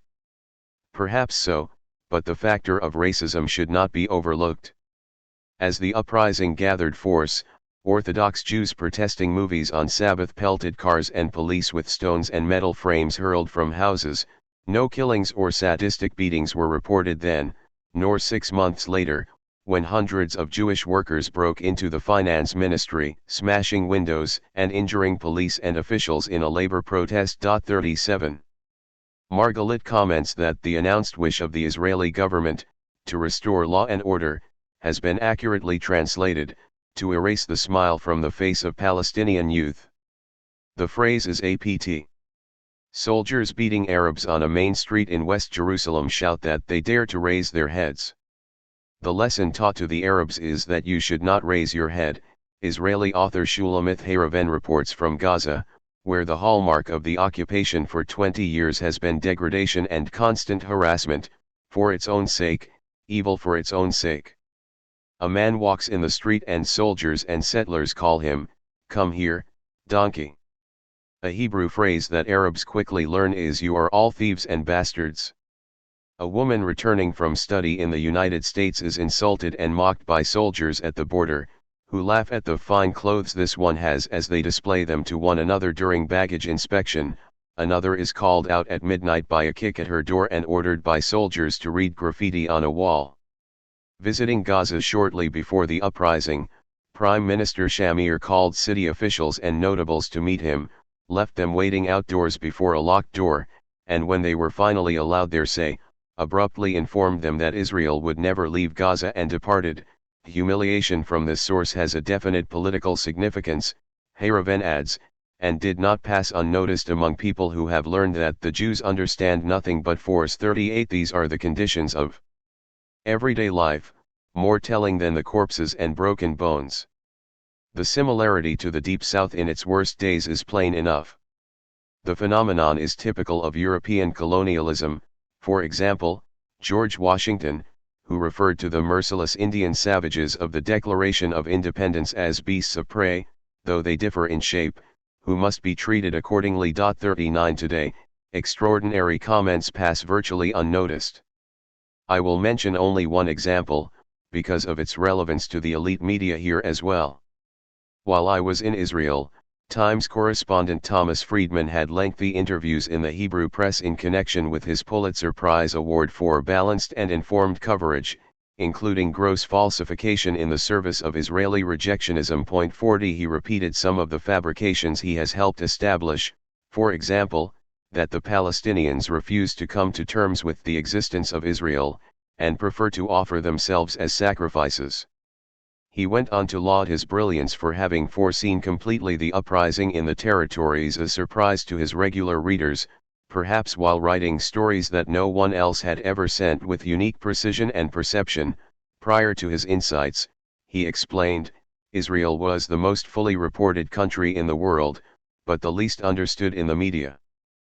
Friedman also offered his solution to the problem of the territories, already cited. The model should be South Lebanon, controlled by a terrorist mercenary army backed by Israeli might. The basic principle must be security, not peace. Nevertheless, the Palestinians should not be denied everything. Only if you give the Palestinians something to lose is there a hope that they will agree to moderate their demands, that is, beyond the demand for mutual recognition in a two-state settlement, the long-standing position that Friedman refuses to report, and consistently denies. He continues, I believe that as soon as Ahmed has a seat in the bus, he will limit his demands.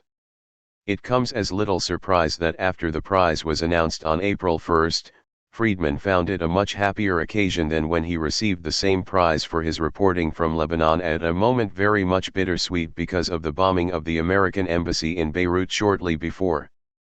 This time, however, the award was unalloyed, untinged by any tragedy, he said, nothing unpleasant having happened on his beat during the preceding months. 41. Current Israeli tactics break no new ground, it is only the scale of violence that has extended, as the resistance has swept over virtually the whole of Palestinian society. Years ago, opening fire in response to throwing stones had become a casual matter. 42 Systematic torture has been documented since the earliest days of the occupation, a fact now conceded by the official Landau Commission, headed by a respected former Supreme Justice, which recommends moderate physical pressure, a euphemistic expression meaning that torture is allowed for a serious purpose, as distinct from torture for pleasure. Margalit comments. Within Israel, workers from the territories can expect similar treatment. Under the heading Uncle Ahmed's Cabin, Yugal Sarna, a few months before the uprising, tells the story of slavery of the tens of thousands of unorganized workers who come to Israel each day. They are slaves, sub-citizens suspected of everything, who dwell under the floor tiles of Tel Aviv, locked up overnight in a hut in the citrus grove of a farm, near sewage dumps, in shelters that serve rats only, or in underground parking stations or grocery stands in the market, illegally, since they are not permitted to spend the night in Israel, including slaving children and others hired at the slave markets of Ashkelon, Jerusalem, Ramat Gan, and other places. A few days later, Knesset member Ran Cohen reported the treatment of Arab workers by border guards in a Tel Aviv hotel. The Arab workers were cruelly beaten up, and were compelled to masturbate before the border guards, to lick the floor of their flat and to eat coffee mixed with sugar and toothpaste, and their money was stolen. They brought complaints to the authorities, but after more than 2 months, there had been no investigation. 43. The key feature of the occupation has always been humiliation. They must not be allowed to raise their heads. The basic principle, often openly expressed, is that the Arabushim, a term that belongs with nigger or kike, must understand who rules this land and who walks in it with head lowered and eyes averted. If shopkeepers try to open their stores in the afternoon as a gesture of independence, the army compels them to close in the afternoon and open in the morning. If a remote village declares itself liberated, meaning that it will run its own internal affairs, the army attacks, and if stones are thrown as villagers try to keep the soldiers out, the result will be killings, beatings, destruction of property, mass arrests, torture. Israeli Arabs, too, must be constantly wary. An Arab friend, a philosopher born in Nazareth who is well known in Israel, drove me one evening from Ramallah to Jerusalem, but asked me to take a taxi to my hotel from his current home in East Jerusalem, annexed by Israel in defiance of the UN, while more than doubling the city's area. 44, because he might be stopped at a roadblock on returning home, with consequences that might be severe.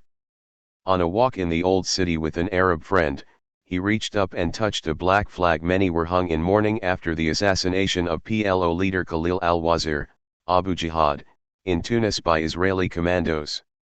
A border guard standing nearby whipped out a camera and photographed him, following him with the camera trained on him as we walked on, adding a menacing comment.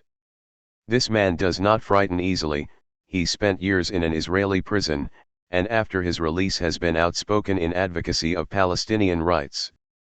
but he requested that we go at once to the nearby border guard headquarters to explain what had occurred to an officer he knew, otherwise, he feared, he might be picked up by the police, charged with responsibility for hanging the flags, taken for interrogation, and dispatched into oblivion.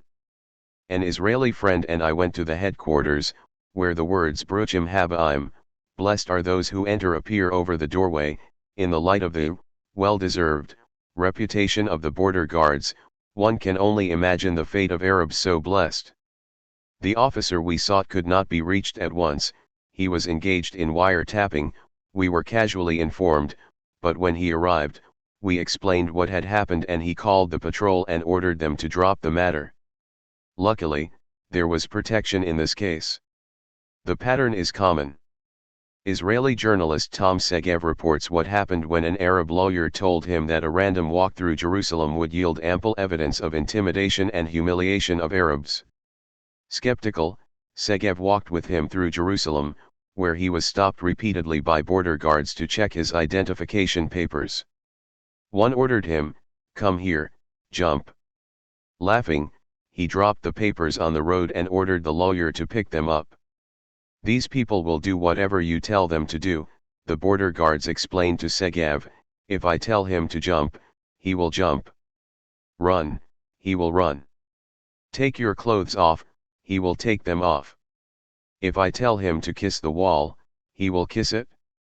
If I tell him to crawl on the road, won't he crawl? Everything.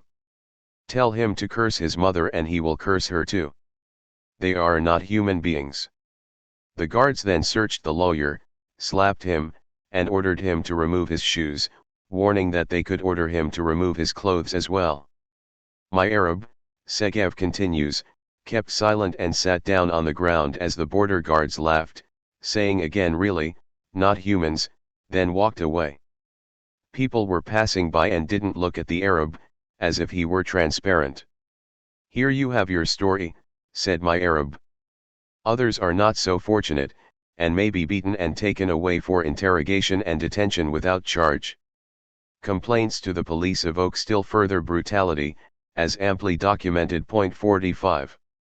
These are the conditions of daily life for Ahmed, and the background for the uprising. 3.2 Some personal observations. I visited in April at the time of the assassination of Abu Jihad, an act generally applauded in Israel, and widely condoned here, on the grounds that he had been involved in planning terrorist acts. On the same grounds, there could be no objection to the assassination of the Israeli and American political leadership. The Gaza Strip was entirely sealed off because of protests that led to large-scale killings by the army, and was impossible to enter. But with very helpful Arab contacts, I was able to visit Arab areas of the West Bank. Even before the assassination, the region was coming to resemble a concentration camp. The response is determination and quiet defiance, an impressive level of popular organization, the firm intent to develop a self-sustaining subsistence economy at a mere survival level if necessary, and astonishingly high morale. From leading Palestinian activists, to organizers of popular committees, to people in villages under military control, to victims of army and settler terror, the answers are the same: we will endure, we will suffer, and we will win our independence by making it impossible for the Israelis to maintain their rule. In the Ramallah hospital, there were many severely injured patients but no doctors to be seen, and few nurses, when I visited. A confrontation with soldiers had taken place a few hours earlier outside the hospital, and the medical staff risked detention if they attempt to assist the wounded. 46 Patients and families were at first reluctant to speak to us, wary that we might be Israeli agents masquerading as journalists. After our guide had established his credentials, they were willing to do so, describing the circumstances in which they were beaten and shot. One man, paralyzed from the waist down, with tubes coming out of his body and 5 bullet wounds, told us softly as we left his bedside that if you have need of a homeland, you must sacrifice. A 13-year-old boy, hit by a rubber bullet, a rubber-encased steel bullet, told us that he had been shot while returning home from a mosque and trying to leave the scene of a demonstration nearby. Asked how he felt, he replied that his mood was higher than the wind. The sentiments are common, expressed without rhetoric or anger, people lacking means of self-defense, having endured much suffering and facing more, have stars in their eyes, and a sense of inevitable victory. In contrast, in Israel, at least among those segments of the population that are aware of what is happening, there is a sense of foreboding. One very close friend of 40 years asked me, after I had given a talk at Tel Aviv University on the current situation, whether I thought Israeli Jews would still be there in 20 years. The mood in the territories, and the sense that they can survive the mounting repression until the occupation ends and independence is achieved, may or may not be realistic, but it was readily apparent. On Friday morning, with businesses closed, the city of Nablus was quiet, though Israeli troops were patrolling, in preparation for an expected demonstration after prayers at the mosque. At the outskirts of the city, a group of men and boys were clearing a field by hand for subsistence crops. The United National leadership had designated this day for preparing a self-sustaining economy, not reliant on Israel, which has converted the territories into a market for Israeli products and a source of cheap labor. No serious effort has been made to organize mass refusals to work in Israel, because the dependence of the territories on this work for survival has not yet been overcome. One of the organizers, a municipal clerk, guided us to an apartment in the old city of Nablus, where we were joined by another local activist, a taxi driver. With its maze of narrow, winding paths, the old city cannot be patrolled by the army, which has erected heavy steel doors at the gates so that the population can be locked in if need be. The two men described the network of popular committees, organized by neighborhood and function, health, production, municipal services, women's groups, etc., that run the affairs of the city and social life, receiving regular directives from the United leadership on general policy matters, with specific days designated for particular kinds of activities, to be carried out as the local communities determine. Such popular organizations have been developing for years through the initiative of the illegal Communist Party, which has long emphasized popular organization rather than armed struggle and may have gained considerable credibility by the now evident success of this strategy, and the various factions of the PLO, particularly its dominant element, Fatah. Their emergence and development in the past few months is the most striking feature of the popular uprising, with long-term significance. Shulamith Haraven observes that the uprising is not merely a protest against Israeli power, though this is the basic and most obvious component.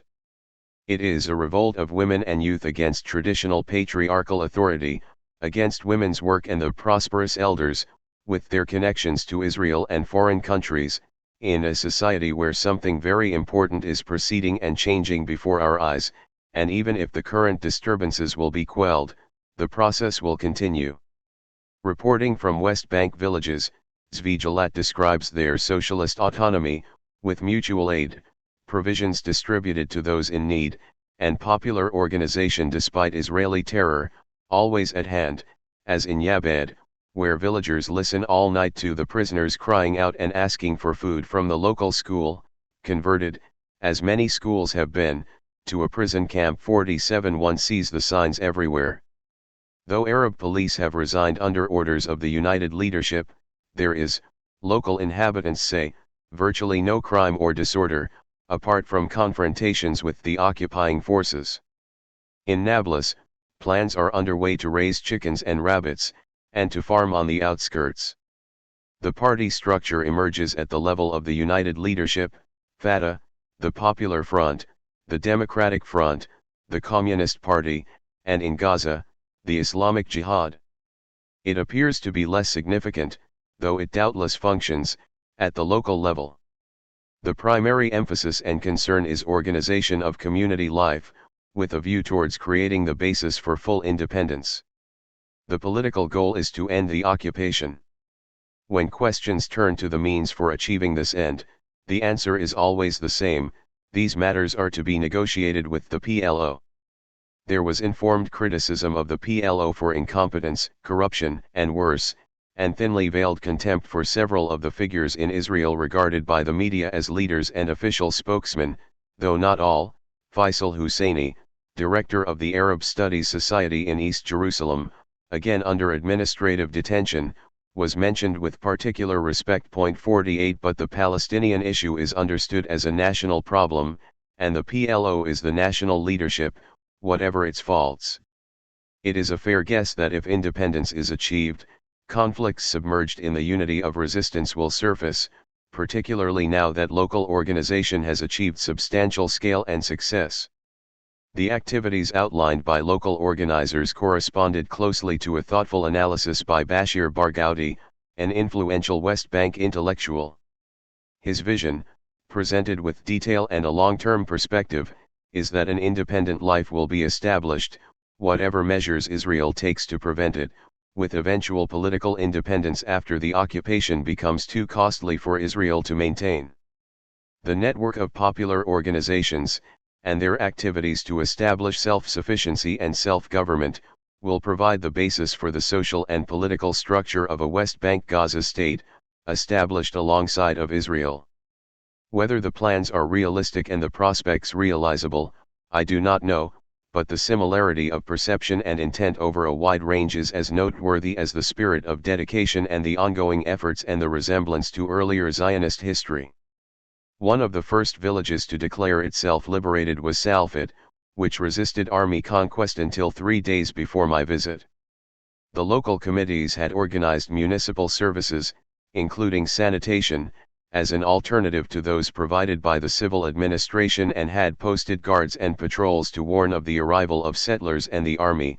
The Jerusalem Post reported in its brief notice of the army assault. 49 The story of Salfit was recounted to us in the home of Rajay al-Salfati, a well-known nationalist figure and folk singer, who had been arrested by the British during the Palestine Revolt of 1936-9, by the Jordanians when they ruled the West Bank, and by the Israelis after their conquest. According to his account, related in vivid detail and amplified by several visitors, he was one of 80 people arrested when Israel occupied the town with some 1,500 troops in a pre-dawn attack, then released with 2 others, one seriously ill, one disabled. The town has a dominant Communist Party presence, and was well organized. Earlier army attempts to break in had been beaten back by rock-throwing demonstrators. Quite commonly, the confrontations that are reported, and those that are not, develop in this manner. At first, the army assumed that the attempt at self-rule could be overcome by sporadic terror. One man described how 2 Israeli sharpshooters in civilian clothes climbed to the roof of a building at the outskirts of the town and shot a person in the streets chosen at random, after which the killer called to his partner that they could now leave. Neither this nor subsequent efforts succeeded. The village remained united in resistance, running its own affairs. On one occasion, in late March, the army did break into the town on the pretext of rescuing a tourist bus that had been hijacked, killing a 14-year-old boy and rescuing the bus and its occupants. But this tale was quickly exposed as a fabrication. The travelers were a group of American academics attending a conference organized by Birzeit University, closed by the army, as was the entire school and university system. They were visiting the town, where they were welcomed by the local inhabitants. One of those rescued, well after the bus had left the town, was Harvard professor Zachary Lockman, who reported that a helicopter had been observing the village during the visit and that he had overheard an army officer tell his commander by radio that the group had not been under any threat whatsoever. 50. When the town was finally occupied by the army assault, we were told, soldiers entered the mosque and desecrated it, and one climbed the minaret where he called out in Arabic, "Your God is gone, we are in charge here," a further exercise in humiliation.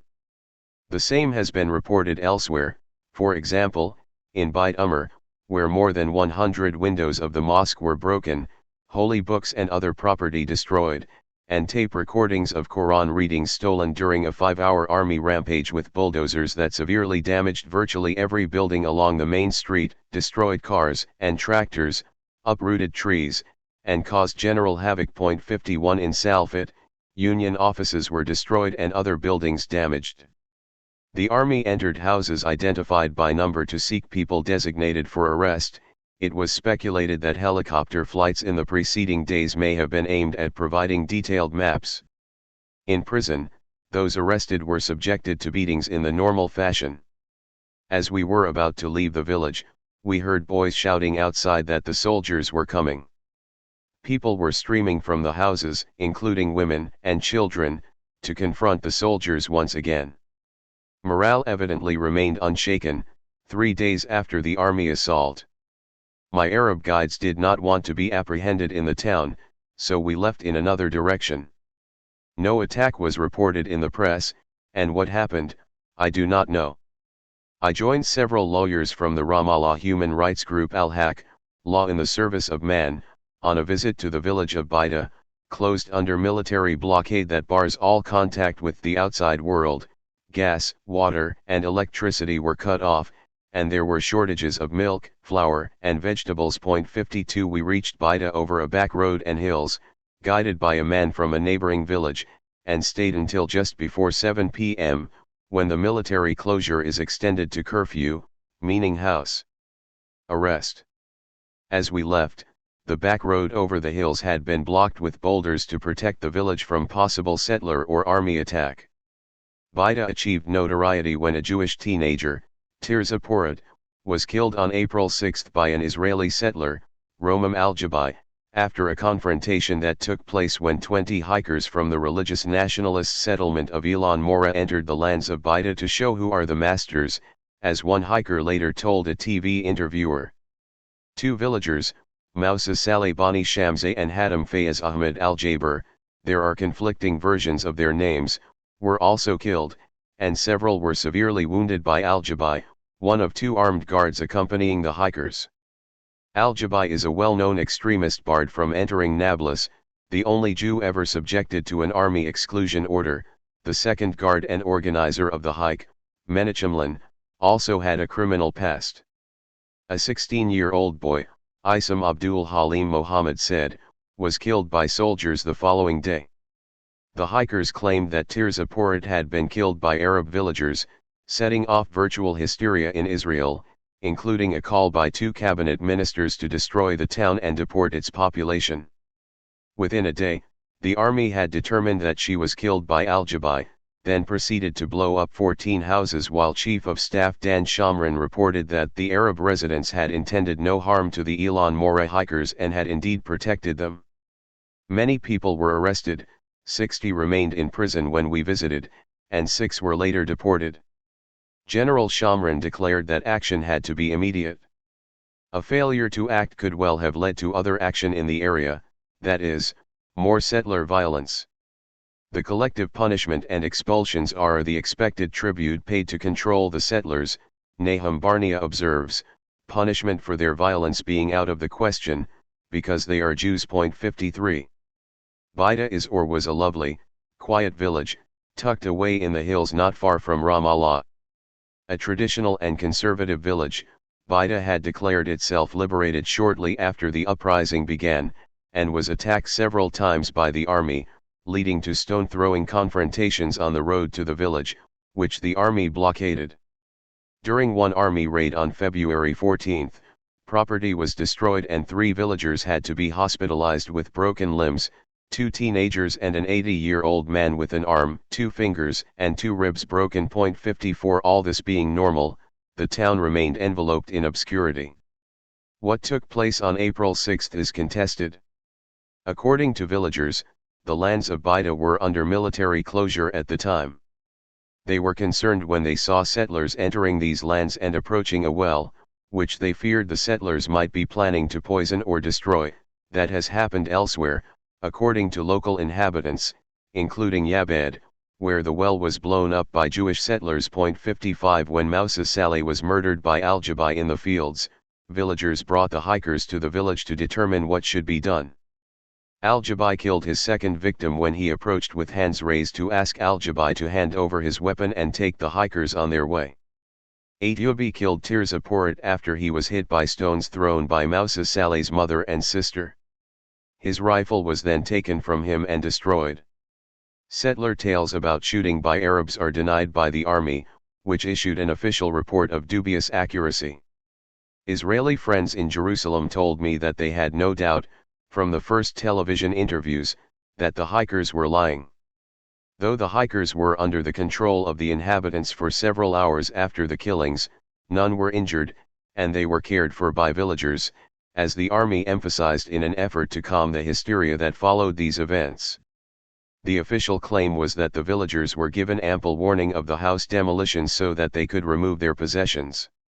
That is plainly false. 10 days later, villagers were still rummaging through the ruins, searching for pieces of broken furniture, clothes, and stored food that had been buried in the explosions.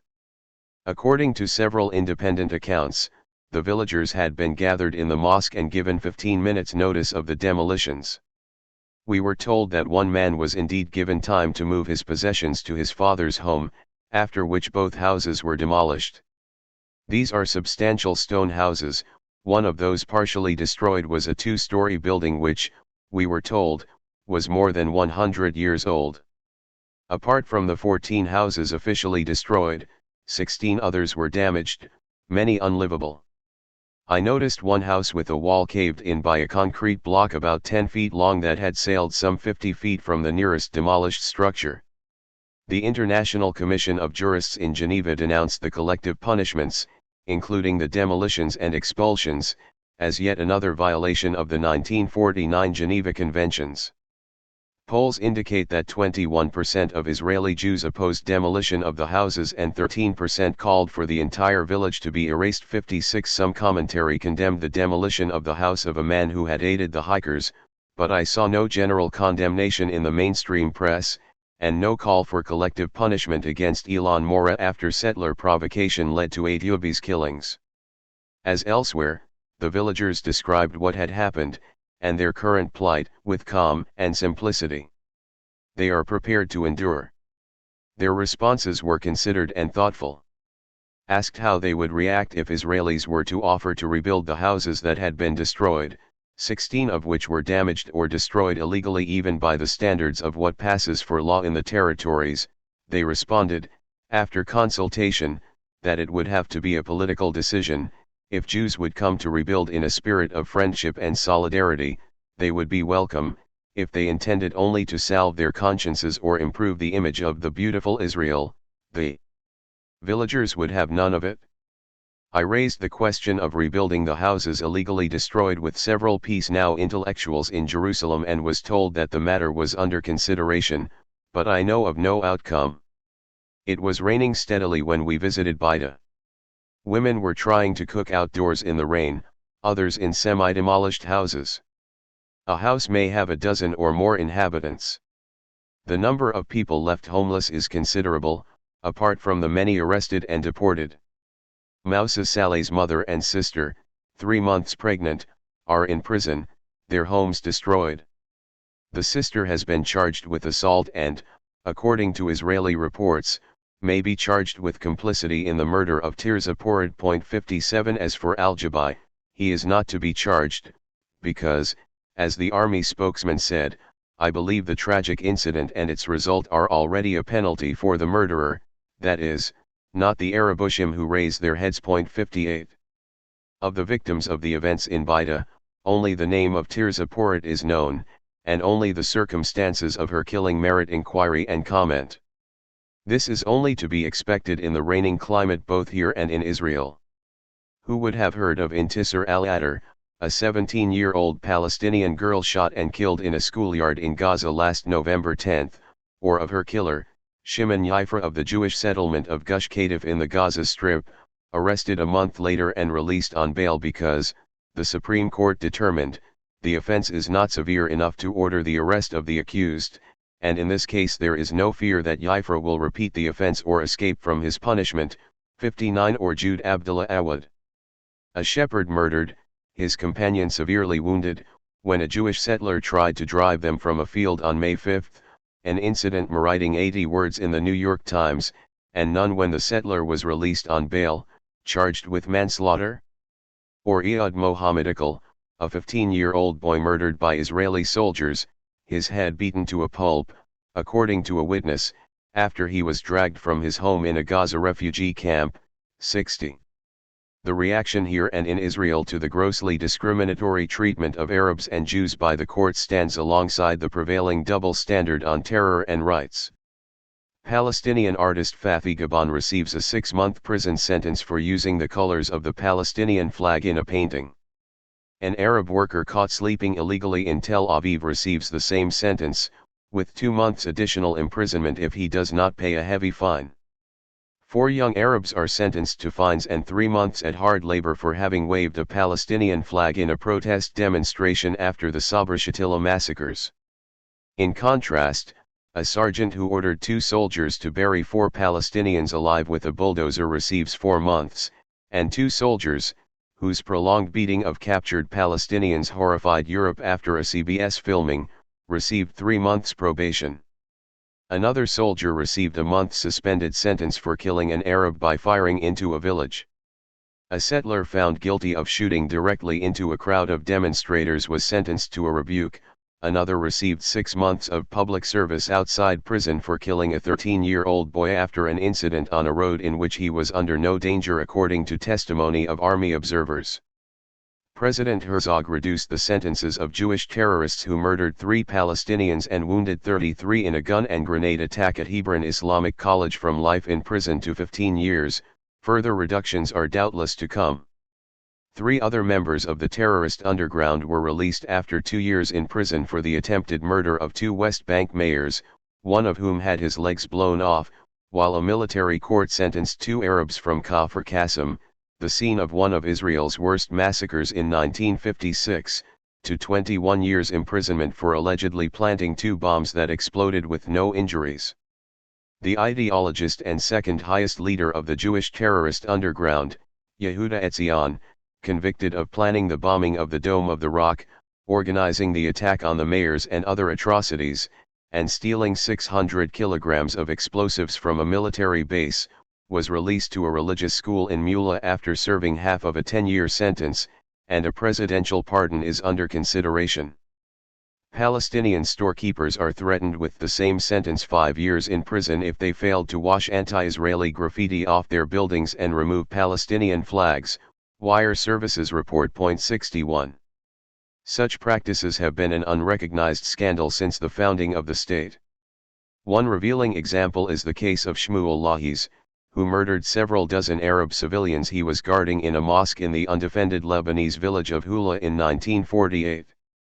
He was sentenced to 7 years in prison, immediately amnestied, and granted a lawyer's license on the grounds that the act carried no stigma.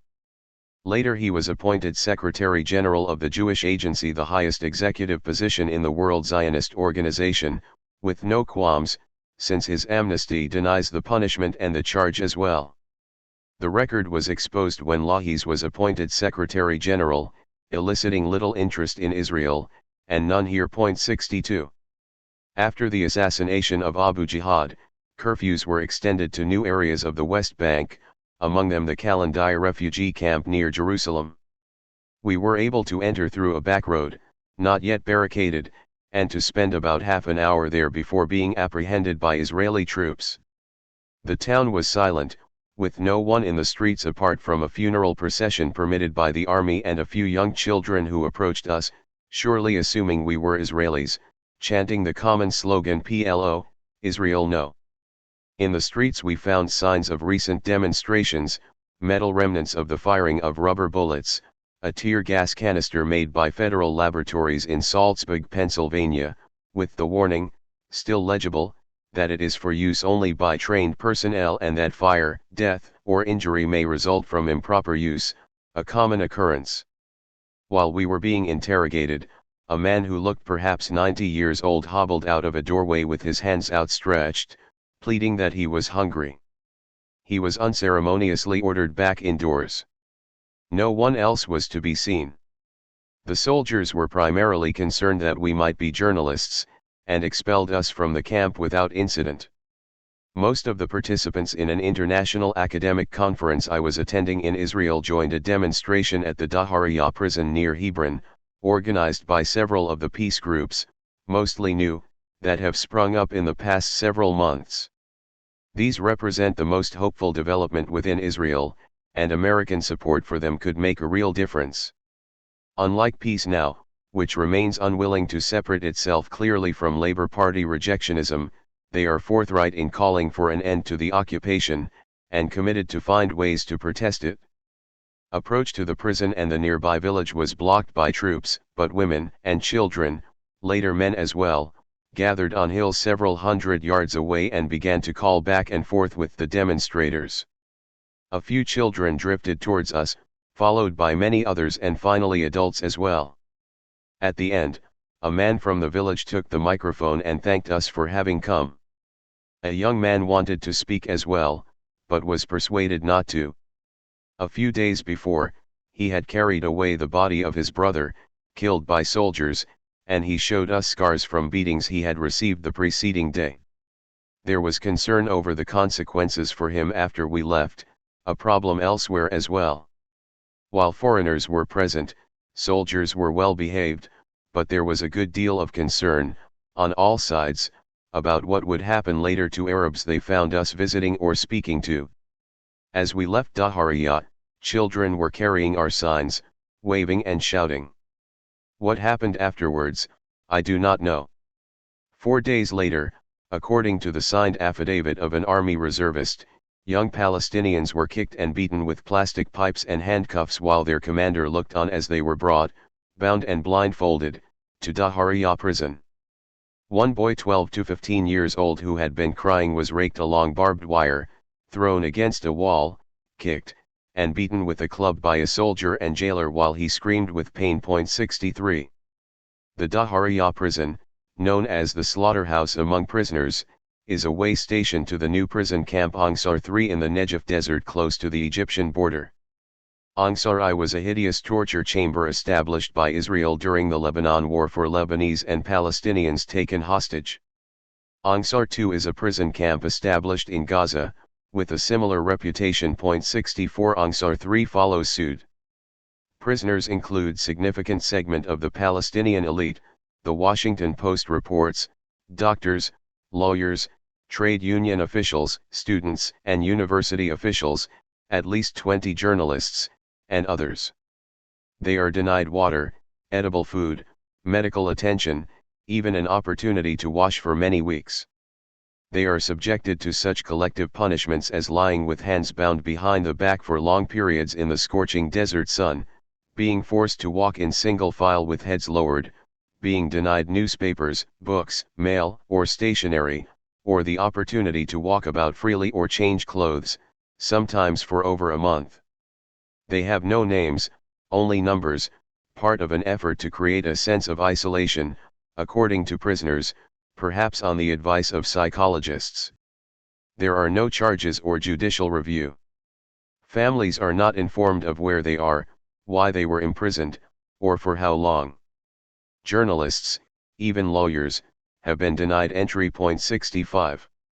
All of this again falls under the category of humiliation, a pedagogic device to ensure that they do not raise their heads. According to Knesset member Dedi Zucker of the Citizens' Rights Party, confidential government documents report that there are 10,000 Arabs in jail, half arrested during the uprising, close to 2,000 are under 6-month, renewable, preventive detention. 66 Moderates are particularly vulnerable. They are always the most dangerous, because they raise the threat of political settlement. At Dahariya, each demonstrator asked to see a particular prisoner. In my case, the prisoner was Gaza attorney Muhammad Abu Shaban, placed under administrative detention for 6 months immediately after he spoke at Tel Aviv University, where he called for dialogue and political settlement. There are many similar cases. 5 Jewish editors of the Israeli journal Derek Hanotzotz were arrested and the journal banned, the first time that Israel's draconian censorship laws have been applied to ban a Hebrew Israeli journal. They were denied access to lawyers, police raided the office of one attorney to confiscate files, and 2 face charges of association with hostile elements that carry up to 40 years in prison. 67 The sister journal in Arabic was also banned. In an affidavit circulated by Amnesty International, its editor, Ribhaye Iruri, reports that he was taken to the interrogation center in Jerusalem, beaten and kicked for an hour, handcuffed with a sack over his head, interrogated for days while deprived of sleep and food, placed finally in a cupboard that permits only standing and kept there for an entire day, then again for 2 full days without food. He was allowed to see a lawyer only 10 days after his arrest, then placed under 6-month detention without trial.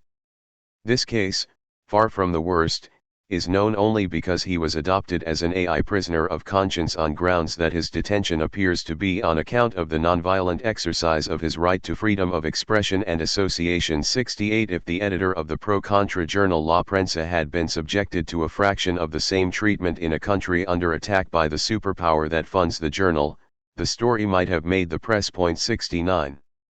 3.3 Elsewhere under occupation. Other areas under curfew were only visible from the road, over barriers erected by the army. When I visited, the refugee camp of Jalazoun had been under 24-hour curfew for over a month. Jalazoun was a ghost town.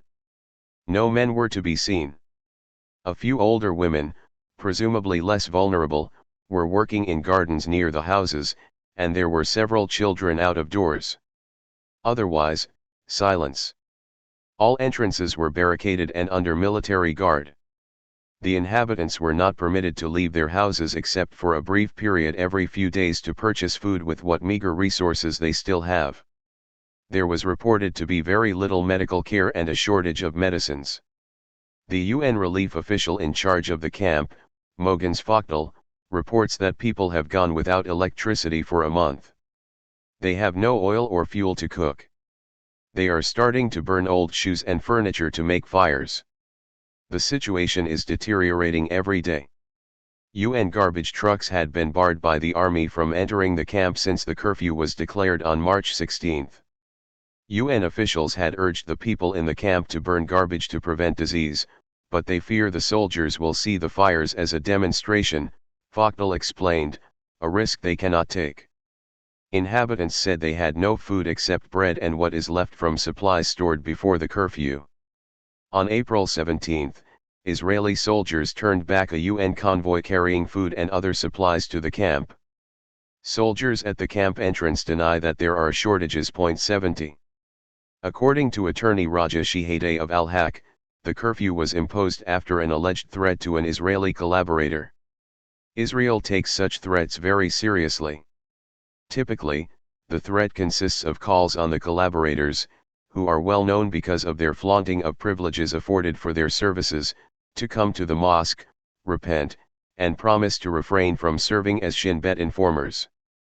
One result of the uprising is that Israel appears to have lost its network of collaborators and informers. The village of Biddu was placed under curfew on March 7 after a collaborator was approached to ask him to repent. In retaliation, the army cut off water and electricity for 2 weeks in this town of 15,000 people and demolished 4 houses. 71. On April 24 and May 14, the New York Times mentioned the killing by soldiers of 2 more nameless victims in Kabadiyah, without, however, recalling the recent history of this village. Kabadiyah was under military control, with all entry and exit blocked, from February 24 to April 1. Water, electricity, food supplies, and medicines were cut off in this village of about 15,000 people. There was still no electricity when the village was visited by a North American delegation on April 25. On February 24, villagers had marched to the house of a collaborator, Mohammed Al-Eid, to call upon him to repent. Al-Eid, who like other Israeli collaborators was permitted to bear arms, began shooting wildly and continued for several hours, killing a 4-year-old boy and wounding 15 people. He then either killed himself, as villagers allege, or was killed by villagers. His body was hung on an electric pole. The army then invaded the village, killing a 20-day-old child and a 70-year-old man with tear gas. Dozens of people had bones broken from beatings. Many were arrested. 500 remained under arrest when the curfew was lifted 6 weeks later. 4 houses were demolished and others heavily damaged. During the curfew, villagers report, soldiers entered the village daily, arresting and beating people, breaking into homes, smashing furniture, and destroying food supplies. When journalist Oren Cohen entered by back roads in late March, the smell of tear gas made it difficult to breathe. A house where he stayed had signs of a fire, caused a week earlier by gas grenades dropped from a helicopter, the family reported. Food and medicines were in short supply, the one clinic and pharmacy had been closed, and the town's only doctor could not handle the many patients. The visiting delegation were told by villagers that morale improved as the curfew was extended and the community organized in response. One said, "If you want to balance the situation, on the one hand put all the Israeli practices, torture, hunger, beating, imprisonment. We are ready to accept them, but not to accept occupation. We would rather continue if that is the way to get rid of the occupation." Having heard the same thing said with obvious sincerity and simplicity, I do not find it hard to believe that the sentiment is genuine. The villagers returned to the subsistence economy of earlier generations, reopening old wells, eating bread and wild greens, finding wood for cooking in place of kerosene.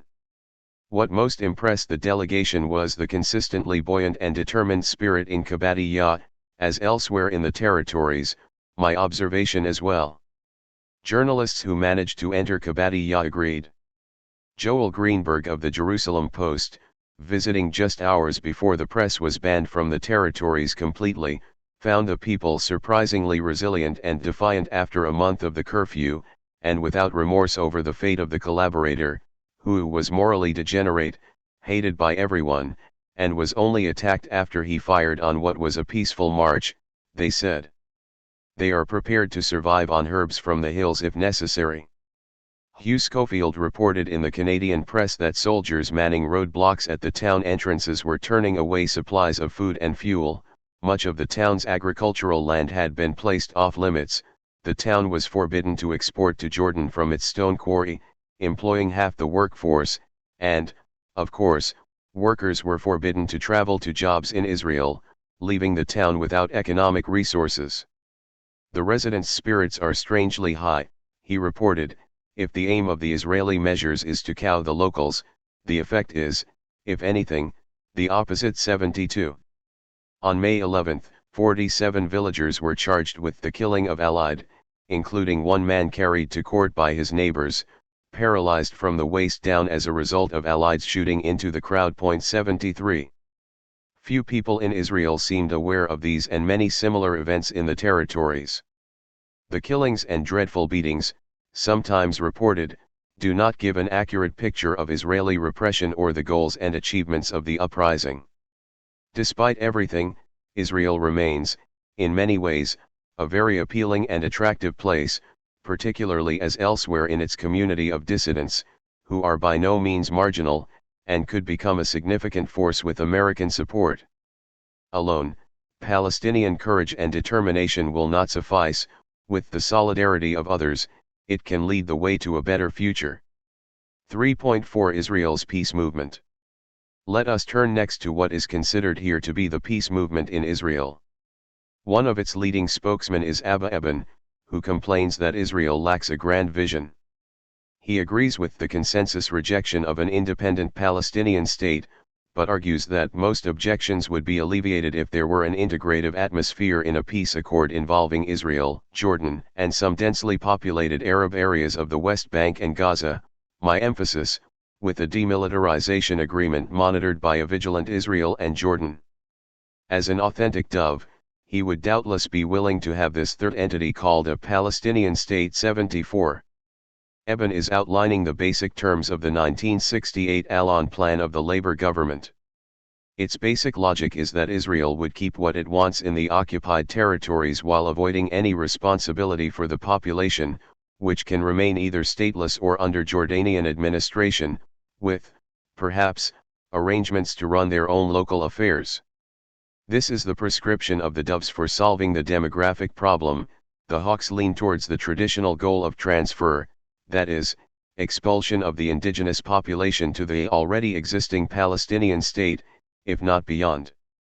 From another perspective, Eben is endorsing the traditional Labour Party position that Israel and the Hashemite monarchy of Jordan have a joint interest in suppressing Palestinian nationalism. It was the recognition of this joint interest that led Israel and King Abdullah of Transjordan to their tacit arrangements in 1947-8 to divide between them the area designated for a Palestinian state in the United Nations Partition Agreement. 75. Amplifying his current thinking for his American audience, Eben praised the broad-based effort in Israel in reflecting deeply on new possibilities, including confederative and community structures that could accommodate Palestinian freedom without risk to Israeli security.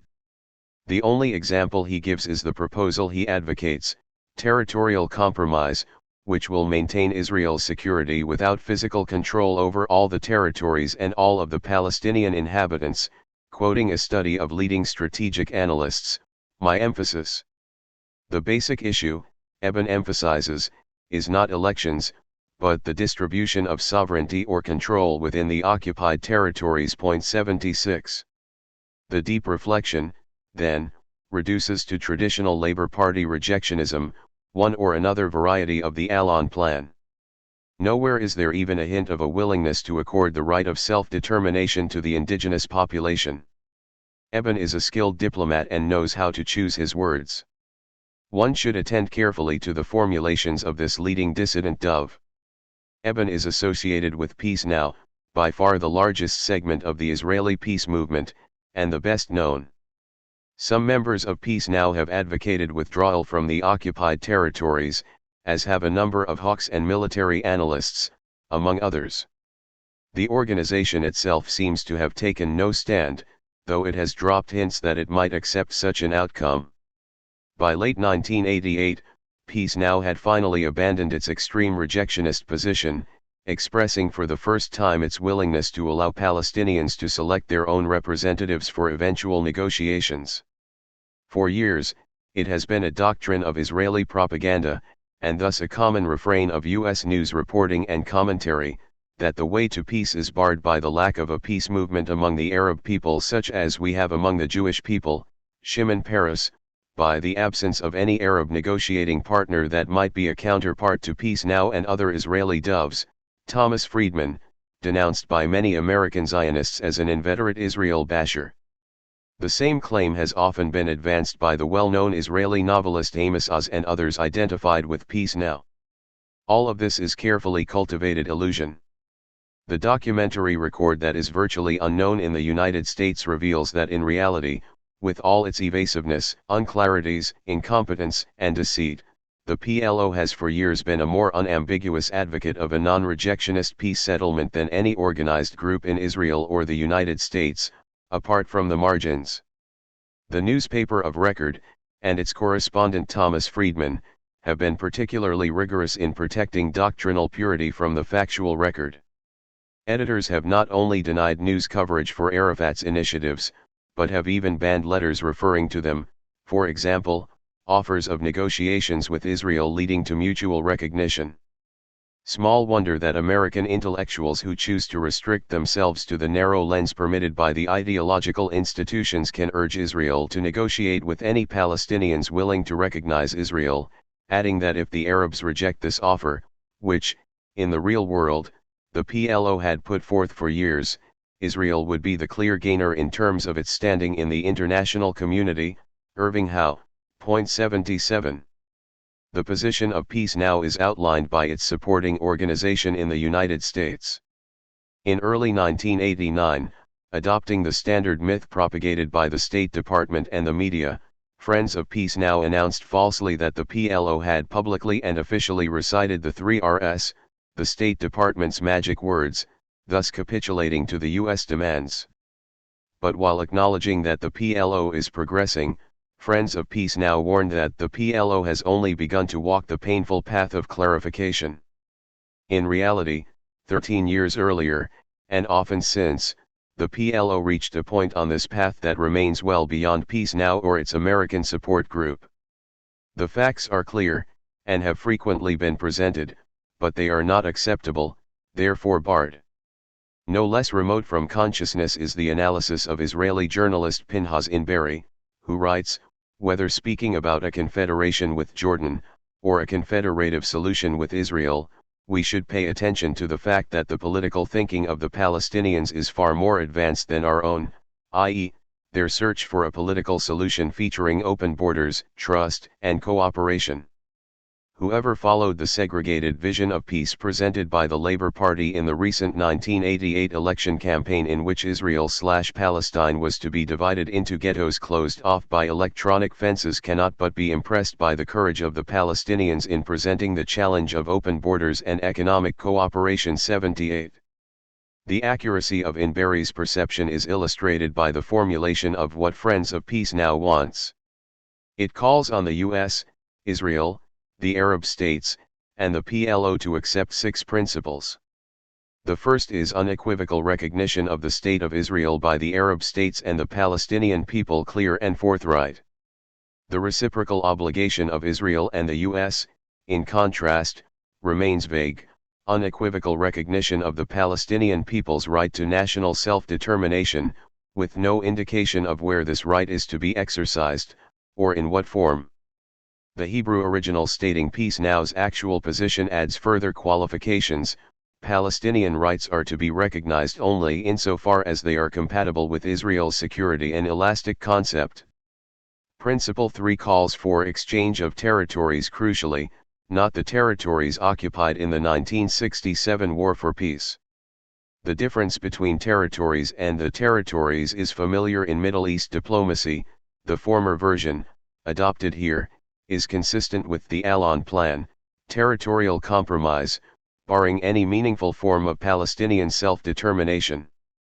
Principle 4 calls for Palestinian exercise of self-determination within the territory from which Israel will withdraw, again suitably vague to satisfy a wide spectrum of Israeli rejectionism. The other 2 principles call for protection of Israel's security needs, but not those of the Palestinians, and negotiations with all parties, including the PLO. Apart from the last condition, there is nothing here that would be unacceptable to Rabin and the Labour Party, and little that would trouble even the hawks. The painful path of clarification lies far in the distance.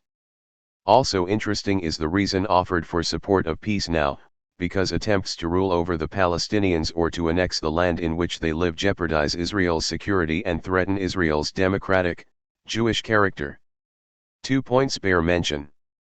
First, the suffering of the Palestinians and their rights are not cited as a reason for supporting peace. Second, consider the phrase Israel's democratic, Jewish character. What does it mean to speak of the democratic character of a state that has been determined, by its Supreme Court, to be the sovereign state of the Jewish people, including Jews in the diaspora, but not the state of its citizens? Recall that the Jewish character of the state is not merely symbolic. Discrimination against Arab citizens is far-reaching and deeply rooted in legal structure and administrative practice, including access to land, development funds, and virtually every aspect of social life. It is also regarded here as uncontroversial. Thus, in an editorial comment in the New York Times that is critical of the settlement policies in the occupied territories, Jack Rosenthal writes sardonically that if the government subsidies were really motivated by economic fulfillment, as claimed, then they would be limited to the new development towns in the Negev and Galilee, where there is no dispute as to who owns the land. 79 It is quite true that there is no dispute. The land is reserved for the use of Jewish citizens of Israel by laws and regulations that effectively exclude Arab citizens from over 90% of the country's land within Israel proper, the pre-June 1967 borders. It is revealing that such arrangements are considered quite unremarkable, and consistent with democratic principle. Further understanding of Israel's democratic, Jewish character is provided by the clarification by Israel's High Court of the 1985 legislation banning political parties that reject the conception of Israel as the state of the Jewish people in Israel or the diaspora, not the state of its citizens. This is part of the basic law, in effect, the Constitution. The crucial sentence of this part of the basic law reads, "A list of candidates shall not participate in elections to the Knesset if there exists, in its objects or actions, expressly or impliedly, one of the following: 1. The rejection of the existence of the State of Israel as the state of the Jewish people, 80 In short, even implicit advocacy of the traditional conception of a democratic state as the state of its citizens suffices to bar political participation. The meaning of this law was clarified in late 1989, when the High Court considered a challenge to the right of the Progressive List for Peace, a tiny Arab-Jewish party headed by Arab lawyer Mohammed Myri and Israeli Arabist Madi Peled, a retired IDF general, to participate in elections. The challenge was rejected, 3-2, on narrow technical grounds. The crucial issue was the plank in the PLP program calling for complete equality between Jewish and Arab citizens in an Israel that is the state of all of its citizens, Jewish and Arab, in the same degree. Two justices, Dov Levin and Menachem Elon, argued that this commitment sufficed to bar the PLP. It should be disqualified, Justice Levin stated, because the party advocates a state, as all democratic states, of the totality of its citizens, without any advantage to the Jewish people as such. Legal commentator Alan Shapiro observes that Justice Elon, deputy president of the court, would also disqualify a party whose platform called, in a Had Hayam fashion, for a relationship between Israel and the diaspora based on cultural, religious, and historical, but not legal ties. In his view, then, a significant stream of traditional Zionism should be barred by law. Justice Elon took the firm position that it is necessary to prevent a Jew or Arab who calls for equality of rights for Arabs from sitting in the Knesset or being elected to it, the press reports. 81. Two other justices appear to agree in principle with these conclusions, Shapiro continues, raising only technical objections to the disqualification. 1. Shlomo Levin, votes against disqualification with a heavy heart and great reservations, for lack of the required certainty of proof. He stated that he would have voted for disqualification if he had been convinced that the call for equality of citizens reflected the party's actual views. Thus the court majority has stated that there is a conflict between democracy and Zionism, Shapiro observes, expressing his dismay that such opinions have seen the light of day without, at the very least, producing a strident, if not anguished response in the press and in the academic community. 82. Justice Dov Levin noted that the PLP program calls for full equality between Jewish and Arab citizens, and, furthermore, the party intends to act to realize equality in all aspects of life.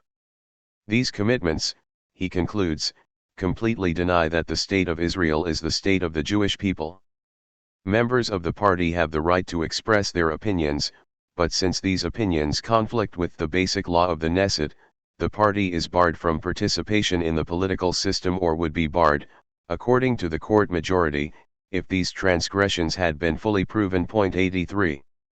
Neither the extreme discrimination against Arab citizens of Israel, nor the legal basis for it, has been regarded as problematic by mainstream opinion in the United States, including the left liberal spectrum, even respected theorists of liberal democracy who know the situation in Israel well.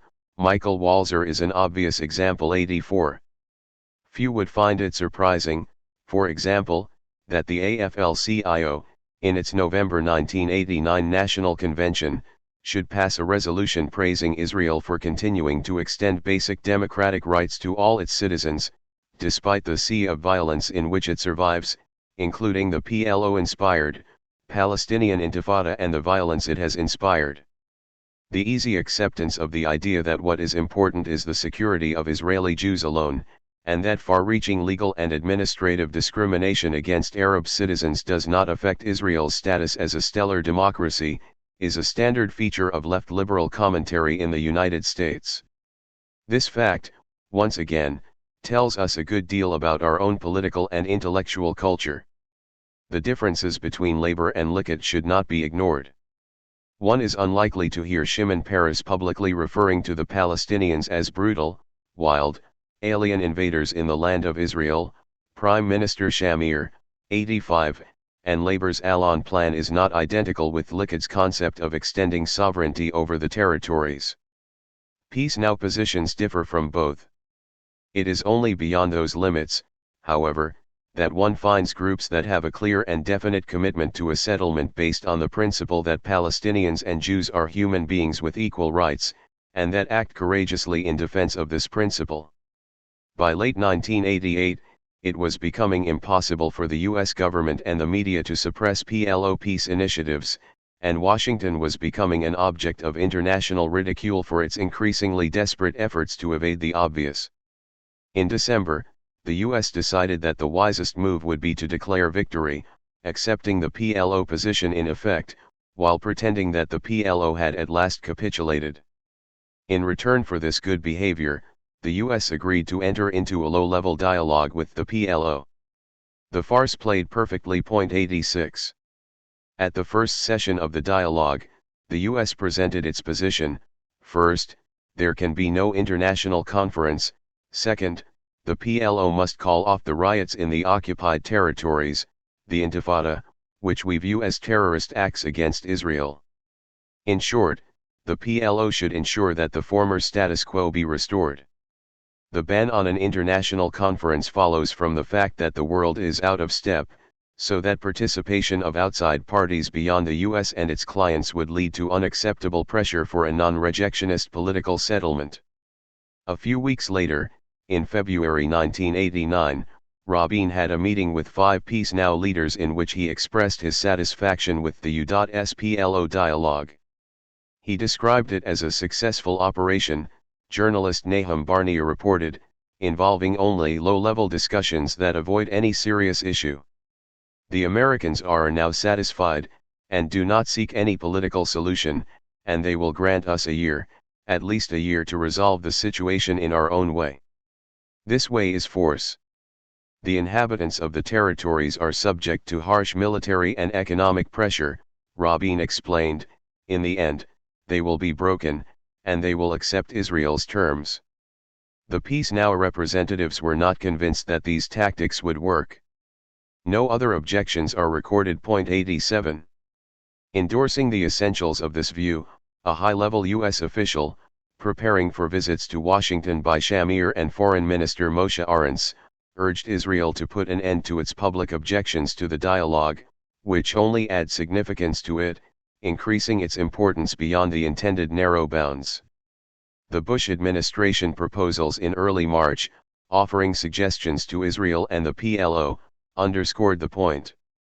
Israel was urged to limit the repressive measures instituted to suppress the Intifada, and the PLO, to terminate the violent demonstrations and the distribution of inflammatory leaflets. The proposal, then, is that the PLO cooperate with Israel in establishing a somewhat harsher version of the former status quo. 88. These measures worked like a charm. News coverage of the occupied territories declined further, thus granting Israel the opportunity to act as it chose, to see to it that they will be broken. Attention was focused on the peace process, not the repression that was intensifying with U.S. backing. Predictably, the PLO allowed itself to be carried along, seduced by diplomatic maneuverings that are largely mythical, however appealing they may be to bureaucrats, instead of dedicating its efforts and resources to the needs of the people under siege, a fact that has led to much discontent, even outrage, among the victims, reports indicate. 89. Based on an unpublished chapter intended for, but not included in, Deterring Democracy, Verso, 1991, Hill and Wang, 1992. Based on the Palestinian Uprising, A Turning Point. Z Magazine, May 1988. Taken from Scenes from the Uprising, Z Magazine, July 1988.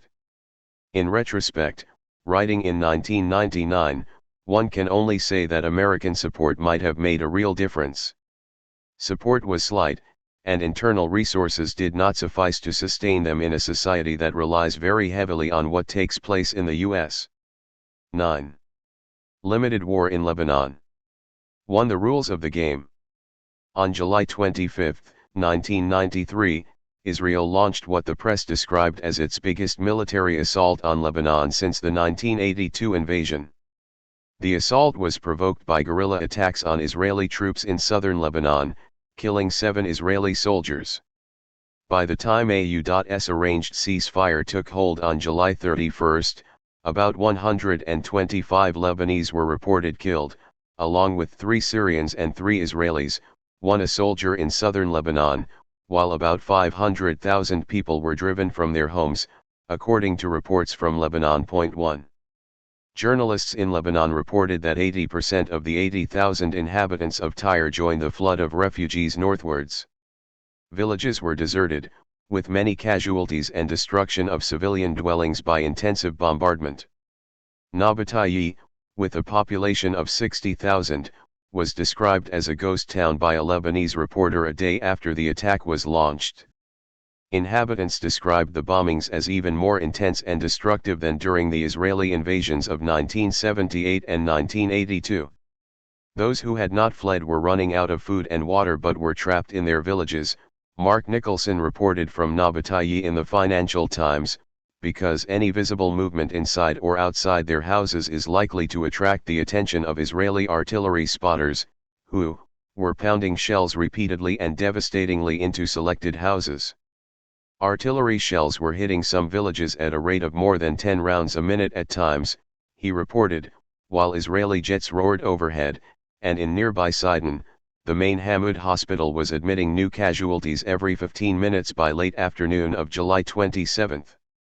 In Tripoli, 40 miles north of Beirut, a Palestinian refugee camp was attacked by Israeli planes firing missiles. Israeli naval forces bombarded coastal areas near Beirut and intercepted vessels approaching Lebanese ports, though whether they also resumed their long-time practice of kidnapping and killing passengers on the high seas is not reported. 2. An Israeli army, IDF, spokesman said that 70% of the village of Jibshat is totally destroyed. The intent is to destroy the village completely because of its importance to the Shiite population of southern Lebanon. The inhabitants of Jibshat will find the town in ruins. Jibshat, reporter Aharon Klein notes, was the home of Sheikh Abaid, kidnapped by Israel 4 years ago in one of its many terrorist operations in Lebanon. Reporting from Jibshat, a veteran British Middle East correspondent added that Sheikh Abaid's home received a direct hit from a missile, although the Israelis were presumably gunning for his wife and 3 children after all. They kidnapped the sheikh in 1989 and still hold him in the Ashkelon prison in Israel. The general aim is to wipe the villages from the face of the earth and to sow destruction around them, a senior officer of the Northern Command added. In a cool and analytic manner, the IDF is engaged in population removal, Meir Shalev writes, using the official term, borrowed from U.S. counterinsurgency literature in Vietnam. 3. Israel and the UN Observer Force, UNIFIL, estimate that there were 300 to 400 active guerrillas in South Lebanon, from the Iranian-backed Hezbollah, Party of God. 8 were reported killed, by Lebanese sources. 4. The reasons for the attack were made clear at once. Prime Minister Rabin informed the Israeli parliament that after Israeli forces killed Hezbollah leader Sheikh Abbas Musai in Lebanon in February 1992 well north of the security zone, Hezbollah changed the rules of the game, adopting the policy that in response to our strikes north of the security zone it reacts by firing on Israel. Rabin neglected to mention that the helicopter attack that killed Musai on his way to Sidon from Jibshat, where he had spoken at a memorial for another imam murdered by Israeli forces, also killed his wife and 5-year-old child, or that the Israeli helicopters then attacked a Volvo bringing victims of the first attack to a nearby hospital. As explained by Israeli Chief of Staff General Ehud Barak, a pattern had emerged that Israel considered intolerable. Every time Hezbollah attacked an Israeli or pro-Israeli position inside the security zone, Israel would fire back at the attackers north of the zone. Then, the attackers would lob rockets at civilians in northern Israel rather than at military targets inside the zone as in the past. 5. The security zone is a region of southern Lebanon that Israel has occupied in one or another form since its 1978 invasion. In recent years, it has been held by a terrorist mercenary army, the South Lebanon Army of General Lod, backed by Israeli military forces.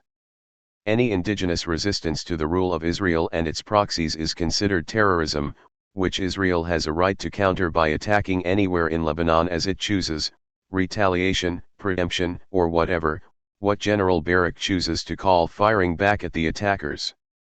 But the resistance has no right to retaliate by shelling northern Israel. These are the rules.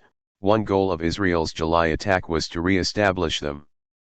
The US government agrees that these are to be the operative rules, while occasionally expressing qualms about the tactics used to enforce them, meanwhile providing a huge flow of arms and the required diplomatic support. Given Washington's stand, it follows that the rules are unchallengeable background assumptions, merely presupposed in reporting and commentary. It is unnecessary to ask what the reaction would be if any state not enjoying Washington's favor were to carry out comparable atrocities, in gross violation of international law and the UN Charter. On July 30, Hezbollah announced that rocket attacks on northern Israel could only end with the complete and permanent halt of aggression against villages and civilians and the stopping of Israeli attacks from air, land, and sea on all Lebanese territory. The statement received a testy response in Jerusalem, the New York Times reported. Reviewing the Lebanese operation, the cabinet did not even consider the Hezbollah proposal, the spokesman for the Rabin government said. That is understandable. The rules are that Israel is allowed to strike villages and civilians at will, anywhere, if its occupying forces are attacked in southern Lebanon. Since these rules are also accepted by Washington, the Hezbollah statement was dismissed here as well. 6. Secretary of State Warren Christopher was highly praised by Prime Minister Yitzhak Rabin for arranging the ceasefire, which, according to Rabin and Foreign Minister Shimon Peres, satisfied all of Israel's demands, imposing its rules, thus granting the expected rewards for benign aggression, the category that is acceptable to the world ruler. The Israeli leaders informed the press that the U.S. brokered deal included an understanding that Israel and the southern Lebanese militia it sponsors would continue to operate freely inside Israel's so-called security zone in southern Lebanon, while rocketing of northern Israel will cease. Ethan Bronner. There must be quiet, I stress, on both sides of the border, Rabin emphasized, referring to the security zone. The status of the security zone has not changed, Peres added, and if they try to plot against our forces there, or the South Lebanon Army forces there, we will take measures against them. The meaning is clear. The new understandings permit Israel to carry out military operations at will anywhere in Lebanon, as in the past, if it perceives plots against its mercenary forces or its own military rule. The tacit assumption, surely, is that in such an eventuality, Israel will receive at worst a tap on the wrist accompanied by a new flow of weapons. 7.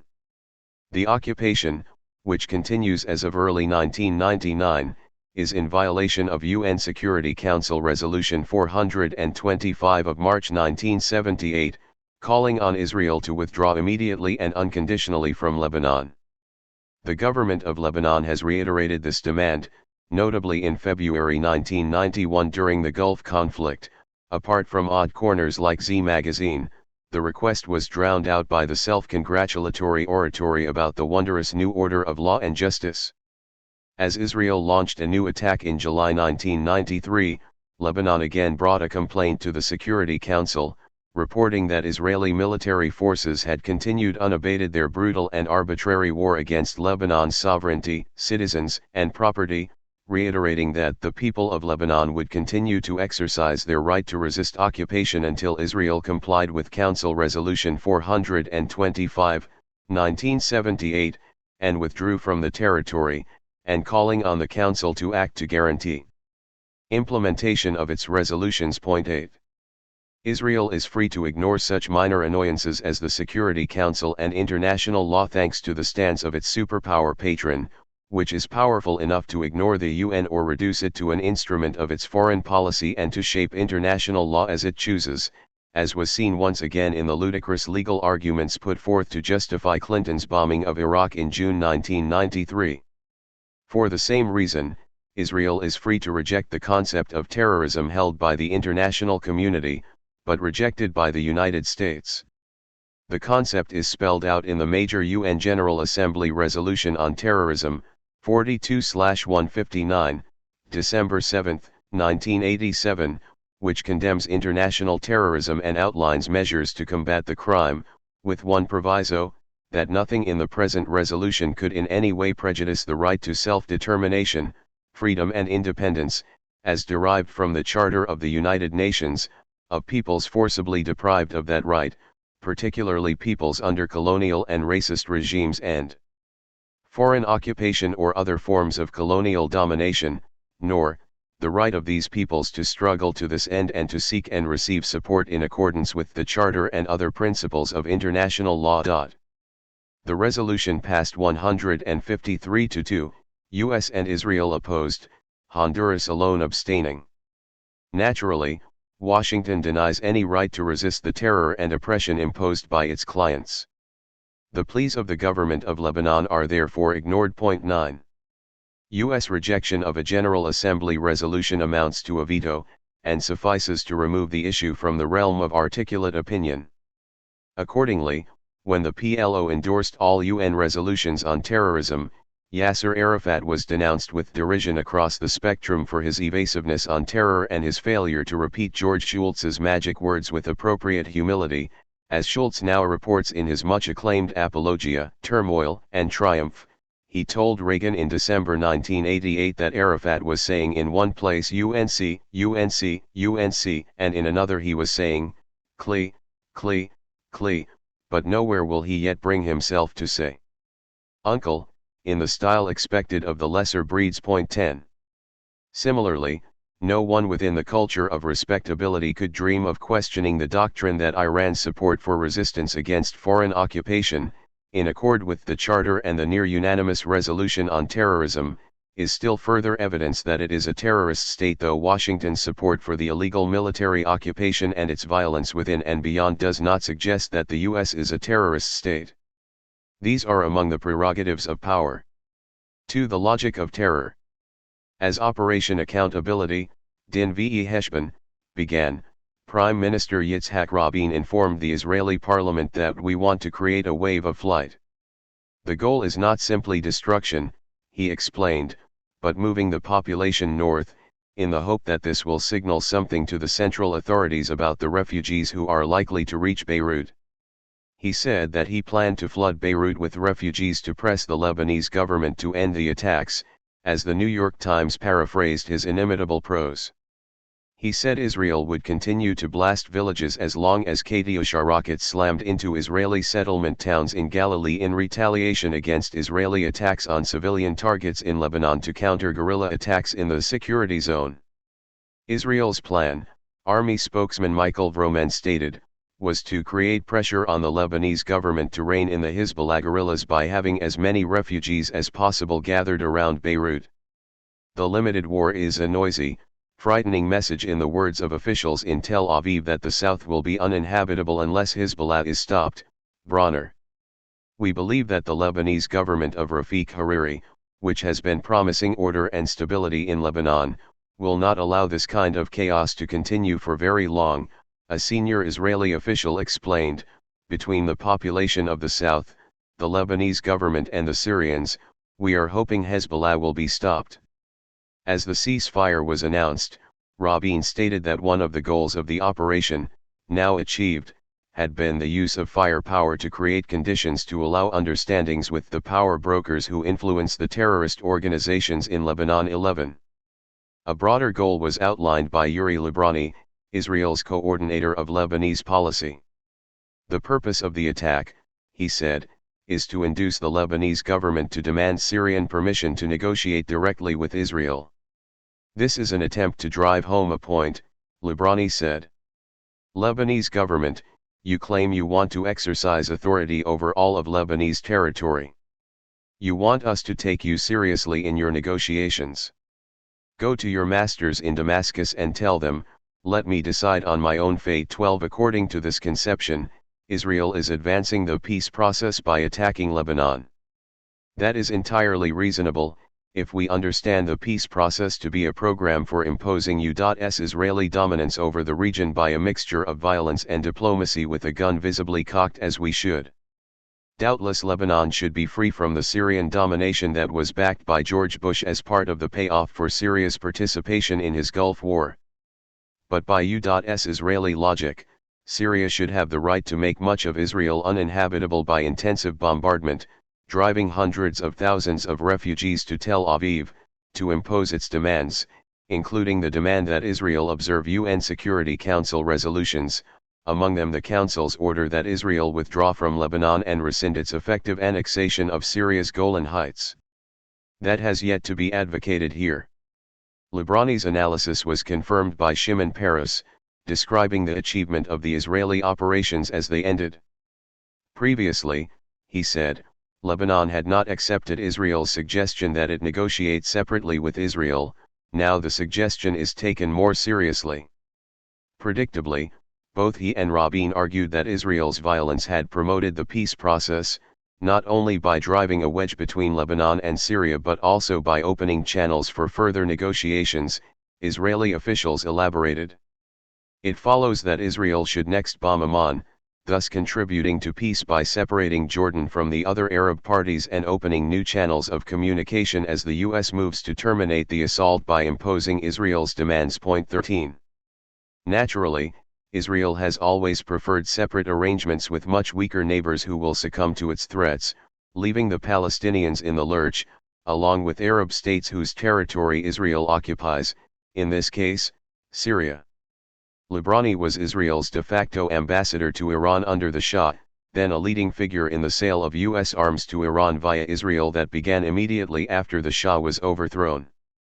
The purpose of this project, he explained publicly in 1982, was to establish contact with elements of the Iranian military who were determined, ruthless, cruel, and emotionally geared to the possibility that they'd have to kill 10,000 people. Such a force could take over Tehran, he said, and restore the Israeli-Iranian alliance. A longtime Labour Party functionary, Librani has lost none of the qualities that have endeared the party to left liberal opinion for many years. Point 14. Israeli military officials confirmed yet another motive, to adjoin to the security zone a broad strip of land to its north that will be a no-man's land where Israel can strike freely. In this way, Israel can extend the area of Lebanon it controls without having to commit ground troops, a move that would be unpopular with the Israeli public, Julian Ozane reports, noting that the pattern of bombardment also reveals these objectives. Arab officials and press commentary suggest further motives, Lami's Andoni reports, to pressure Syria to accept Israel's plans for the Golan Heights, and to focus regional and international attention against Iran, a major current policy objective, as is not obscure.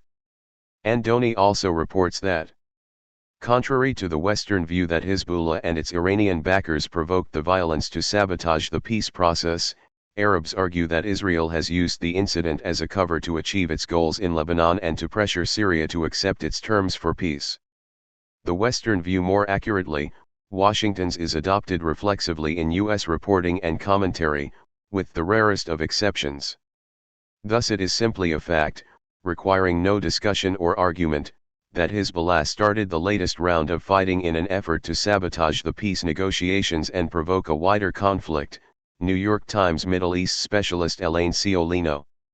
Or, if one prefers, it is a fact that Syria, seeking to remind everyone that Damascus is the source of all peace and war in the region, encouraged its party of God proxies to fire scores of rockets into northern Israel, Times chief diplomatic correspondent Thomas Friedman, omitting a few relevant stages. It could not be that the guerrillas who were mobilized by Israeli aggression and terror, as all concede, had some other interest, say, to drive the occupying army out of their country and disperse its terrorist mercenaries. Point 15.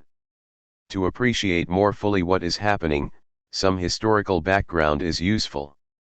Since the onset of Israel's devastating attacks on Lebanon, often preemptive, as officially declared, the occasional reports in the U.S. have largely reflected the understanding that, as a useful and generally obedient client state, Israel inherits Washington's right to carry out terror at will. Point 16. Thus in April 1982, as part of its attempt to elicit some PLO reaction that would justify its planned invasion of Lebanon, Israel bombed alleged PLO centers south of Beirut, killing 24 people. The official justification was that this was retaliation for a PLO terrorist act, an Israeli soldier had been killed when his jeep struck a landmine in illegally occupied southern Lebanon. The Washington Post thoughtfully observed that this is not the moment for sermons to Israel. It is a moment for respect for Israel's anguish and for mourning the latest victims of Israeli-Palestinian hostility. Reflexively, we understand that it is Israel's anguish that we must respect when still more Arabs are murdered by Israeli terror, becoming victims of mutual hostility, no agent indicated. The same attitudes prevail today.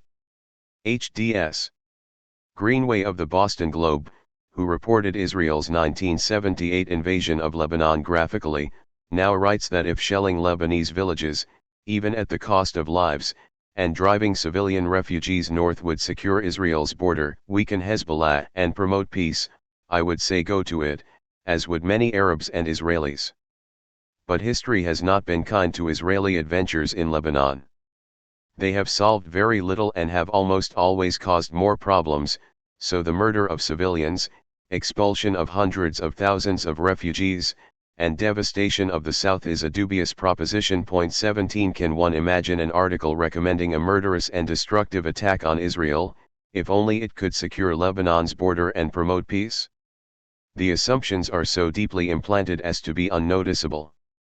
Thus few react when the cover of the New Yorker magazine, in July 1993, depicts children happily building castles in the sand, including a replica of the World Trade Center, as a crazed child wearing Arab headdress leaps down to destroy them with an ugly leer.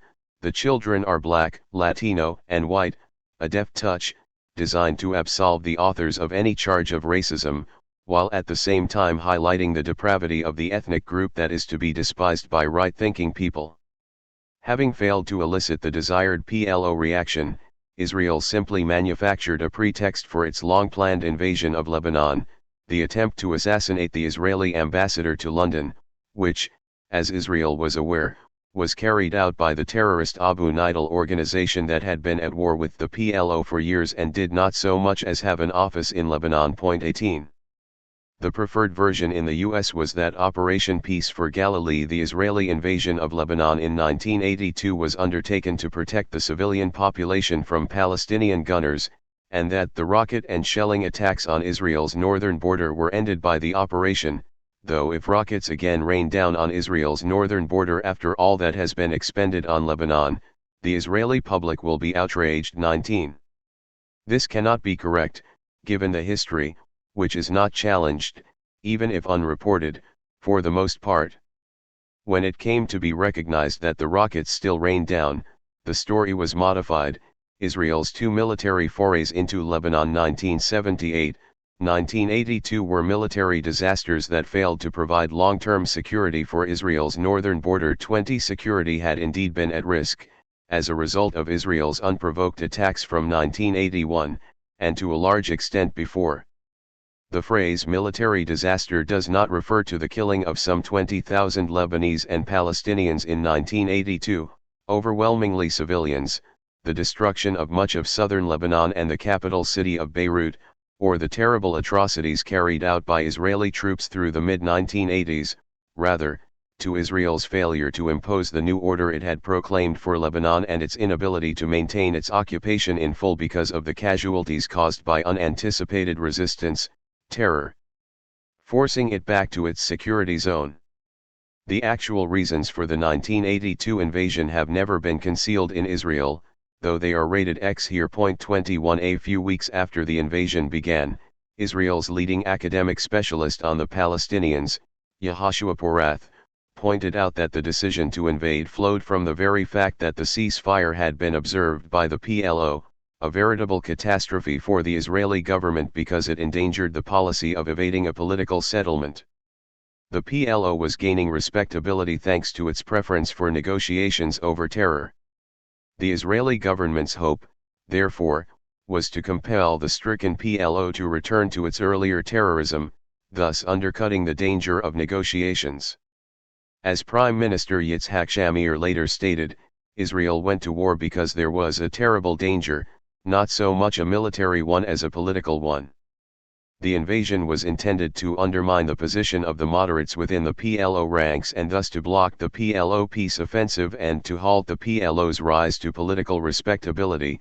Strategic analyst Avner Yaniv, it should be called the war to safeguard the occupation of the West Bank, having been motivated by Begin's fear of the momentum of the peace process, according to Israeli Arabist and former head of military intelligence General Yehoshaphat Harkabi. U.S. backing for Israel's aggression, including the vetoing of Security Council efforts to stop the slaughter, was presumably based on the same reasoning. After its failure to impose the intended new order in Lebanon in 1982, Israel attempted to hold on to as much of Lebanon as possible, though it was forced to withdraw to its security zone as resistance caused too many Israeli casualties. Meanwhile, Israel conducted violent terror operations, notably the Iron Fist operations of 1985 under the direction of Prime Minister Shimon Peres. These went on through the 1980s. To continue with a brief sample in later years, a few months after Sheikh Abaid had been kidnapped in late 1989, CP 590, Israeli forces kidnapped Javad Kaspi, a leader of the Shiite organization Amal, near Beirut, bringing him to Israel. In November 1991, AP reported that the Israeli-backed South Lebanon army shelled Shiite Muslim villages, wounding an elderly woman and damaging 10 houses, a day after Israeli forces and their allied militia shelled villages in the region, killing 4 children.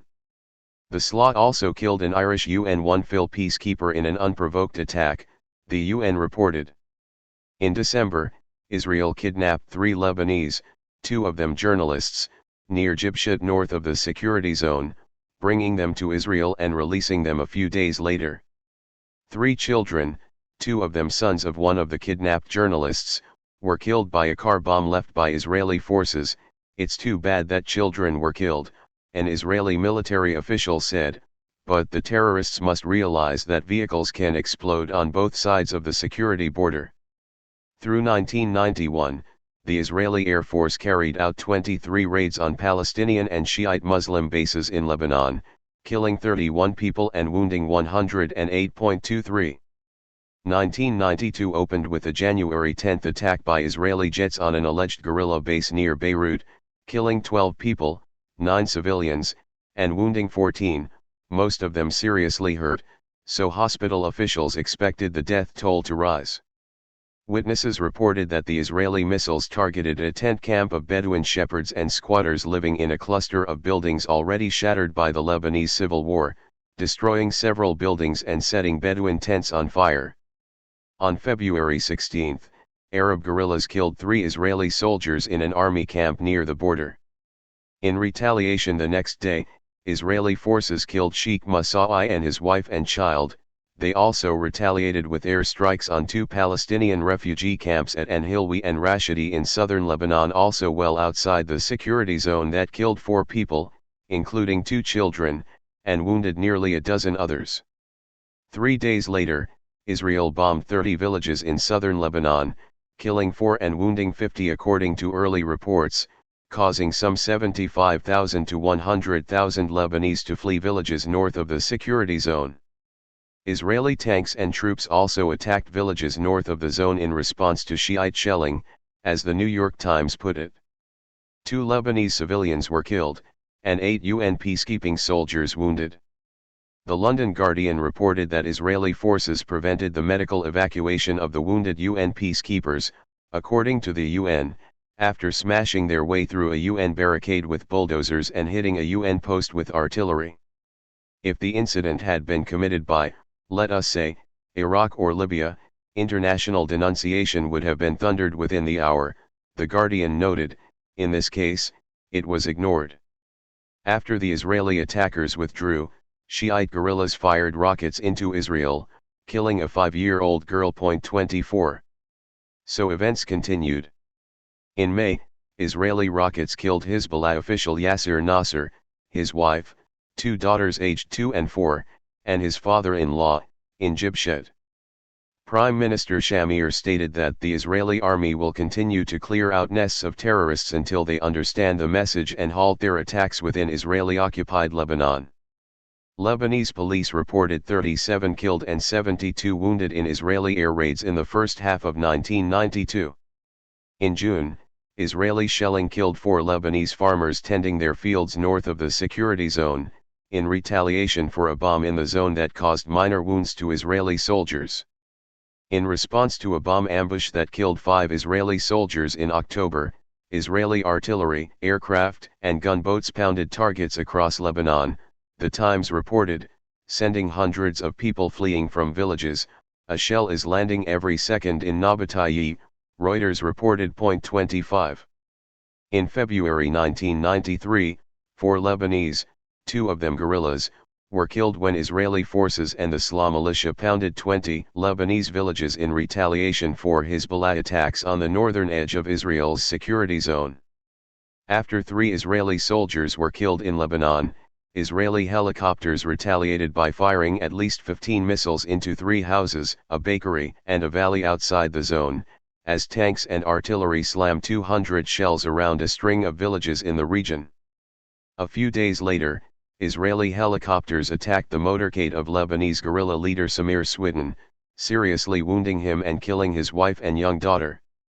On July 20, the UN Secretary-General reported to the Security Council on the increased level of hostilities over the past 6 months, noting that the practice of Israeli firing into populated areas continued, with resulting civilian casualties. 26. This is only a bare sample. As the occasional summaries indicated, much is not reported in the U.S. The thinking behind Israel's terrorist operations in Lebanon is no secret. It was outlined, for example, by the respected former Foreign Minister Abba Eban, considered a leading dove, and long before, by David Ben-Gurion. 27 Talk of purity of arms or the benign occupation is disgraceful apologetics, as widely recognized by now within Israel. 3. Safeguarding the occupation. Harkabi's description of the 1982 invasion as the war to safeguard the occupation of the West Bank might be applied to Israel's July 1993 attack as well, though the intentions of the Labour government and its U.S. sponsor are not quite those of the Likud government of 1982. The latter called for extension of Israeli sovereignty over the occupied territories, though not annexation, the distinction being left vague. The Labour government, in contrast, calls for territorial compromise, its traditional position from the Allon Plan of 1968. The descendants of this plan vary somewhat in manner of implementation, though the principles remain stable. Israel is to maintain control over the resources and usable land of the territories, including a wide and growing region called Jerusalem. Much of the indigenous population, which lacks national rights, will eventually find its way to existing Arab states, transfer, as the leading figures of the Zionist movement always hoped and intended, while those who remain will either be administered by Jordan, or allowed to run their own local affairs. Israel will proceed with its plans for settling and exploiting the territories, maintaining effective overall control. Questions remain about just how to deal with the Golan Heights, and over the disposition of Gaza, which has become such a hellhole under Israeli occupation that there are now thoughts of abandoning it, which means virtual destruction under current conditions. The Arab states are to accept Israeli arrangements and enter into a full peace treaty. The general project is entitled Land for Peace or Territorial Compromise. Pursuing the project, Israel proceeds with its programs of expansion and integration of the territories, now helped by U.S. loan guarantees in addition to the traditional huge subsidies, which have no remote analog in international affairs, the $10 billion loan guarantees, demanded with much passion for Russian immigrants who were being forced to Israel by pressures on Germany, the U.S., and others not to allow them a free choice, are now being used for infrastructure and business investment. It is frankly conceded, of course, freeing funds for settlement in the territories. 28 And while Jewish settlement flourishes and expands, the Palestinian inhabitants of the occupied territories sink into misery and despair, the decline sharply accelerated by Rabin's closure of the territories, which threatens even survival in a region that has been denied any possibility of independent development under the cruel military occupation. The closure, of course, observes the usual criteria, Jewish settlers in the territories are exempt. The July 1993 operations are intended to advance all of these prospects, making it clear to the Arab states and the Palestinians that they have no choice but to yield to the force exercised by Israel under U.S. protection. All other possibilities have been eliminated in the New World Order, in which there is no deterrent to U.S. force, no space for independent initiatives, neutralism, non-alignment, no annoying impediments from international institutions, and no thought of an independent European role in what is recognized to be U.S. turf. Israel may well consider that these opportunities are now enhanced. The Clinton administration is regarded as even more extreme in rejection of Palestinian rights than the government of Israel itself. 2 weeks before the latest Israeli attacks, the political correspondent of Hadashot, Amnon Barzilai, observed that the U.S. proposals presented to Israel and the Palestinians break new ground in rejectionism. For the first time, they stipulate that all the options will be left open, including even the demand for full annexation of the territories under Israeli sovereignty. In this respect, Clinton goes far beyond the governing Labour Party, which never demanded that all the options be kept open, insisting rather on territorial compromise. The U.S. initiative can only strengthen the suspicion among the Palestinians that there is reason to fear an Israeli conspiracy with American support, though in reality, neither the United States nor the Israeli political blocs, Labour or Likud, would consider true annexation of the territories with the enormous costs that would entail, such as extending at least minimal social, economic, and political rights to their inhabitants. 29. U.S. policy has always been strictly rejectionist, similar to that of Hezbollah, except that Washington denies national rights to Palestinians, not Jews. Again, the modalities have varied over the years, though basic assumptions have been stable, as has the doctrinal framework. Thus, Washington is invariably seeking peace and justice, pursuing the peace process, a term of newspeak that refers to Washington's efforts to impose its own rejectionist goals, excluding all diplomatic initiatives that conflict with them. In its recent version, the peace process has been based on the Baker-Shamir-Peres Plan of 1989, which barred any additional Palestinian state in the Gaza district and in the area between Israel and Jordan, Jordan already being a Palestinian state, or any negotiations with the PLO, and declared that there will be no change in the status of Judea, Samaria, and Gaza other than in accordance with the basic guidelines of the government of Israel, which reject Palestinian self-determination. With these basic principles in place, there are to be free elections under Israeli military occupation to yield autonomy. 30. In the aftermath of the 1991 Gulf conflict, there were new opportunities for advancing this project as well as new urgency in pursuing it. The opportunities derived from the forceful assertion of unilateral U.S. power over the region, the demoralization of the Arab world, and the Third World generally, the abdication of Europe, and the collapse of the Soviet Union, leaving Russia as an even more loyal client than Britain, perhaps. The urgency arose from the need to concoct some triumph to conceal the disastrous consequences of the U.S.U.K. war in the Gulf, with Saddam firmly in power cheerfully slaughtering Shiites and Kurds while Stormin Norman and the heroic George Bush stood quietly aside, U.S. corporations beginning to rake in huge contracts for reconstruction of the ruins, and an excess of more than 46,900 children dying in Iraq between January and August 1991 from the effects of the war and the sanctions. According to a study conducted by leading U.S. and foreign medical specialists reported in the New England Journal of Medicine, far more since. 31. Something had to be done. Accordingly, a new peace initiative was declared with much fanfare, amidst praise for the noble president who has made very clear that he wants to breathe light into that hypothetical creature, the Middle East peace process, Anthony Lewis. The story since should surprise no one who looked beyond the impressive chorus of self-praise to the not very obscure facts. 32.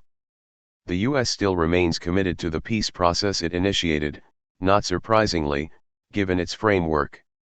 We therefore have even more powerful reasons for recognizing that this is not the moment for sermons to Israel, rather for respect for Israel's anguish and for mourning the latest victims of Israel-Palestinian hostility.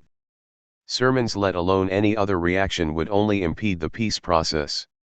Indeed, the peace process, apologists argue, has been advanced by Rabin's violence, not only for the powerful reasons given by Israeli authorities but also because it enables Rabin to fend off criticism from the right as he strides towards territorial compromise.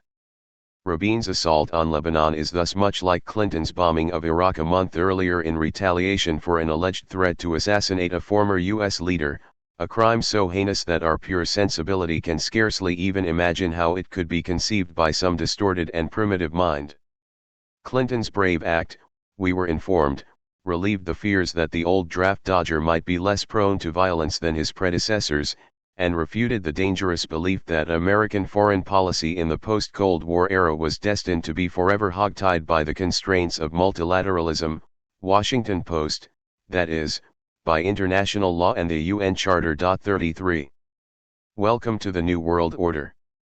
4 Post-Oslo Lebanon. Rabin's July 1993 war having achieved its goals, the pattern returned to normal. Israel continued to attack Lebanon at will, sometimes in retaliation for Hezbollah attacks on military personnel in Israel's security zone, sometimes with no pretext. Hundreds of Lebanese were killed, but few were counting, so details are unknown. Israel's use of internationally banned shells which spray steel darts was justified by Health Minister Ephraim Sna, a former army commander, as a very good weapon that is completely legitimate in a war against terrorists, with no ethical constraint. 34.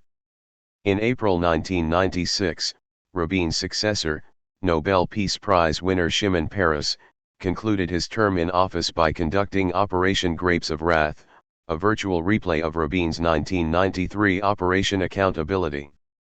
The background was approximately the same as for Rabin's terrorist attack. Human Rights Watch compiled a sample of incidents from July 1993 to the launching of Grapes of Wrath. All Hezbollah attacks on Israel in the sample are retaliatory. The regular pattern is a Hezbollah operation against Israeli forces or their mercenaries in Israel's security zone, followed by Israeli attacks north of the zone, then Hezbollah rocketing of northern Israel. Other Israeli attacks, also often killing civilians, were unprovoked. That continued to March 30, 1996, when Israeli shelling killed 2 civilians north of the security zone, without provocation, leading to Hezbollah retaliation. 35. After an Israeli soldier was killed in Lebanon on April 10, Paris launched the new invasion with strong support from the Clinton administration. The press largely followed the course of falsification and apologetics illustrated earlier and more extensively in sources cited. Even the Israeli massacre of over 100 refugees sheltering in the UN base at Qana was justified by President Clinton as a tragic misfiring by Israel in its legitimate exercise of its right of self-defense in response to a deliberate tactic of Hezbollah to position rockets near civilians. By this time, however, international protest had become so intense, including UN and Amnesty International reports indicating that the massacre was probably deliberate, that Washington and the media chose to distance themselves. Washington tried but failed to establish a ceasefire agreement that would modify the 1993 term still more in Israel's favor, but was compelled to adopt the basic outlines of a French proposal that barred operations against civilians while allowing resistance to the Israeli occupation. The outcome was depicted as a grand achievement of U.S. diplomacy. Europe's intervention elicited occasional tirades, notably by Thomas Friedman of the New York Times, whose advice to the Euros was "Get a life, keep to your own internal affairs and don't interfere with the world ruler." The pattern then resumed, but with an important change. Israeli forces, including elite units, began to suffer serious military setbacks, and resistance actions became more effective. As in the latter stages of the U.S. wars in Indochina, the military leadership began to be concerned about morale and performance. Rising casualties led to domestic protest, and voices calling for withdrawal were heard in the Israeli mainstream. By 1998, the government indicated that it would accept UN 425, but only with qualifications that remained unacceptable to Lebanon and Syria. For the Lebanese, terror continued, With some innovations, in the security zone, Israeli lorries have been scooping up truckload after truckload of Lebanon's fertile topsoil and carting it off to Israel, leaving the Lebanese with an ugly open-cast mine. A new interpretation of the land for peace principle, the London Economist commented. After denying the reports, Israel conceded that they were accurate, claiming that the practice would be stopped. Most Lebanese feel that the theft of soil, just like all of Israel's aggressions against Lebanon and its more than 20-year occupation of the country, will most likely go unpunished, the Egyptian press reported, and observers believe that even if the Security Council issued a condemnation, the US would most likely veto it, as in the past. Meanwhile, attacks on Lebanon continued. As the end of 1998 approached, Israeli warplanes attacked eastern Lebanon with rockets, reportedly killing a woman and her 6 children, injuring her husband and another child. The Israeli military expressed regret, attributing the killings to a malfunction. No pretext was offered. As is the norm, a few lines sufficed, unlike any counterpart with worthy victims. 36. Taken from Limited War in Lebanon, Z Magazine, September 1993. 10. Washington's peace process. 1 Oslo I. On August 30, 1993, the Israeli cabinet approved a draft agreement on Palestinian self-rule that had been reached by the government of Israel and PLO chairman Yasser Arafat's personal representatives. To understand what has been achieved, it is necessary to recall the relevant background. Point 1. Israel's policy spectrum with regard to the occupied territories is illuminated in a study by Peace Now, which compares 4 different plans for the territories from 1968 to 1992, asking how many Palestinians would be within areas annexed by Israel if these plans were enacted today. 1. The 1968 Allon Plan, Labor. 2. The 1976 Labor Party Settlement Plan, never officially adopted though it has informed practical decision-making and action. 3. The Ariel Sharon Plan of 1992, Likud, which created 11 isolated and discontinuous cantons for Palestinian autonomy. 4. The Defense Establishment Plan of 1992, Labor, which deals only with the West Bank. The number of Palestinians in settlements to be annexed are as follows. 1. Allon Plan, 385,000, 91,000 in the West Bank and the rest in Gaza. 2. Labor Party Settlement Plan, 603,000, 310,000 in the West Bank. 3. Sharon Plan, 393,000, 378,000 in the West Bank. 4. Defense Establishment Plan, 204,000 in the West Bank, Gaza unspecified. To these figures must be added the 150,000 Palestinians of East Jerusalem, to be annexed in all plans, the Peace Now study notes. The Labour Party plan of 1976 would annex the greatest number of Palestinians from the West Bank and Gaza, while the Sharon plan is the maximalist plan with regard to the West Bank, though ceding self-rule to more Gaza Palestinians than the Labour plans. As the analysis indicates, the policy spectrum has been narrow, and invariably rejectionist. The political blocs have differed on West Bank Arab population concentrations, Labour being more concerned than Likud to exclude them from areas scheduled for Israeli takeover. Washington has favored Labour Party rejectionism, more rational than the Likud variety, which has no real provision for the population of the occupied territories except eventual transfer, expulsion. After the Gulf War, Europe accepted the U.S. position that the Monroe Doctrine effectively extends over the Middle East. Europeans would henceforth refrain from independent initiatives, limiting themselves to helping implement U.S. rejectionist doctrine, as Norway indeed did in 1993. The Soviet Union was gone from the scene, its remnants now loyal clients of Washington. The UN had become virtually a U.S. agency. Whatever space the superpower conflict had left for non-alignment was gone, and the catastrophe of capitalism that swept the traditional colonial domains of the West in the 1980s left the Third World mired in general despair, disciplined by forces of the managed market. With Arab nationalism dealt yet another crushing blow by Saddam's aggression and terror and PLO tactics of more than the usual ineptitude, the Arab rulers had less need than before to respond to popular pressures with pro-Palestinian gestures. The U.S. was therefore in a good position to advance its rejectionist program without interference, moving towards the solution outlined by Secretary of State James Baker well before the Gulf crisis. Any settlement must be based on the 1989 plan of the Government of Israel, which flatly bars Palestinian national rights. Baker Plan, December 1989. Point 2. Washington's general goals have been stable for a long period. The basic concern is the enormous oil wealth of the region. Planning has long been guided by a strategic conception that assigns local management to an Arab facade of weak and dependent dictators, who will ensure that profits from Gulf oil flow primarily to the U.S. and its British client, not to the people of the region. A network of regional gendarmes is to keep order, local cops on the beat, as Nixon's defense secretary, Melvin Laird, described them in the context of the Nixon Doctrine. The responsibility of the Middle East cops was outlined in 1973 by the Senate's leading expert on the topic, Henry Jackson, to inhibit and contain those irresponsible and radical elements in certain Arab states, who, were they free to do so, would pose a grave threat indeed to our principal sources of petroleum in the Persian Gulf, more accurately, to the vast wealth they yield.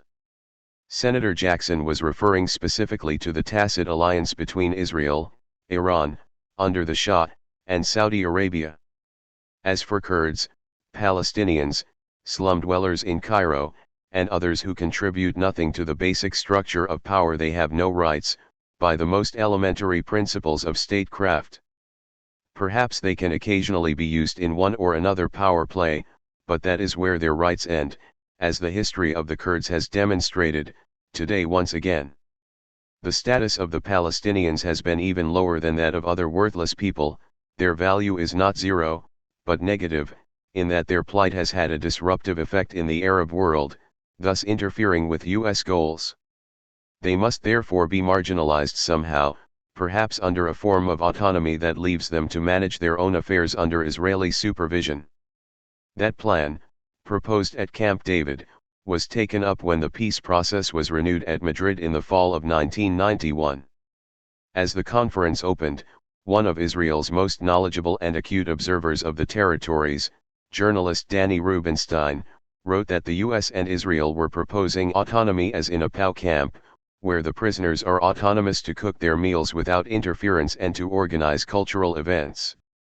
Palestinians are to be granted little more than control over local services, he wrote, adding that even advocates of Greater Israel never call for literal annexation of the territories, which would require Israel to provide the restricted services available to Israel's second-class Arab citizens, at enormous cost. Point 3. The best outcome, from Washington's point of view, would be a settlement that entrenches the traditional strategic conception and gives it a public form, raising tacit understandings to a formal treaty. If some arrangement for local autonomy can suppress the Palestinian issue, well and good. Meanwhile, security arrangements among Israel, Turkey, Egypt, and the United States can be extended, perhaps bringing others in if they accept the client role. There need be no further concern over possible Soviet support for attempts within the region to interfere with such designs.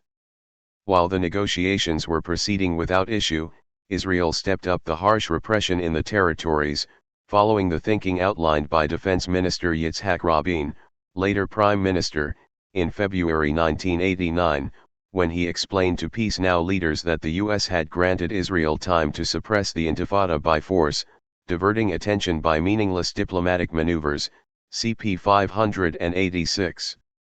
These policies achieved much success, extended with Rabin's closure of the territories, a crushing blow to the staggering Palestinian economy. From the early days of the Intifada, if not before, it was becoming clear that the PLO leadership was losing its popular support in the occupied territories. Local activists from secular nationalist sectors, while still recognizing the PLO as the sole agent for negotiations, spoke with open contempt of its corruption, personal power plays, opportunism, and disregard for the interests and opinions of the people it claimed to represent. By all indications, the disaffection increased in the years that followed, while the fundamentalist opposition that Israel had initially nurtured gained popular support, feeding on this growing discontent and on the demoralization as Rabin's program was implemented, with constant U.S. support at all levels, economic, diplomatic, and ideological. With its popular support in decline and its status deteriorating in the Arab world, the PLO became more tolerable to U.S. Israeli policymakers, particularly as the growing fundamentalist movement evoked memories of the resistance that had driven Israel out of much of Lebanon. 4 Informal Israel-PLO contacts were increasingly reported. These reached their culmination with the August 1993 Oslo Agreement, which bypassed the delegations engaged in the official peace process, and indeed also excluded the PLO, apart from Arafat and a few close associates. The agreement was welcomed with great acclaim, marred only by skepticism as to whether it could hold. America's own greatest interest, the twin goals of enhanced security for Israel and a durable regional peace, both seem closer to achievement this morning than ever before, the New York Times editors observed as the agreement was announced. 5 Apart from omission of the tacit background understanding that the regional peace must ensure U.S. control, their identification of Washington's highest priorities is accurate, though automatic identification of U.S. government policy with America's greatest interest takes a leap of faith. It is not obvious that ignoring Palestinian national rights and the security of others is in the interest of the people of the United States.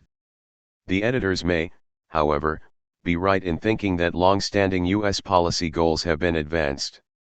The intended eventual outcome of the 1993 agreement falls well within the bounds of traditional U.S. Israeli rejectionism, adopting essential features of the Sharon Plan as well as the Labour Party's Allon Plan. That much was spelled out the same day on the facing page of the Times by Israel's Deputy Foreign Minister Yossi Beilin, a close associate of Foreign Minister Shimon Peres. He informed his U.S. audience that the permanent solution will be based on Israeli withdrawal from Gaza and from most of the West Bank. We agree to a confederated formula between Jordan and the Palestinians in the West Bank, but we will not return to pre-1967 borders. United Jerusalem will remain the capital of the State of Israel. In return, after years of rejection of Israel as part of the Middle East, the Arabs will accept and recognize Israel's right to exist as a sovereign state within secure and defined borders in this region as they did, for example, in the Security Council resolution of January 1976, vetoed by the United States and gone from history along with much else like it, so that Beilin's statement will ring true to American ears. The reasons for preferring confederation to Palestinian independence have nothing to do with security. As has been understood since 1948, when Prime Minister David Ben-Gurion made the point explicit, an independent Palestinian state serves Israeli security interests better than a state linked to Transjordan, now Jordan, and maybe tomorrow to Iraq. The problem is that an independent state would be a barrier to eventual integration of parts of the territories and control of their resources, primarily water. As for United Jerusalem, that is a concept of broad and as yet undetermined scope. Withdrawal from Gaza and other territories is understood to exclude Jewish settlements and the resources they control. And even this permanent settlement lies well down the road. It is understandable, then, that the Times editors, expressing the prevailing view, should see the historic deal as a great opportunity. It is the Middle East equivalent of the fall of the Berlin Wall, chief diplomatic correspondent Thomas Friedman proclaimed on the same day. The projected arrangements represent the triumph of realism over fanaticism and political courage over political cowardice.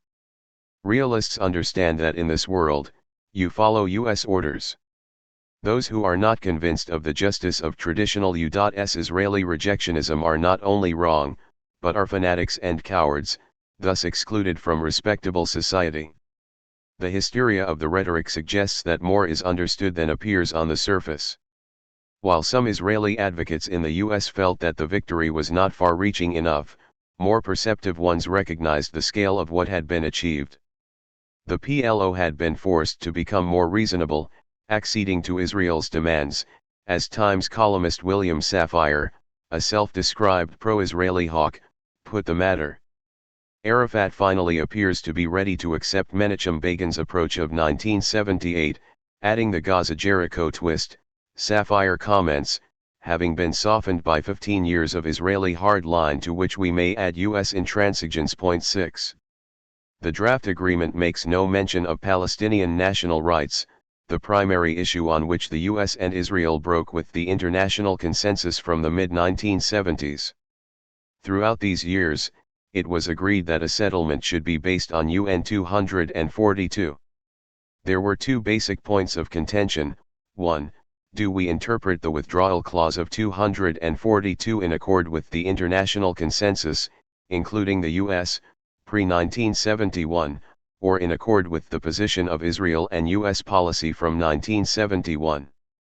2. Is the settlement based solely on UN 242, which offers nothing to the Palestinians, or 242 and other relevant UN resolutions American Samoa? The PLO had proposed for many years in accord with the non-rejectionist international consensus.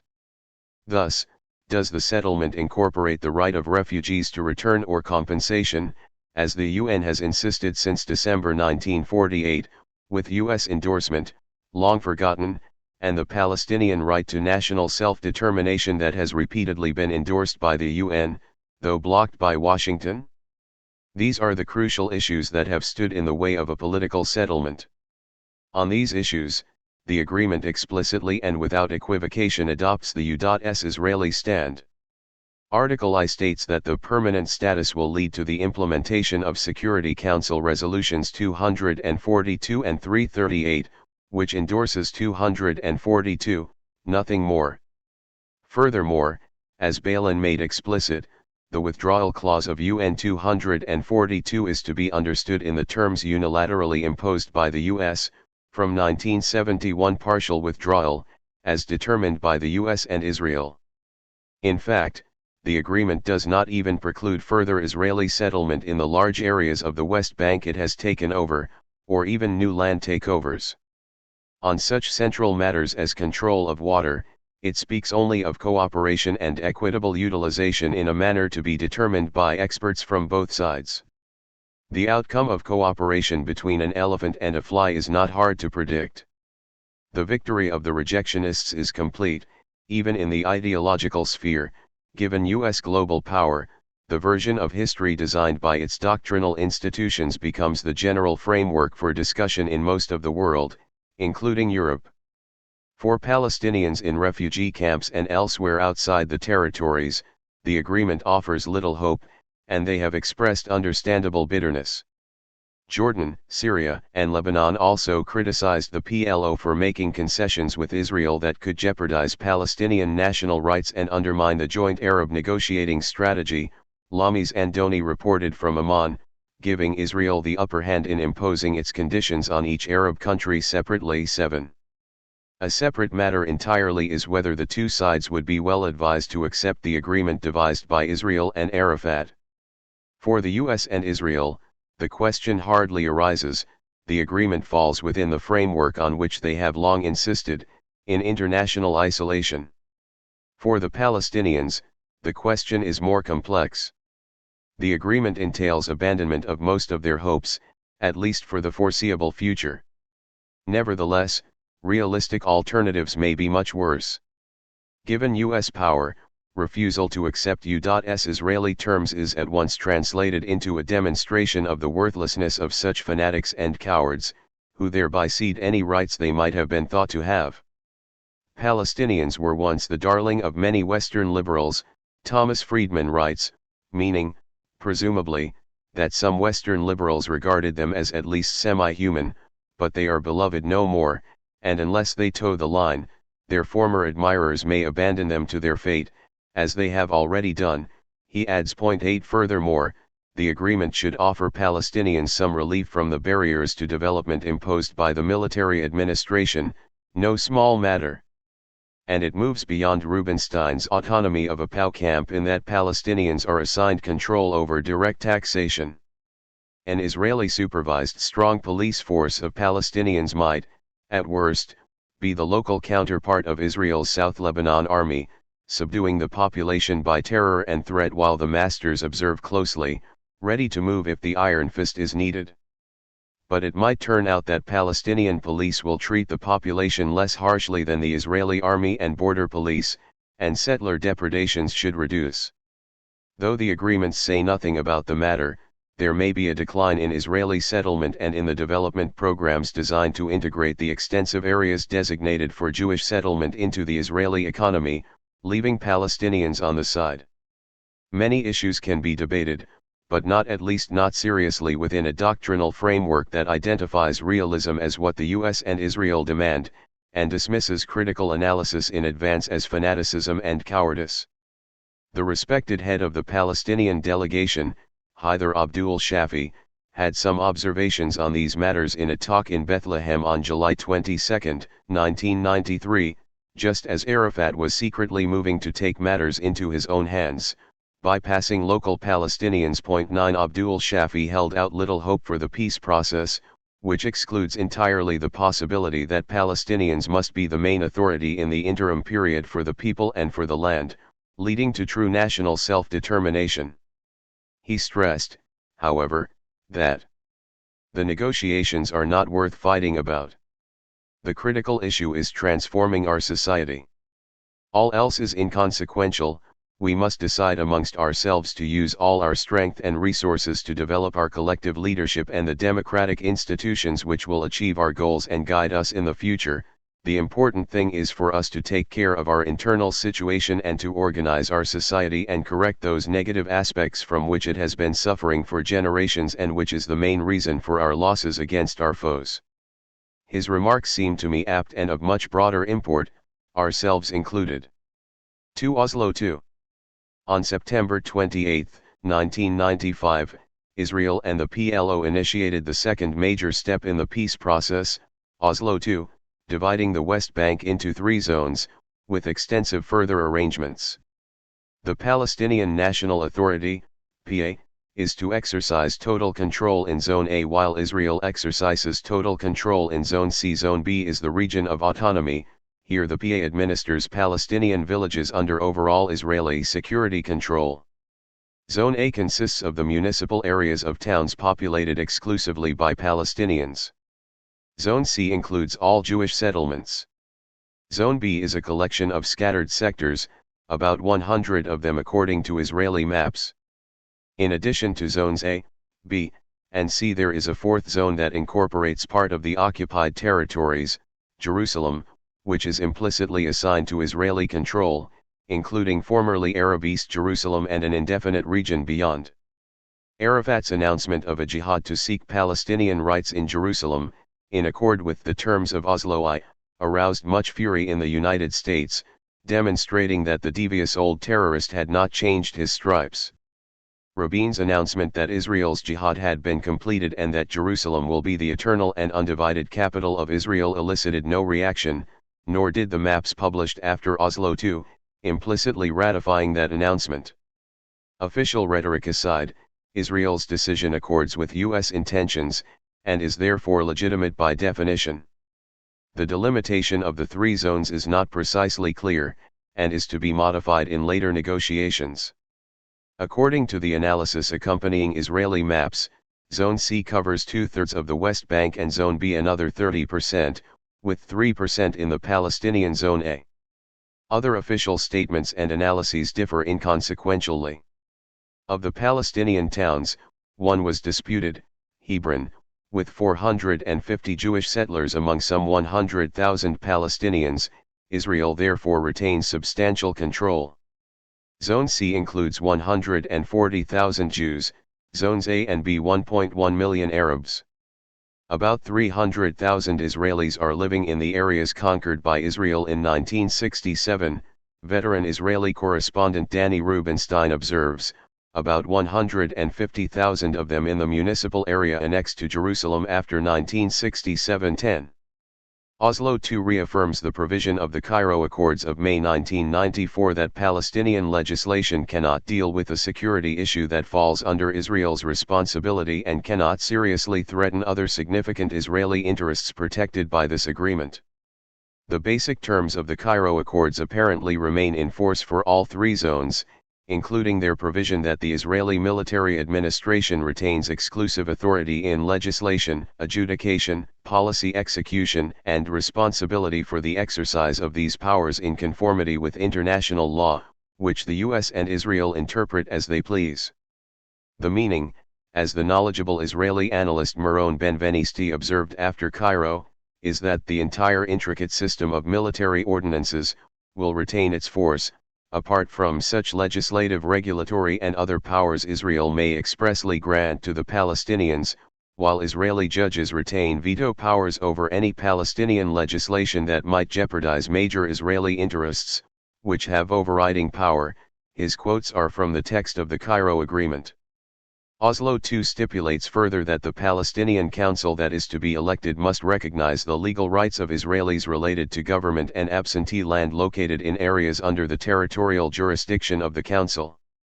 In effect, the PA therefore accepts the legality of already existing Jewish settlements and any further ones that Israel may choose to construct, and recognizes Israeli sovereignty over parts of the West Bank that Israel decides to designate as state and absentee lands, unilaterally, as in the past up to 90% of Area B, according to well-informed Palestinian sources cited by the report on Israeli settlement, an estimate only, because the ruling authorities do not release information. 11.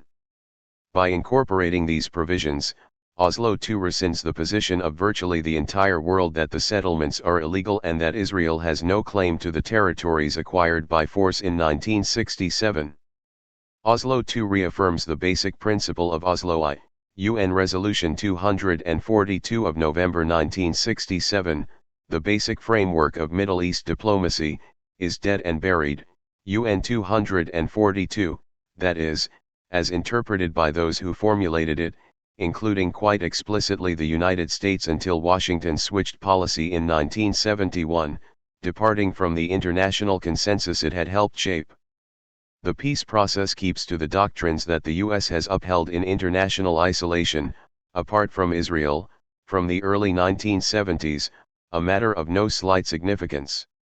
To summarize, as of September 1995, Israel runs Zone C, about 70% of the West Bank, unilaterally, and Zone B, close to 30%, effectively, while partially ceding Zone A, 1 to 3%.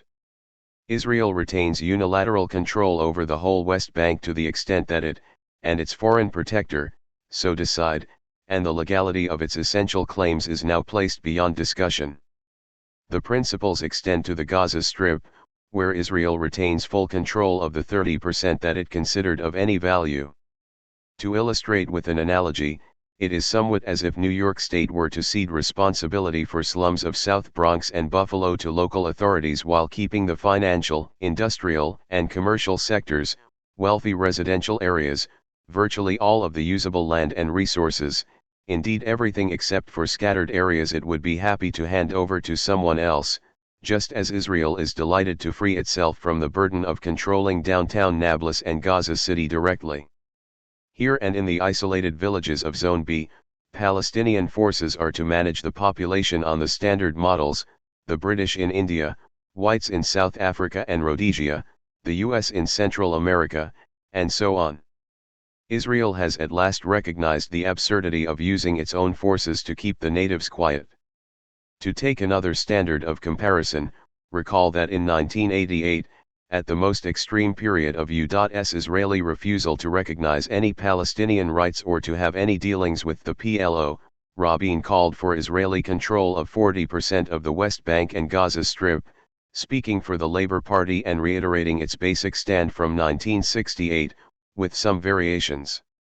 In 1995, Rabin recognized the need to sacrifice, and at Oslo II was willing to accept Israeli control of only about twice as much as he had demanded before 70-97% of the West Bank and 30% of the Gaza Strip, along with recognition of the legality of whatever Israel and its sponsor have done and may choose to do. There has been another change from 1988. At Oslo, Rabin and Shimon Peres were willing to negotiate with the PLO and recognize it as tile representative of the Palestinian people. at least in a side letter though not in the official agreement. In 1988, they had flatly refused any dealings with the PLO. That transformation has evoked much acclaim from U.S. commentators, who were particularly impressed by Rabin's ability to overcome the revulsion he felt for his old enemy and who prefer not to listen to the explanation offered by the objects of their admiration. There has been a change in them, not us, Paris informed the Israeli public as the Oslo I Accords were announced. We are not negotiating with the PLO, but only with the shadow of its former self. The new approved shadow effectively accepts Israel's demands, abandoning its call for mutual recognition in a two-state settlement, the program that branded the PLO a terrorist organization unfit for entry into negotiations, according to the conventions of U.S. discourse. Without consideration of the actual background, discussion of the issues can hardly be serious. The crucial facts of recent history, however, have been almost totally banned, even from scholarship for the most part, again, a matter of no slight significance. Point 12. Commenting on the early stages of the historic trade, as the press terms the achievement, Palestinian human rights lawyer Rajai Sourani sees the beginning of a trend towards the militarization of Palestinian society, consistent with the standard model of population control by client forces. That trend proceeds, Middle East correspondent Graham Usher adds, alongside the repressive Israeli regime of containment that since Oslo I has killed 255 Palestinians in the West Bank and Gaza, while attacks by Palestinians have claimed 137 Israelis, to mid-1995, and that has arrested 2,400 Palestinians for alleged Islamist tendencies between October 1994 and January 1995 alone. Point 13. The brutality of the new Palestinian forces and their cooperation with the Israeli security apparatus have been reported extensively by the Israeli press and human rights monitors, and should come as no surprise. That, after all, was the announced plan. Speaking to the Political Council of the Labour Party on October 2, 1993, immediately after Oslo I, Prime Minister Rabin explained that the Palestinian security forces would be able to deal with Gaza without problems caused by appeals to the High Court of Justice, without problems made by the human rights organization B'Tselem, and without problems from all sorts of bleeding hearts and mothers and fathers. His plan was as rational as it is conventional. Small wonder that Henry Kissinger sees Rabin as a visionary, though reaching his full heights as a visionary late in life, on the path to Oslo I. When you sit where I do and have, the number of world-class thinkers among statesmen is very limited and he was one of them, Kissinger explained. Point 14. Minister of Interior Ehud Barak announced that Oslo II ensures Israel's absolute superiority in both the military and economic fields. Benvenisti points out that the Oslo II map, establishing the peace of the victors, conforms to the most extreme Israeli proposal, that of the ultra-right General Sharon in 1981. Not surprisingly, Sharon does not appear too dissatisfied with the outcome. Correspondents report that after Oslo II, he was smiling broadly as he talked about the bright future for a new West Bank settlement that he had planned and helped build, and others like it while watching the construction going on and showing the press his own proposed map from 1977, now implemented by Rabin, with whom Sharon said he felt close, thanks to the congruence of their programs. Yisrael Harel, the founder of the Isha Council of West Bank Settlers and editor of its extremist newspaper Nekuda, agrees with Sharon and the governing Labour Party. If they keep to the current plan, I can live with it, he says. Prime Minister Paris's right-hand man, Labour Yossi Beilin, explains that the Oslo II agreement was delayed for months in order to guarantee that all the settlements would remain intact and that the settlers would have maximum security. This entailed an immense financial investment. The situation in the settlements was never better than that which was created following the Oslo II agreement. In his report on Oslo II to the Knesset, Rabin outlined the main changes, not all of them, which we envision and want in the permanent solution. In accord with these primary demands, hardly likely to be subject to negotiation, Greater Israel is to incorporate United Jerusalem, which will include both Ma'ale Adumah town to its east and Givat Ze'ev, a suburb to its north, the Jordan Valley, blocks of settlements in Judea and Samaria like the one in Gush Katif, the southern sector of Gaza that Israel retains surrounding its settlements. These blocks are to include Gush Etzion, Efrat, Beitar and other communities in the West Bank. The press reported that Ma'ale Adumim will be annexed to the greatly expanded Jerusalem area after expanded settlement establishes contiguity between the two urban areas. 15. The meaning of the Peace of the Victors has been spelled out accurately in the Hebrew press in Israel.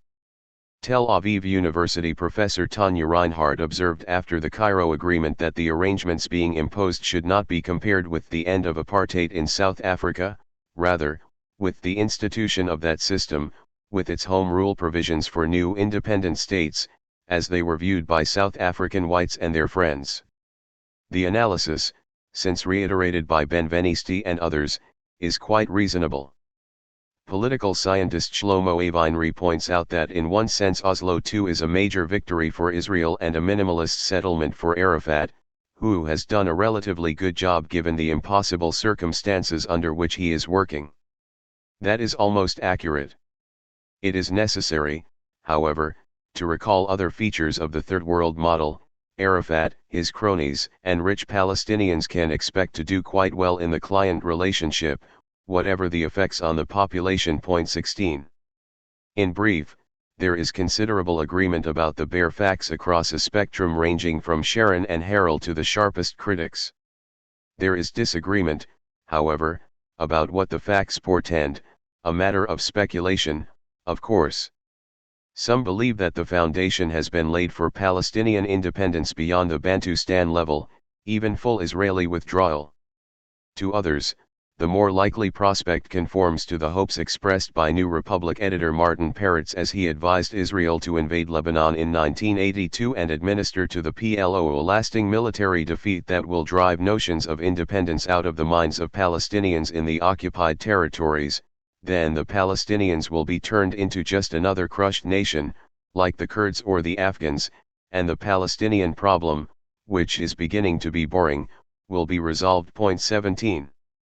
Speculation aside, at least this much seems clear: it would be pointless for Israel to retain anything like the territory it controls under Oslo II.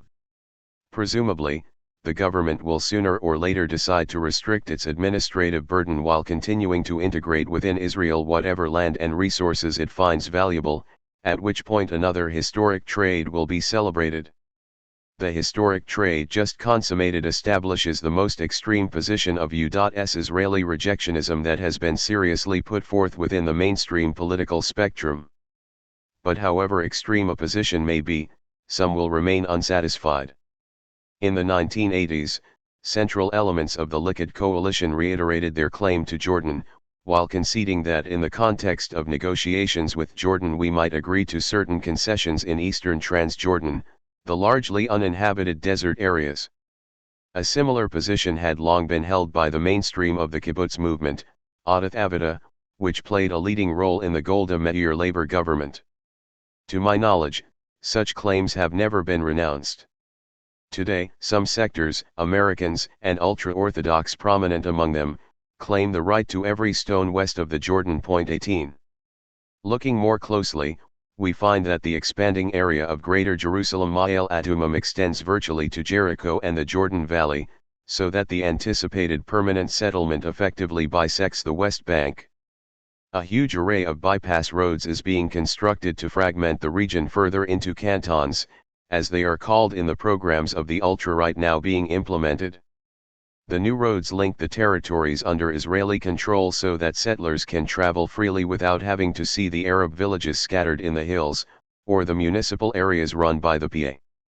Construction of Israeli settlements, housing, and infrastructure has accelerated since Oslo I was signed in September 1993, using funds provided by the U.S. taxpayer with the agreement of the Bush and particularly the Clinton administrations. The government of Israel continues to provide inducements to Jews to settle in the territories, where they enjoy a subsidized lifestyle well beyond the reach of the general population.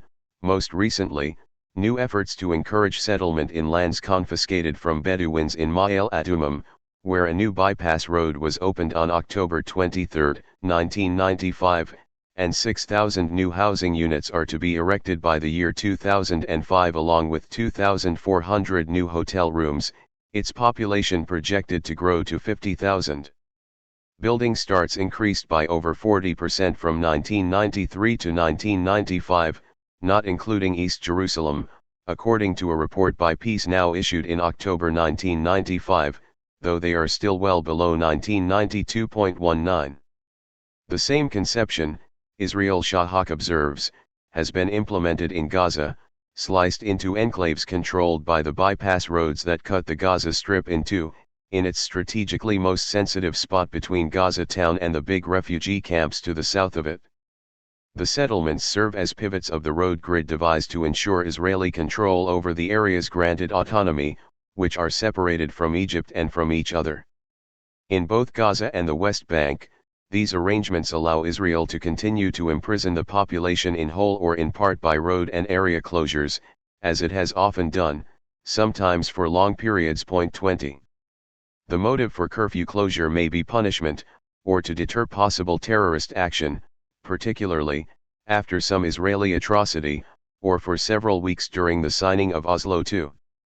Or simply to liberate Jewish citizens from the annoying presence of the locals, as when the Arab population of Hebron was locked up under 24-hour curfew for 4 days during the Passover holidays in 1995 so that settlers and 35,000 Jewish visitors brought there in chartered buses could have picnics and travel around the city freely, dancing in the streets with public prayers to bring down the government of the left, laying the cornerstone for a new residential building, and indulging in other pleasures under the protective gaze of extra-military forces, using the opportunity to insult the Palestinians imprisoned in their houses and to throw stones at them if they dared to peek out of the windows at the Jews celebrating in their city, and finally bringing the celebration to a close by settlers rampaging through the old city, destroying property and smashing car windows, in a city magically cleansed, of Palestinians.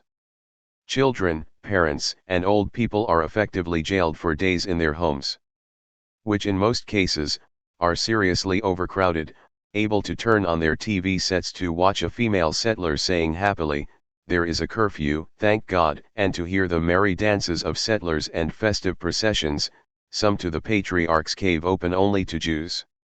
Meanwhile commerce, careers, studies, the family, love all are immediately disrupted, and the medical system was paralyzed so that many sick persons in Hebron were unable to reach hospitals during the curfew and women giving birth could not arrive in time at the clinics. 21.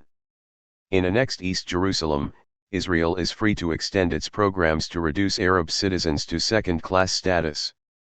These were devised and implemented by former Mayor Teddy Kollek, much admired in the U.S. as an outstanding Democrat and humanitarian, and are now being extended under his successor, Ehud Olmert of Likud. Their purpose, Kollek's advisor on Arab affairs Amir Cheshin explained, was placing difficulties in the way of planning in the Arab sector. "I don't want to give the Arabs a feeling of equality," Kollek elaborated, "though it would be worthwhile to do so here and there, where it doesn't cost us so much, otherwise we will suffer." Kollek's planning commission advised development for Arabs if it would have a picture window effect, which will be seen by a large number of people, residents, tourists, etc. Kollek informed the Israeli media in 1990 that for the Arabs, he had nurtured nothing and built nothing, apart from a sewage system which, he hastened to add, was not intended for their good, for their welfare, they being the Arabs of Jerusalem. Rather, there were some cases of cholera in Arab sectors, and the Jews were afraid that they would catch it, so we installed sewage and a water system against cholera. Under Olmert, treatment of Arabs has become considerably harsher, according to reports from the scene. 22. The Kollek programs are analyzed by Israeli community planner Sarah Kominker, a city council member and city planner in Kollek's administration, in a June 1994 report submitted to the High Court on behalf of Arab plaintiffs by the Society of St. Yves, the Catholic Legal Resource Center for Human Rights. In Jewish West Jerusalem, the report concludes, there is large-scale illegal construction which the municipality does not prevent and retroactively approves. In Arab East Jerusalem, standards are different. There, 86% of the land has been made unavailable for use by Arabs. The remaining 14% is not vacant land but land that has already been developed. Vacant lands are reserved for development for Jews, or kept as open landscape views, often for eventual development for Jews, so it regularly turns out. The dearth of land zoned for Arab housing is a result of government planning and development policy in East Jerusalem, where the Kolek administration conducted a consistent effort since 1974 to limit the land area available to Arabs for licensed construction. The goal is demographic balance, partially achieved in 1993 when Kolek's municipality was able to announce that the number of Jews residing in East Jerusalem had surpassed the number of Arabs. The government has provided housing in formerly Arab East Jerusalem, 60,000 units for Jews, 555 for Arabs. Arabs whose homes have been demolished for Jewish settlement often come from the lowest economic strata of their community and now live in makeshift hovels, doubled and tripled up with other families, or even in tents and caves. Those who are willing to build their own homes on their own lands are barred by law and subject to demolition if they proceed. The threat is executed, unlike Jewish West Jerusalem, where the problem of illegal construction is as serious, if not more so, than that in East Jerusalem. Demographic balance is advanced further by discriminatory regulations on building heights, far more limited in Arab than Jewish neighborhoods of East Jerusalem. An array of zoning provisions and other legal instruments has been designed to intensify the discrimination between Jews and Arabs, as throughout Israel itself, always using funds provided by the U.S. taxpayer directly or through tax-free donations, always with the approval of admiring U.S. commentators. Point 23. With Israel's jihad for Jerusalem now officially over, such programs can be extended there and beyond.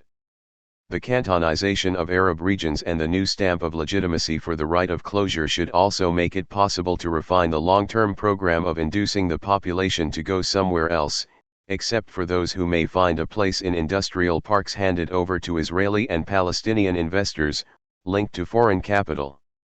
During the occupation, the military administration barred independent development. An official order declared that no permits will be given for expanding agriculture and industry which may compete with the State of Israel, a device familiar from U.S. practice and Western imperialism generally, which typically permitted complementary development only. The facts are well known in Israel. As Oslo II was announced, Ronnie Sheikh recalled that, in the territories, Israeli governments were only interested in calm and cheap manpower. Decisions to develop any infrastructures, to create any industrial or agricultural development, were taken only to promote a specific Israeli interest and were forced on the inhabitants. In Hebron, for example, the civil administration refused a request to set up a factory for making nails, fearing competition with a factory in Tel Aviv. The health system, on the other hand, was taken care of, because diseases in the West Bank might also endanger residents of Tel Aviv. The civil administration was cheap to run, he adds, because its minuscule budget was covered by taxes from the local inhabitants. It effectively continues with little change under Oslo II. Under the Israeli regime, the local population was left with few options beyond exile or employment in Israel under terrible conditions that have been bitterly condemned for years in the Israeli press, largely concealed from those who pay the bills. The only comparative scholarly study concludes that the situation of non-citizen Arabs in Israel is worse relative to that of non-nationals in other countries, migrant workers in the United States, ghost workers in Europe, etc.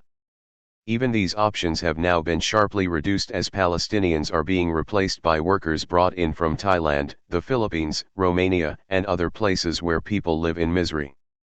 Israeli investigative reporters have documented inhuman working conditions and treatment, including virtual slavery and severe sexual harassment, much as in the Gulf Principalities and other client states. The curfews and closures in the territories had devastated the Palestinian economy and destroyed 100,000 families in Gaza alone, Journalist Nadav Ha'etzny reported in May 1995, a trauma that can only be compared with the mass dispossession and expulsion of Palestinians in 1948, he added. The situation is likely to deteriorate as imported semi-slave labor displaces the Palestinian workforce from the only employment that had been allowed them. In such ways, the Oslo Accords have created a truly new Middle East, Ha'etzny writes, mocking Shimon Peres's slogan. 24. The rights of Palestinian workers in the new Middle East were spelled out in a May 1995 ruling by Justice Y. Bazak of the Jerusalem District Court, rejecting a lawsuit brought by the workers' rights group Kav La'oved, Workers' Hotline, Tel Aviv. The plaintiffs had requested restitution of $1 billion withheld from salaries for social benefits that Palestinian workers had never received, pensions, unemployment payments, and so on. The funds ended up in the state treasury. The court dismissed the case, accepting the government's argument that Knesset legislation to implement the Oslo I Accords retroactively legalized the robbery, thus removing any legal basis for the suit. The court also accepted the government's argument that Israel's national insurance law grants rights only to residents of Israel. The deductions were never intended to ensure equal rights for the Palestinian workers, Justice Bazak ruled, but were designed to keep wages for Palestinians high on paper but low in reality, thus protecting Israeli workers from unfair competition by cheap Palestinian labor. This is a worthy and reasonable purpose which is recognized by the court, Justice Bazak explained, just as the legality of imposing customs taxes is recognized for the purpose of protecting the country's products. One can see why the Israeli judicial system must retain veto power over any legislation that the Palestinian authorities might contemplate, and why American taxpayers must be kept in the dark about the use of the huge subsidies they provide to Israel.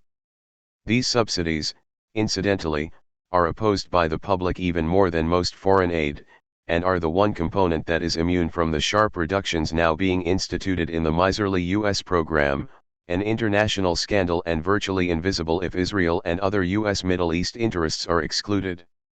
One recent example consists of 25 of the most sophisticated fighter bombers in the world, the British press reports, a deal that slid through Congress with no objections by legislators and virtually no comment in the American media. This is the first time such high-performance military equipment has been sold unrestricted and unamended abroad since the Second World War. Sold means funded by U.S. military aid, a decisive enhancement of Israel's military capabilities, giving it the power to strike at potentially dangerous nations far beyond its borders, Iran, Iraq, Algeria, and Libya for example. The U.S. appears to be reappointing Israel as local deputy sheriff, a role which ended with the disappearance of the communist threat in the Middle East which, rhetoric aside, was never the real threat as the extended appointment once again reveals, and has indeed been officially conceded. 25. Though Israel's barring of development in the territories was well known, its extent came as a surprise even to the most knowledgeable observers when they had an opportunity to visit Jordan after the Israel-Jordan Peace Treaty of October 1994. The comparison is particularly apt, Danny Rubenstein observes, since the Palestinian populations are about as numerous on both sides of the Jordan, and the West Bank was somewhat more developed before the Israeli takeover in 1967. Having covered the territories with distinction for years, Rubenstein was well aware that the Israeli administration had purposely worsened the conditions under which Palestinians in the territories had to live. Nonetheless, he was shocked and saddened to discover the startling truth. Despite Jordan's unstable economy and its being part of the Third World, he found, its rate of development is much higher than that of the West Bank, not to mention Gaza, administered by a very rich society which benefits from unparalleled foreign aid. While Israel has built roads only for the Jewish settlers, in Jordan people drive on new, multiple-lane highways, well equipped with bridges and intersections. Factories, commerce, hotels, and universities have been developed in impoverished Jordan, at quite high levels. Virtually nothing similar has been allowed on the West Bank, apart from 2 small hotels in Bethlehem. All universities in the territories were built solely with private funding and donations from foreign states, without a penny from Israel, apart from the Islamic University in Hebron, originally supported by Israel as part of its encouragement of Islamic fundamentalism to undermine the secular PLO, now a Hamas center. Health services in the West Bank are extremely backward in comparison with Jordan. 2 large buildings in East Jerusalem, intended for hospitals and clinics to serve the residents of the West Bank, which the Jordanians were constructing in 1967, were turned into police buildings by the Israeli government, which also refused permits for factories in Nablus and Hebron under pressure from Israeli manufacturers who wanted a captive market without competition.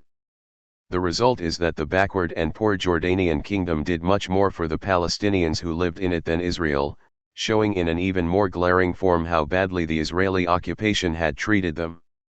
Electricity is available everywhere in Jordan, unlike the West Bank, where the great majority of Arab villages have only local generators that operate irregularly. The same goes for the water system. In arid Jordan, several large water projects have turned the eastern bank of the Jordan Valley into a dense and blooming agricultural area, while on the West Bank water supplies have been directed to the use of settlers and Israel itself. About 5/6 of West Bank water, according to Israeli specialists. 26. As reported by the London Financial Times, nothing symbolizes the inequality of water consumption more than the fresh green lawns, irrigated flower beds, blooming gardens, and swimming pools of Jewish settlements in the West Bank, while nearby Palestinian villages are denied the right to drill wells and have running water one day every few weeks, polluted by sewage, so that men have to drive to towns to fill up containers with water or to hire contractors to deliver it at 15 times the cost. In summer 1995, the Israeli National Water Company, Mikoro, cut supplies to the southern and central parts of Gaza for 20 days because people had no money to pay their bills.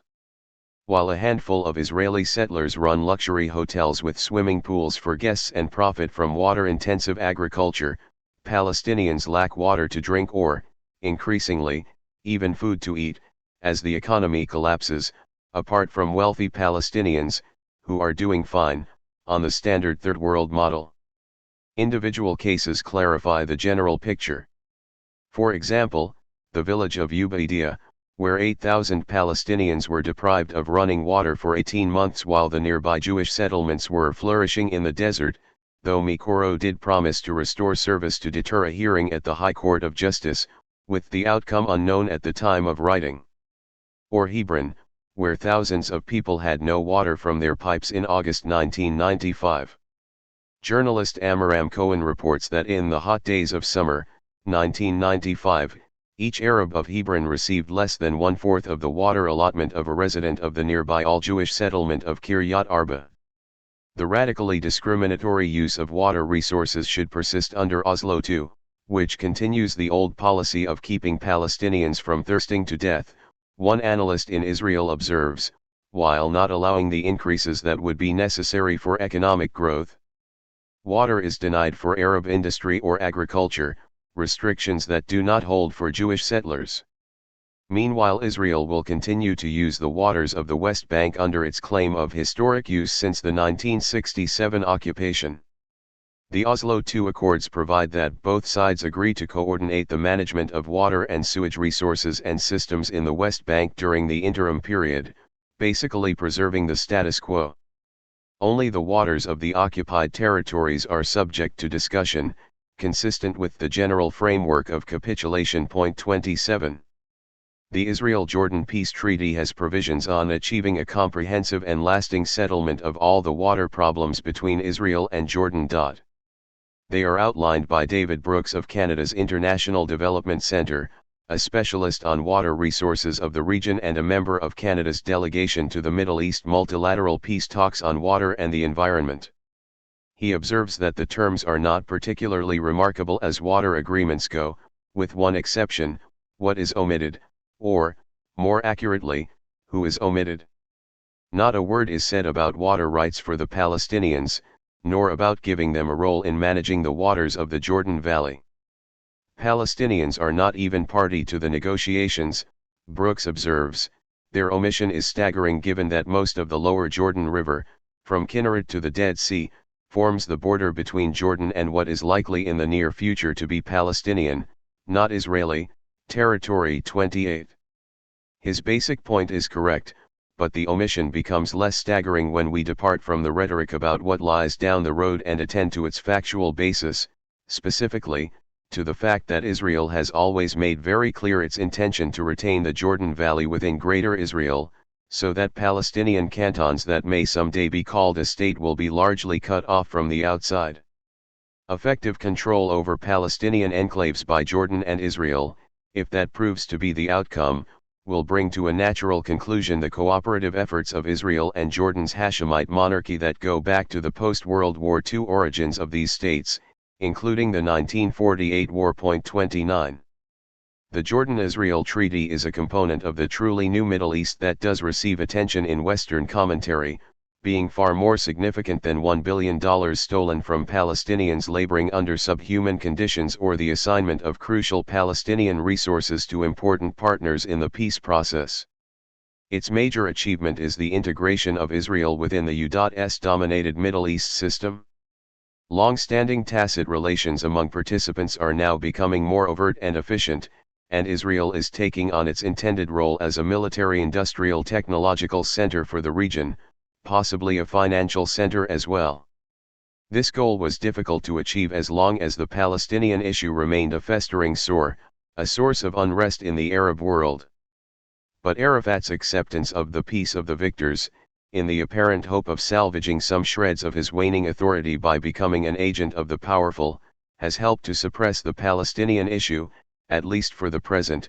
There are other factors, including the disintegration of secular Arab nationalism and the disarray of the South generally.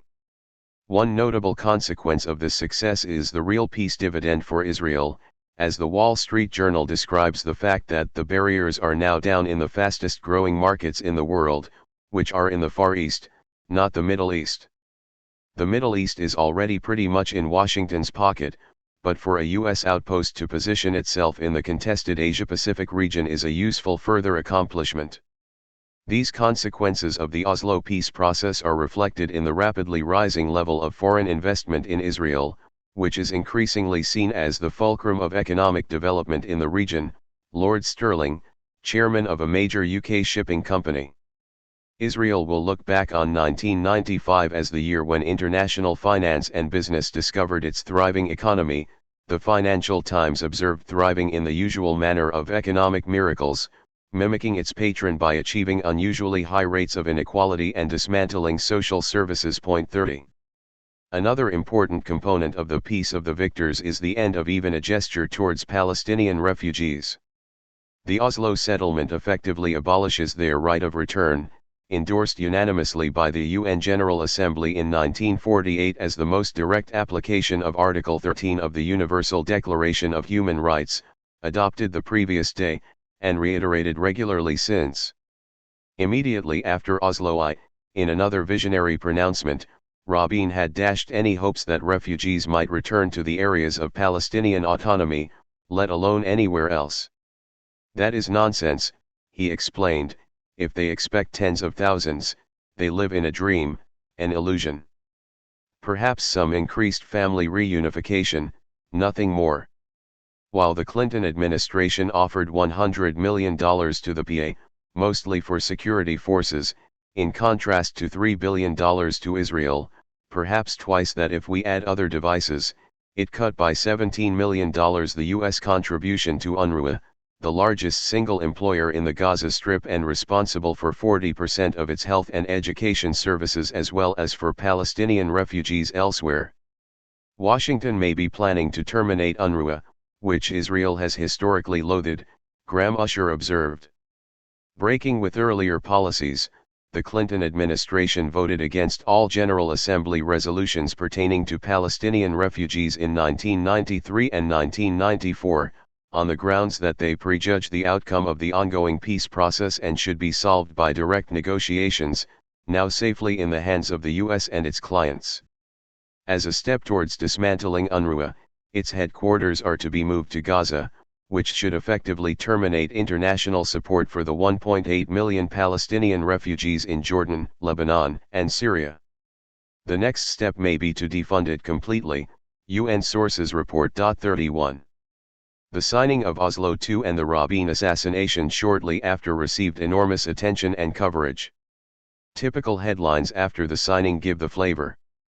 Israel agrees to quit West Bank. Israel ends Jews' biblical claim on the West Bank in Rabin's historic trade with Arabs, a historic compromise. Israelis, Palestinians find a painful peace, establishing an undeniable reality: the Palestinians are on their way to an independent state, the Jews are bidding farewell to portions of the Holy Land to which they have historically felt most linked.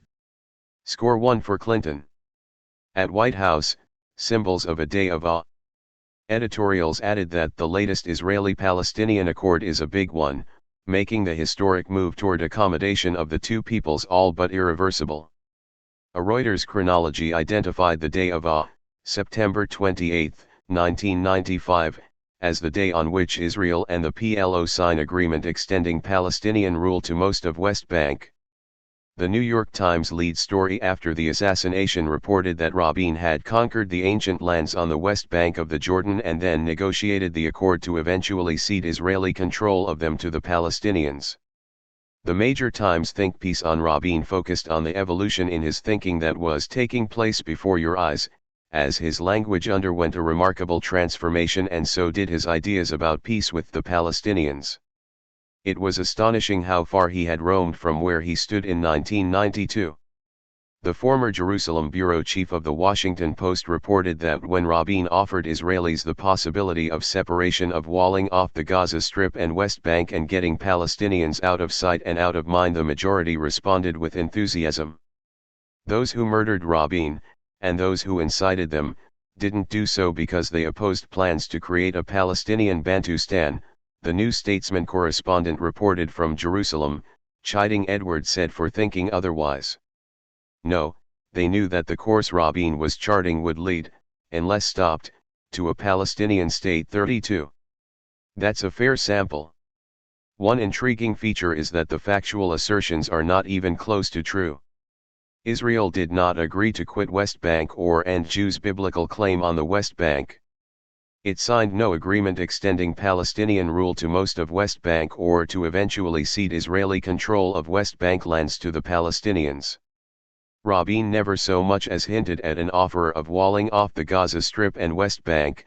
Quite the contrary, he was adamant, clear, and consistent in stressing that nothing of the sort was even a remote possibility.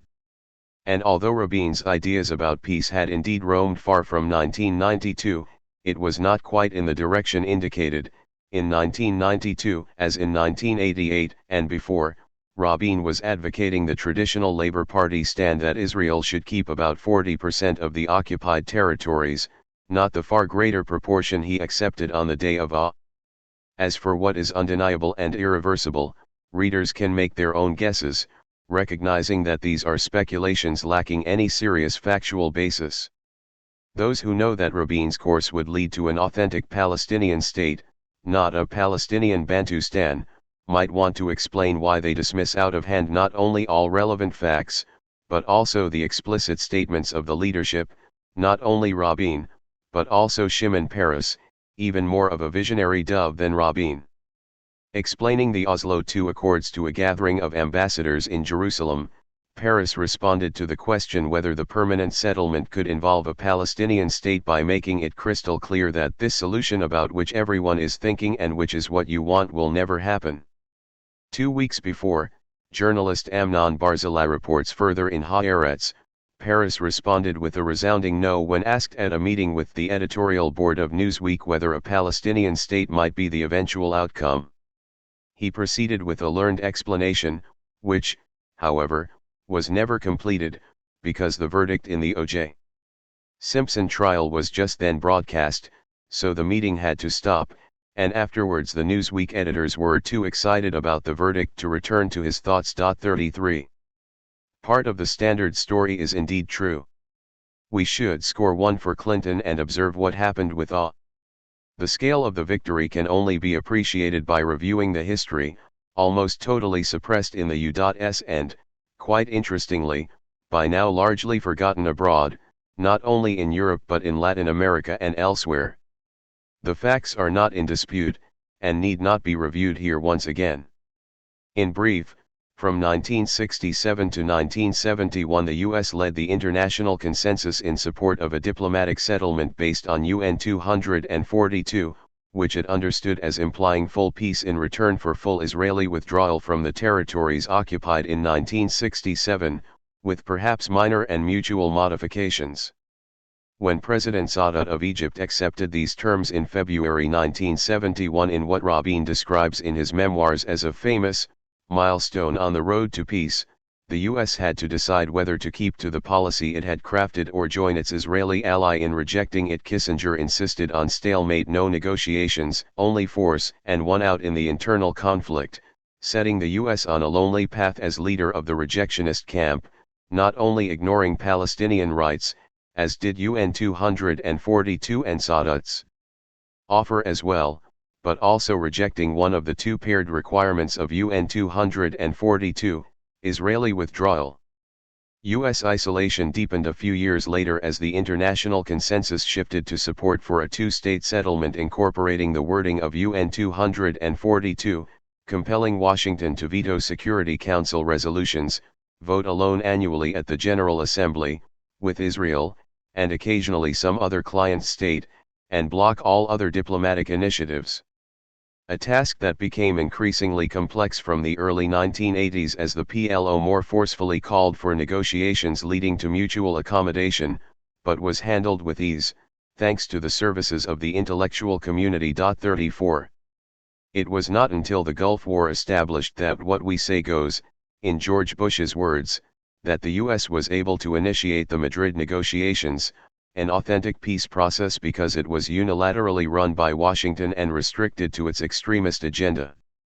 The establishment of Washington's rejectionist stand in Oslo I, and its affirmation in Oslo II, is an impressive achievement.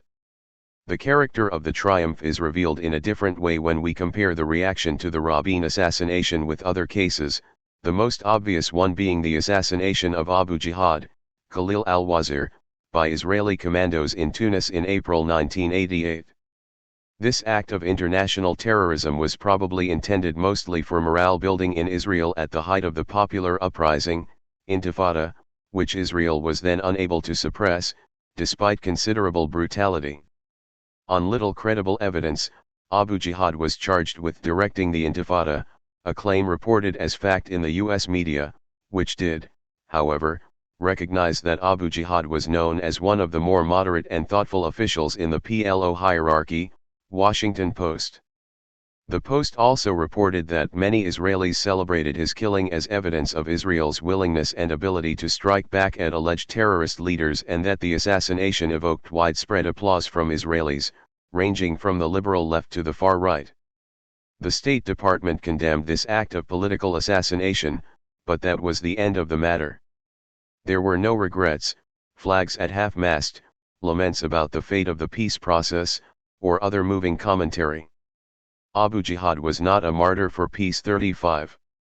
Why not? One possible reason is that he was a terrorist, true, but plainly irrelevant. His terrorist career, while bloody enough, did not even bring him close to those honored as men of peace, including Rabin and Paris, or still more obviously, the statesmen who praise them. Another possible reason is that he opposed the peace process. That too is true, at least in a technical sense. He did oppose U.S. Israeli rejectionism, joining most of the rest of the world in advocating a two-state settlement to be achieved by negotiations leading to mutual recognition. If we adopt the usage of doctrinal convention, he opposed the peace process, insisting on something other than a peace of the victors in which the Palestinians become just another crushed nation. Adopting the technical usage, we can make sense of the weird comments of Dennis Ross, chief Middle East negotiator for the Bush and Clinton administrations, reported by Times Middle East specialist Elaine Ciolino. Ross describes how in March 1993 Rabin presented Clinton with a brilliant, cogent, clear-cut argument explaining exactly why the delegates then negotiating on behalf of the Palestinians would not be able to deliver a non-rejectionist settlement recognizing the rights of the indigenous population alongside of Israel, Ciolino refrains from adding. But the PLO refused to accept Rabin's brilliant argument. At that point they hadn't demonstrated they were prepared to make peace, Ross recalled. Ciolino's term recalled implies that the recollection is accurate. One doesn't recall what didn't happen, as indeed it is, if making peace means accepting U.S. Israeli terms, rejecting UN 242 and any thought of self-determination. When we adopt the conventions, Ross's statement is transformed from gibberish to simple truth, and Ciolino is not misleading her readers by reporting all of this as factually accurate. A little confusing perhaps, but with a proper education it all works out. 36. We might ask what the authentic martyr for peace was up to when Abu Jihad was assassinated at Rabin's enthusiastic initiative, Times correspondent John Kiffner reported from Jerusalem. Then Defense Minister, Rabin had ordered his troops to suppress the intifada by brutality and terror and, shortly after, to attack villages using plastic bullets, because more casualties, is precisely our aim. Our purpose is to increase the number of wounded among those who take part in violent activities. Their violent activities are to dare to assert that they are free, Rabin explained. We want to get rid of the illusion of some people in remote villages that they have liberated themselves, and by military attacks that produce more casualties, we make it clear to them where they live and within which framework, teaching familiar lessons in Western civ. Shortly after, when the U.S. was driven to a dialogue with the PLO in a last-ditch effort to derail their increasingly irritating calls for negotiations leading to mutual recognition, Rabin assured a delegation of Peace Now leaders that the dialogue was of no significance, merely a delaying action intended to grant Israel at least a year to suppress the intifada by harsh military and economic pressure. Exactly what happened, allowing the peace process to resume on course. 37. Plainly, Rabin is a martyr for peace and Abu Jihad a terrorist who deserved his fate. We might also ask what Washington's men of peace were doing at that crucial moment in 1988 when the US and Israel were desperately trying to fend off the growing threat of diplomatic settlement. The leading figure among them was surely George Shultz, untainted by Reaganite scandal. Just before Abu Jihad was assassinated, Shultz was pursuing his peace mission in Jordan, where he explained his understanding of the aspirations of Palestinians, Elaine Ciolino reported, offering the example of the United States, where he is a Californian and George Bush a Texan, but they have no problem living in harmony. Palestinian aspirations can be handled in the same civilized way, under whatever arrangements U.S. Israeli power dictate, blandly reported, plainly uncontroversial. 38. Shultz's understanding of the adversary's aspirations has echoes elsewhere, as recent news reminds us. A week before Rabin's assassination, Fathi Shikaki, head of Islamic Jihad, was shot in the back and killed in Malta, probably by Israeli agents, The Times reported. As in the case of Abu Jihad, Israel did not take responsibility, though the press did so with huge headlines, Israeli correspondent Haim Baram reports. Reports and commentaries extolled the long arm of Israel and the night of revenge, praising the murder and warning that Israel will punish whoever is responsible for the killing of Jews, while both Rabin and Peres hinted gleefully that Mossad was involved. Peres commented that Islamic Jihad are killers, so it's one less killer. True enough, though again one might observe that Peres's own achievements put them well in the shade, not to speak of George Shultz. 39. Shikaki's position on peace was the mirror image of Shultz's. Shikaki probably understood the aspirations of Israelis in the Shultz style, and would have accepted an outcome in which Jews lived submissively under Palestinian rule. On non-racist assumptions, then, either both Shultz and Shikaki are men of peace, or both are murderous terrorists who deserve the fate that only one has suffered.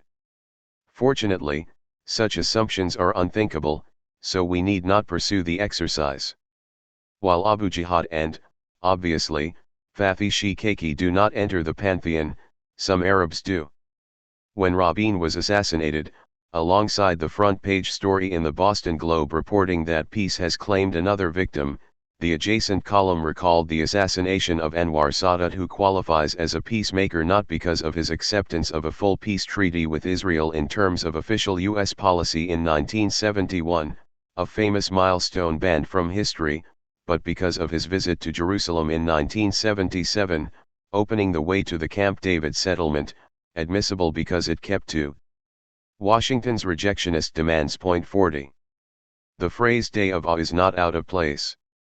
The U.S. has carried out a very impressive power play. The events are a remarkable testimony to the rule of force in international affairs and the power of doctrinal management in a socio-cultural setting in which successful marketing is the highest value and the intellectual culture is obedient and unquestioning. The victory is not only apparent in the terms of Oslo I and II and the facts on the ground, but also in the demolition of unacceptable history, the easy acceptance of the most transparent falsehoods, and the state of international opinion, now so submissive on this issue that commentators and analysts have literally forgotten the positions they and their governments advocated only a few years ago, and can even see that Israel agrees to quit West Bank when they know perfectly well that nothing of the sort is true. That is really impressive, and instructive. 3. Another crushed nation? The Oslo II agreement and its aftermath take another long step towards establishing the triumph of firm and dedicated U.S. Israeli rejectionism, in isolation from world opinion but holding the guns and other levers of power. Useful instruction on such matters was provided by the influential neoconservative intellectual Irving Kristol as the project of the past quarter century took shape. He pointed out that insignificant nations, like insignificant people, can quickly experience delusions of significance, which must be driven from their primitive minds by force. In truth, the days of gunboat diplomacy are never over. Gunboats are as necessary for international order as police cars are for domestic order. The sentiments are not original, of course. 50 years earlier, the eminent British statesman Lloyd George had praised his government for having undermined a disarmament treaty, recognizing the importance of reserving the right to bomb niggers. A few years before, another admired statesman had expressed his enthusiasm for using poisoned gas against uncivilized tribes, specifically Kurds and Afghans, but recalcitrant Arabs generally, Winston Churchill. The racist diatribes of Theodore Roosevelt, not to speak of the practices he lauded and advocated, would be familiar to anyone who had taken a high school course in authentic American history. There is little novelty when centuries of intellectual history converge on the judgment that Palestinians should be turned into just another crushed nation, like the Kurds or the Afghans, thus putting an end to the boring Palestinian problem. Martin Peretz, point 41. Kristol's ire had been aroused by Middle East upstarts who had dared to raise the price of oil beyond what the master preferred. More sweeping proposals for dealing with this insubordination were offered at the same time by Walter Laqueur, another highly regarded public intellectual and scholar. He urged that Middle East oil could be internationalized, not on behalf of a few oil companies, but for the benefit of the rest of mankind.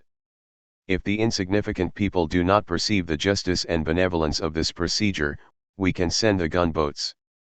Laqueur did not draw the further conclusion that the industrial and agricultural resources of the West might also be internationalized, not on behalf of a few corporations, but for the benefit of the rest of mankind, even though by the end of 1973, U.S. wheat exports cost 3 times as much per ton as they had little more than a year before, to cite just one illustration of the sharp rise in commodity prices that preceded or accompanied the rise of oil prices.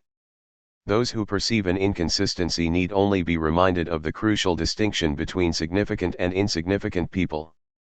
As discussed earlier, Palestinians are not only insignificant people but are much lower in the ranking, because they interfere with the plans of the world's most significant people, privileged Americans and Israeli Jews, as long as they keep their place. Worse yet, instead of sinking into the oblivion that becomes them, Palestinian Arabs are people who breed and bleed and advertise their misery, Ruth Wissa explained in a prestigious intellectual journal. That is the obvious key to the success of the Arab strategy of driving the Jews into the sea in a revival of the Nazi Lebensraum concept, she continued. Then a professor at McGill University, she moved to Harvard to take a chair endowed by Martin Parrott's Point 42. One cannot fully understand the peace process without an appreciation of the cultural milieu from which it arises, illustrated not only by such thoughts of prominent Western intellectuals, but more significantly by the fact that they pass without notice, apparently being considered quite natural, though change of a few names would elicit a rather different reaction. Point 43. Whether the US and Israel decide to call the cantons they allow the PLO to govern a state or something else, perhaps fried chicken, as David Bar-Ilan elegantly suggested. 44. The results are likely to resemble the Bantustan model. No one familiar with the situation in the territories created by the Rabin Peres-Benjamin Netanyahu governments and their predecessors will fail to recognize the picture given in a standard work of African history. South African retention of effective power through its officials in the Bantustans, its overwhelming economic influence and security arrangements gave to this initiative of elections elements of a farce. However, unlikely candidates as were the Bantustans for any meaningful independent existence, their expanding bureaucracies provided jobs for new strata of educated Africans tied to the system in a new way and a basis of accumulation for a small number of Africans with access to loans and political influence. Repression, too, could be indigenous through developing homeland policy and army personnel. On the fringe of the Bantustans, border industry growth centers were planned as a means of freeing capital from some of the restraints that influx control imposed on industrial expansion elsewhere and to take advantage of virtually captive and particularly cheap labor. Within the homeland's economic development was more a matter of advertising brochures than actual practical activity, although some officials in South Africa understood the needs from their own perspective for some kind of revitalization of the homelands to prevent their economies from collapsing even further. Point 45. So far, Israeli officials have not recognized any need to keep the economies of the cantons from collapsing even further, though sooner or later they may see the merit in the demands of Israeli industrialists for a transition from colonialism to neocolonialism in the territories, with the collaboration of the representatives of the Palestinian bourgeoisie, thus creating a situation similar to the relations between France and many of its former colonies in Africa or the US and Mexico. Western investors and the Third World that is being restored in Eastern Europe, international capital in Southeast China, etc. As in the US, the threat to transfer production across the border can be used effectively to undermine unions, lower wages, increase inequality, and diminish the threat of democracy. If any union even thinks of striking, the manufacturers can close their factories and set up new ones in Gaza, Histadrut officers explain, a prospect that was particularly appealing to Yitzhak Rabin, who had never concealed his animosity toward the Histadrut or his free market leanings. Free market U.S. style, with the economy based on massive state subsidy for wealth and privilege and spin-offs from military industry. A model is suggested by events in Ofakim, where a factory was closed shortly after its owners received a substantial public subsidy and transferred across the border to enjoy much cheaper labor with few benefits, a good illustration of the promise of Paris's New Order in the Middle East. Point 46. For the time being, however, Israeli policies continue to contribute to the further collapse of the economies. The territories were not permitted to develop under Israeli rule and are now spinning rapidly downward, though Palestinians tied to the system and with access to loans and political influence can enrich themselves by robbing foreign aid with Israel's cooperation. Similarly, the US winks at Israel's rampant corruption, for example, the diversion of billions of dollars of US loan guarantees, theoretically for immigrants, to give Israel's banking system, taken over by the government after the bank shares scandal, greater liquidity and willingness to extend credit to corporations, small businesses, and private individuals, enabling Israelis to purchase automobiles, foreign travel, or speculate on the stock market in an artificially rich country that now is competing with its sponsor for the lead in inequality in the industrial world. Widespread corruption in client states is considered no more of a problem than at home, as long as the significant people are receiving their due. Point 47. The IMF reported that through 1996, unemployment nearly doubled in the territories since the Oslo process began, and per capita income shrank 20%, while investment halved. The further devastation of the economy results in part from the closures, which were particularly harsh under labor, and from Israel's policy of blocking Palestinian exports while maintaining a captive market for expensive Israeli imports, made even more costly as they pass through the monopolies established as payoffs by the Palestinian Authority. Meanwhile, the IMF reports, total Israeli exports grew by almost half, nearly doubling in Asian markets opened up by the peace process, while foreign investment in Israel went up six-fold. The UN agencies in the territories estimate the decline in per capita GNP since Oslo I to be about 40%, accelerating the retardation of development in the territories that began in 1967. Other informed observers give still higher estimates of the decline. 48.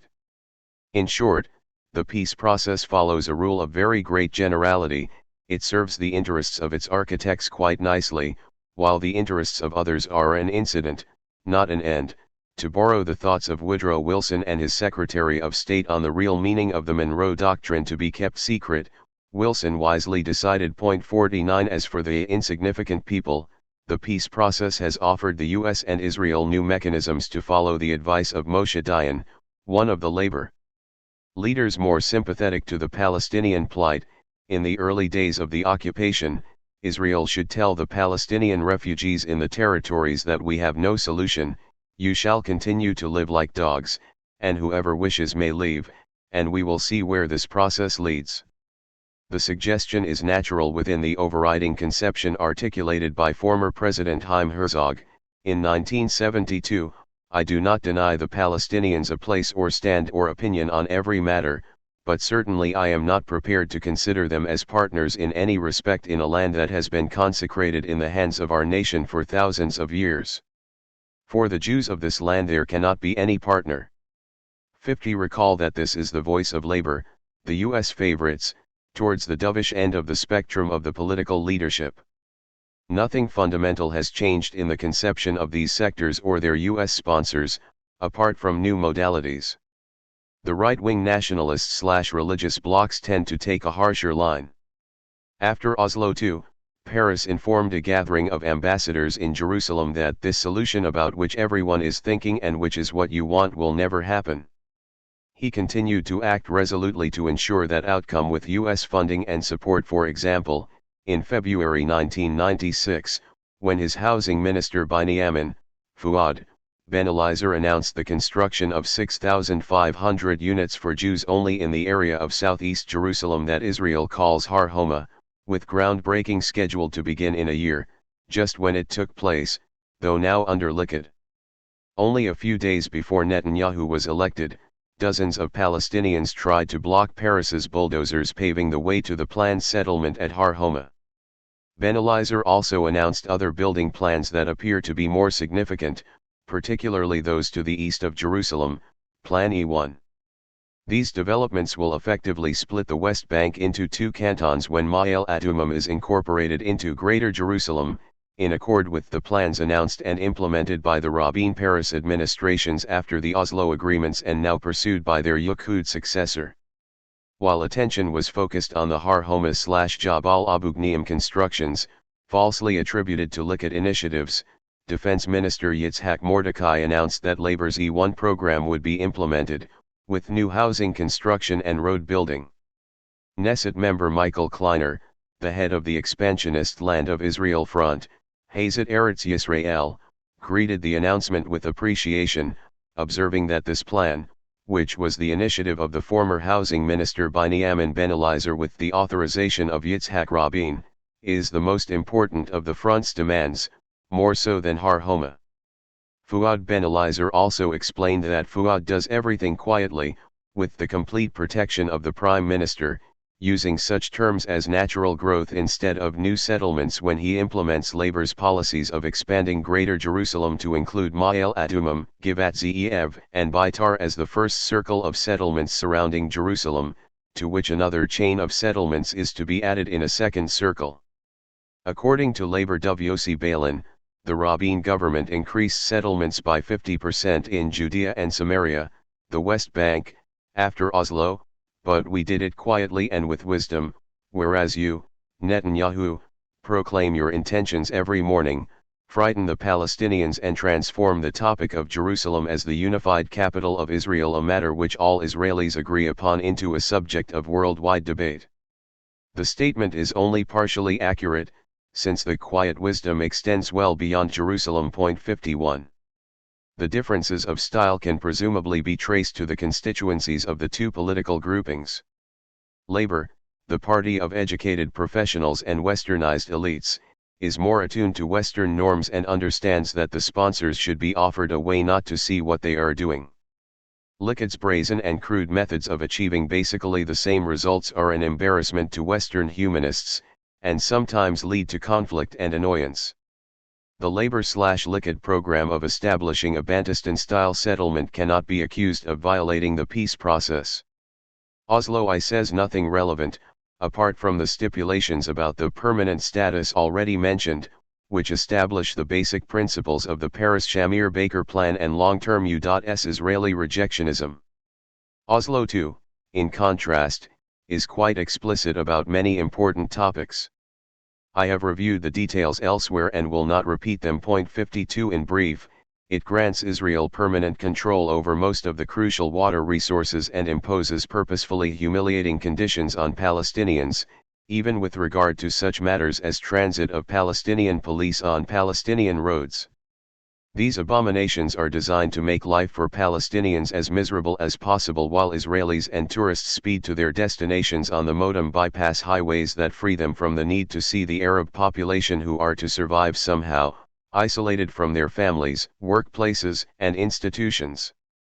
With regard to land, the agreement allows Israel to do virtually what it likes. Oslo II even states that Palestinians shall respect the legal rights of Israelis, including corporations owned by Israelis, related to lands located in areas under the territorial jurisdiction of the Palestinian Council, that is, the whole of the occupied territories, specifically, their rights related to government and absentee land, an indefinite category that expands at Israel's whim, reaching perhaps 70% of the territories, according to the Israeli press. 53 Oslo II thus abrogates the stand of the entire world, including technically the United States, that legal rights cannot be attained by conquest, and rescinds even the post-1971 U.S. interpretation of UN 242. Palestinians and others are only deluding themselves and others when they say that Israel committed itself to withdraw from occupied Palestinian territories, including Jerusalem, in accord with UN 242, or anything remotely like it, or that they agreed to grant Palestinians control over water, telecommunications, and transport, among other things, or that George Bush's Madrid initiative involved the implementation of UN Security Council resolutions on Palestine, Palestinian Foreign Minister Farouk Kajami. Or that the terms of reference for the peace process are given by UN 242, the Oslo Accords, and the Madrid Conference, which enshrine the land for peace principle. Egyptian diplomat Abdel Alim El Abayad. 54 Nothing of the sort is true, as the documents make clear, and the consistent practice even more so, unless we interpret such phrases as land for peace with the cynicism that would have welcomed the South African homeland's policy. Israeli doves may prefer what some observers have called a state of collective self-denial, avoiding the documents and the historical context that gives them meaning, or taking refuge in the wording introduced to spell out the fact that these are interim agreements, hence in principle open to change, which would be true even if they were final agreements, of course. They may choose even not to see what is happening a few miles from where they live, not a phenomenon unique to Israel, needless to say. The funders and supporters elsewhere may also find the stance convenient. But the realities remain. The realities go beyond the occupied territories, including also Israel within the Green Line, where South African analogies are again unfortunately not inappropriate, if by no means exact.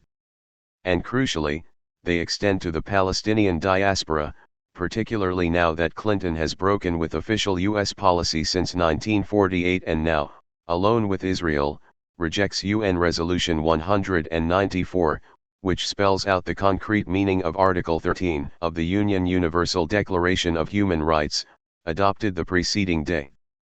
Since a negative U.S. vote is effectively a veto, the right of Palestinians to return or receive compensation is thereby formally abrogated.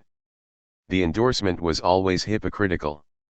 There was no intention of implementing Resolution 194, even the right to compensation, which Israeli Foreign Minister Moshe Sharett estimated at $1 billion in 1950, 50% more than German reparations to Israel, amounting to $6 billion in current dollar value even without interest. 55. If current plans succeed, the predictions of Israeli government Arabists in 1948 might be fulfilled. The refugees would either assimilate elsewhere or would be crushed and die, while most of them would turn into human dust and the waste of society, and join the most impoverished classes in the Arab countries. 56. Apart from privileged sectors that accommodate to the neocolonial settlement, those remaining in the territories can look forward to the bright future of Haitians toiling in U.S. assembly plants for a few cents an hour or the semi-slave laborers in China's foreign-controlled export industries. And Palestinians within Israel may expect to live as American Jews and blacks would if the U.S. were to become the sovereign state of Christian whites throughout the world, to paraphrase Israeli law, not the state of its citizens. Such consequences need not come to pass, but they might, and if they do, privileged sectors of American, Israeli, and Palestinian society will have a lot to answer for, in my opinion.